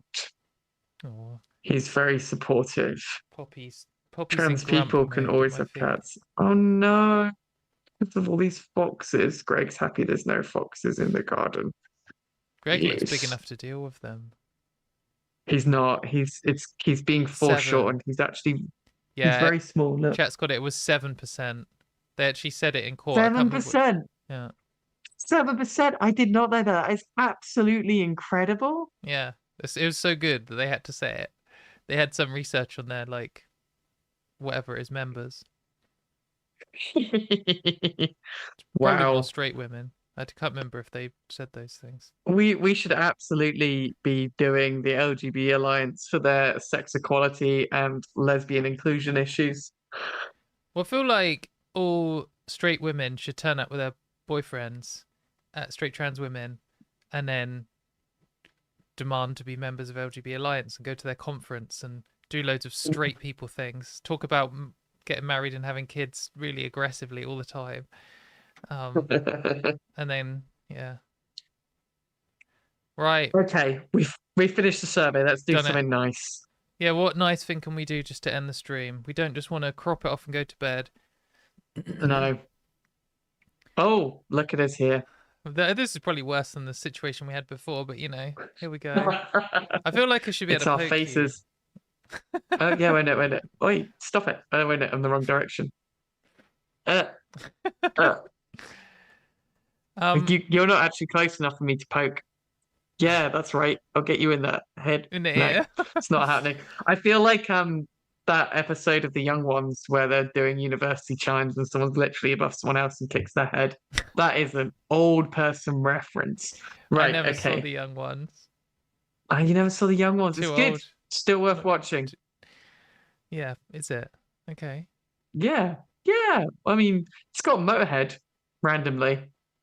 Because like the way it would work, you got more money to make TV shows if it was a variety show. So they would have a band playing for absolutely no reason. Like there's this episode where funny. the plot just stops and Motorhead play in the living room.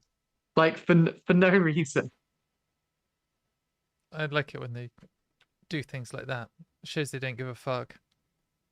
Yeah. It reminds me of when Muse went on it's nothing like it. Brains Off. This is a weak reference. It reminds me when the band Muse got invited on Top of the Pops and they were told they're not allowed to play their instruments because it was in the era where they weren't allowed to. So they all lied about which member of the band they were and they just went on each other's instruments and didn't know the song at all, obviously. They're just copying Nirvana. Oh, did they do that as well? Okay. Yeah. And it was just very obvious they weren't allowed. They weren't playing them. It was quite funny. Yeah, back when Top of the Pops was a thing. Top of the Pops 2 is still a thing sometimes, or it was last time. Yeah, but I mean that's just old stuff from Top of the Pops. Yeah. And they've had to get rid of half of it because loads of it was presented by that fucking pedo. Jimmy Savile. Yeah. Sorry, I've just kind of moved the fun chat away again. Deary me. Can't help talking about it. Okay, what's a good thing happening in your life, Katie?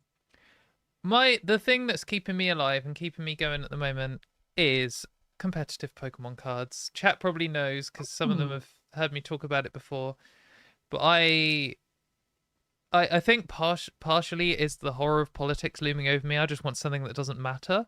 But that's what's so good about it is like I go to like this club thing and there's a huge range of people there, like people older than me, people younger than me.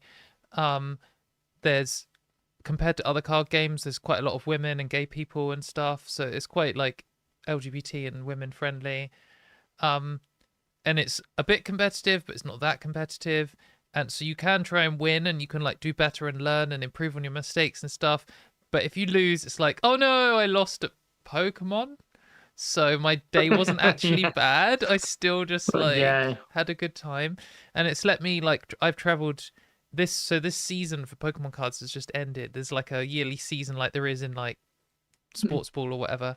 And I Sports. this season I went to Germany, Stockholm, well, so two different German cities, Stockholm and one in the UK, or two in the UK. So two German ones, one Swedish one, and two English UK ones. Like events to go and play in these huge tournaments with like 3,000 people. Nice. And you sit in this giant room and then they're like pairings around 6 are up and everyone like scurries to their table and you're like, where's table 2000? Ah! And then you sit down and you meet someone and people come from all over the world. Like the one in London, I played against a guy from Japan, a guy from Denmark, a guy from Italy, a lady from Italy as well, who was really nice and she gave me a Bulbasaur pen. Because Oh, cute. what's good about it is there's enough women that you can get groups of women together, but few enough women that Mm. every time you meet one, you're like, oh, so nice to meet you. So that's fun. Um, yeah, it's just a good time and doesn't matter and it's fun and it's cute little monsters um and my flex before I ask you back is I do so much shuffling. You have to do a lot of shuffling in Pokemon, and so I learned to Mm. do like proper riffle shuffles where you like, bzz, and I shuffled so much. I don't know if you can see, but I have calluses on my these. Oh, These are riffle yes. shuffle. They don't have That's amazing. literally the As a nerdiest thing as a fellow callus haver, but you've probably also got these calluses. I've got all on of your my like, fingertips. Yeah, yeah, all of my bass playing calluses. But yeah, that's a cool callus. I've still got, despite the fact I barely ever write like I used to, I've just like got the callus from my finger from like writing in school. It's just like I think permanently affected my body, much like taking estrogen. yeah. Um, yeah. So what's your fun thing that's keeping you sane? Okay, so I'm in a band. Obviously, we're both in bands, but I'm in a band called Worm Boys for the last few years, and it's good fun. And we have been writing our first album, and we are recording it in the summer. And then everyone will be like, "Oh, and then will I hear it soon?" No, because that's not how Yeah, recording albums works. But it's really fun for us. And if you get to see us at a show, then we'll play some new songs, and that's exciting. It's just good to make art with people. it is. And it's kind of interesting because, like, a lot of what I've been doing recently is there's all this really cool, like, there's all this really cool trans stuff happening in Glasgow, and that's really exciting too. Like, I go to the trans book club and I go to the trans folk night or whatever, and I hang out with other trans people. But it's nice being in a band with a group of just nice cis pals where I can just be myself and it doesn't matter. And it's a reminder that, like, most people just support trans people being in the world. And in that moment, I'm not thinking about any of this stuff. I'm thinking about, can I possibly keep playing this really hard bass riff and keep time? Like, it's a beautiful thing to play music. And if anyone's ever wanted to play music and doesn't, being a punk, you can start any age, any time, and you don't need to be good. And even better, you can get better over time and eventually play in metal bands and be a Yeah. fancy Katy You can Montgomerie. upgrade So from punk to metal. yeah, I mean, I did that. Like, I started out in like a riot girl band, and then I was playing in a doom metal band a few years later, and now I'm doing whatever noise pop weirdness that Worm Boys is doing. Nice. And everyone should check them out if you don't know Worm Boys, because it's good. Don't you do Yeah, vocals as it's a well? good laugh. Not in Worm Ah, Boys. I do vocals in because Worm Boys has these really nice vocals. Like we've got these two singers, Stop and Harry. They both play guitar and they sing, and they do these lovely harmonies, or they'll take turns or whatever, and they sing really nicely. Occasionally they'll go rah a little bit, but when I'm singing in a band, it doesn't work in Worm Boys. It's for other bands. I'm like, yeah, yeah, screamer, yeah. yeah, yeah, I do the proper punk scream.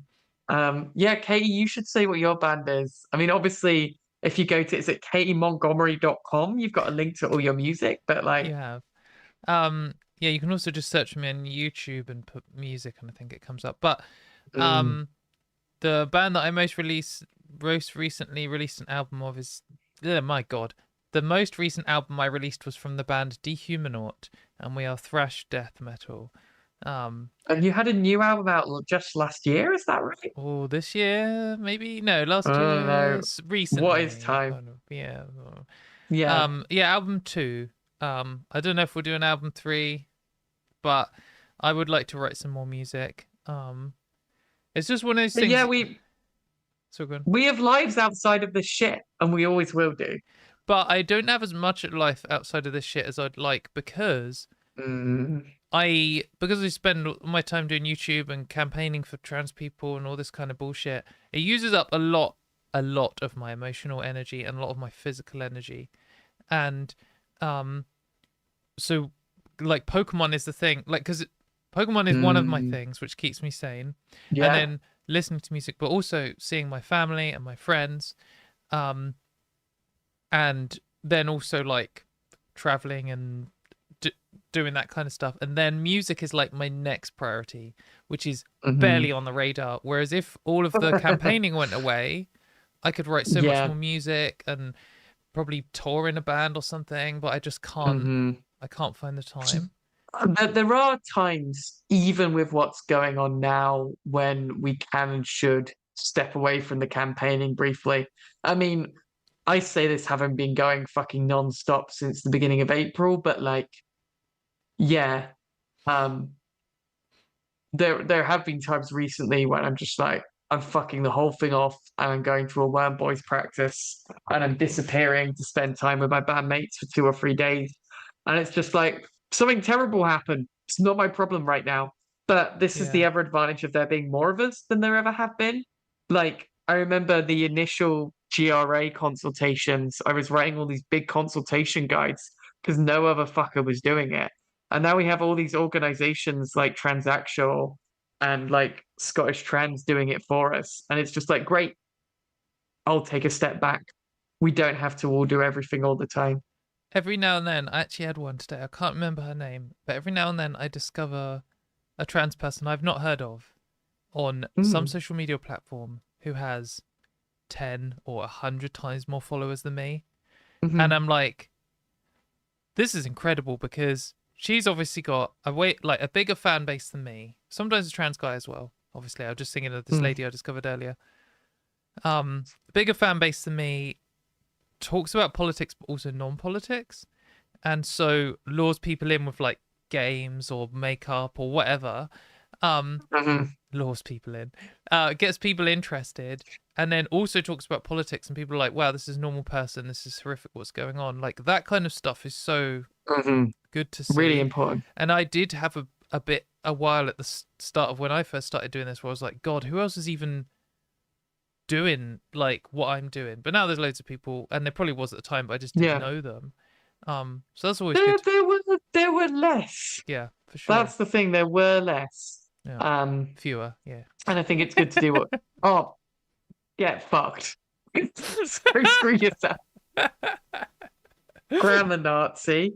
I think Katie Montgomery has been the real Nazi all along. You are. Well, maybe they were less as well. Yes. I On this exciting note, oh yeah, no, yeah, I was just gonna say, um, the only negative for there being more trans people than ever is I keep discovering every year it gets worse. I discover someone who's younger than me and prettier than me and better at doing what they do. I'm like, hooray! I'm so glad that we've made space for this person, but also I hope they fucking fuck off. it's only going to get worse as you get older. I know. But as you get older, you get the advantage of having got to have lived many years and done many cool things. Like, Yeah. yeah, actually, I mean, I feel like I've reached a point where it's just like I don't try as hard to be pretty as I used to because I don't care as much. And I'm like, this is middle-aged womanhood. I'm on Yeah. my way, which is nice. Yeah, I It's a guess I'm not there privilege. yet. I'm still in a Nah, stress zone where I'm like, will this cream make me slightly younger looking? you're just a pretty girl, and that's fine. For now, ish, kind of, I, in some I, lights. we're just different kinds of femme. It's all good. True. Only one of us went to the gym today, though. Actually, you might have, I don't know. No, I absolutely did fucking not.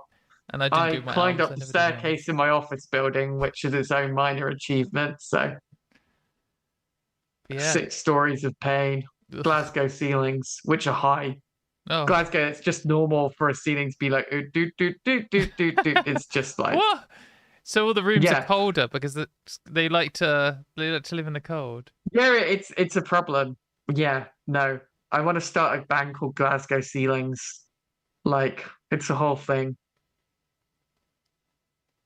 Right, I think we're both dead. I hope everyone's I think we're feeling both dead. Thanks, both everyone. You like smashed it. a We're bit all great more. in our own ways. We're all great in our own ways with our prettiness and our rapid aging. No, actually, trans people de-age. The amount of people, like, I go to these Pokemon events and stuff, and there is a range of people. And like, I was doing a thing a while ago. I probably told Chat this story. I haven't told you. I was like playing a game against this guy, and he was a bit hungover, so he was he was locked in. And he was trying to count ahead and think of all these turns and stuff, and he was playing out these actions, the whole sequence. You have to get them all in the right order. Mm. So he was probably in the tank, and then people around me because we were in the top four, so there was loads of people watching, and Oh, this is people were very exciting. yeah, people were talking about like in the background they're talking about how old they were because someone was like, oh, I played Pokemon cards when it first came out, and someone was like, I wasn't born till 2009 or whatever, you know, that kind of bullshit. And then I heard them, and I was while this guy was thinking, I was like, I was born in I the eight. wasn't born until 2009. Jesus Christ. But I was like, I was born in the 80s. And he was like, what? I was like, yeah, 1989. He was like, and carried on counting those cards. And afterwards, he was like, I did not think you were even born in the 90s, let alone the 80s. I was like, yes. I'll take that. No, this is trans anti-aging stuff. Like, It I'm constantly is. shocking even other trans women who are younger in trans years. Because I'm like, no, estrogen is Magic. magical preserving. It could be worse though. We could be non-transitioning, non-binary trans masks. Like, that is just the curse of eternal youth. Yeah. Oh, could be worse. We could be cis men. My God, that would be fucking awful. On that note, Yeah. because we never ever will be cis men. Good night, everyone. Thanks, everyone. See you in the future. I'm Big streaming love. tomorrow, 8 p.m. UK time. See you there. Normal show. Ruth will not be here, thank God. This woman is hardcore. Bye, everyone. Bye. What do I want to do? I want to go.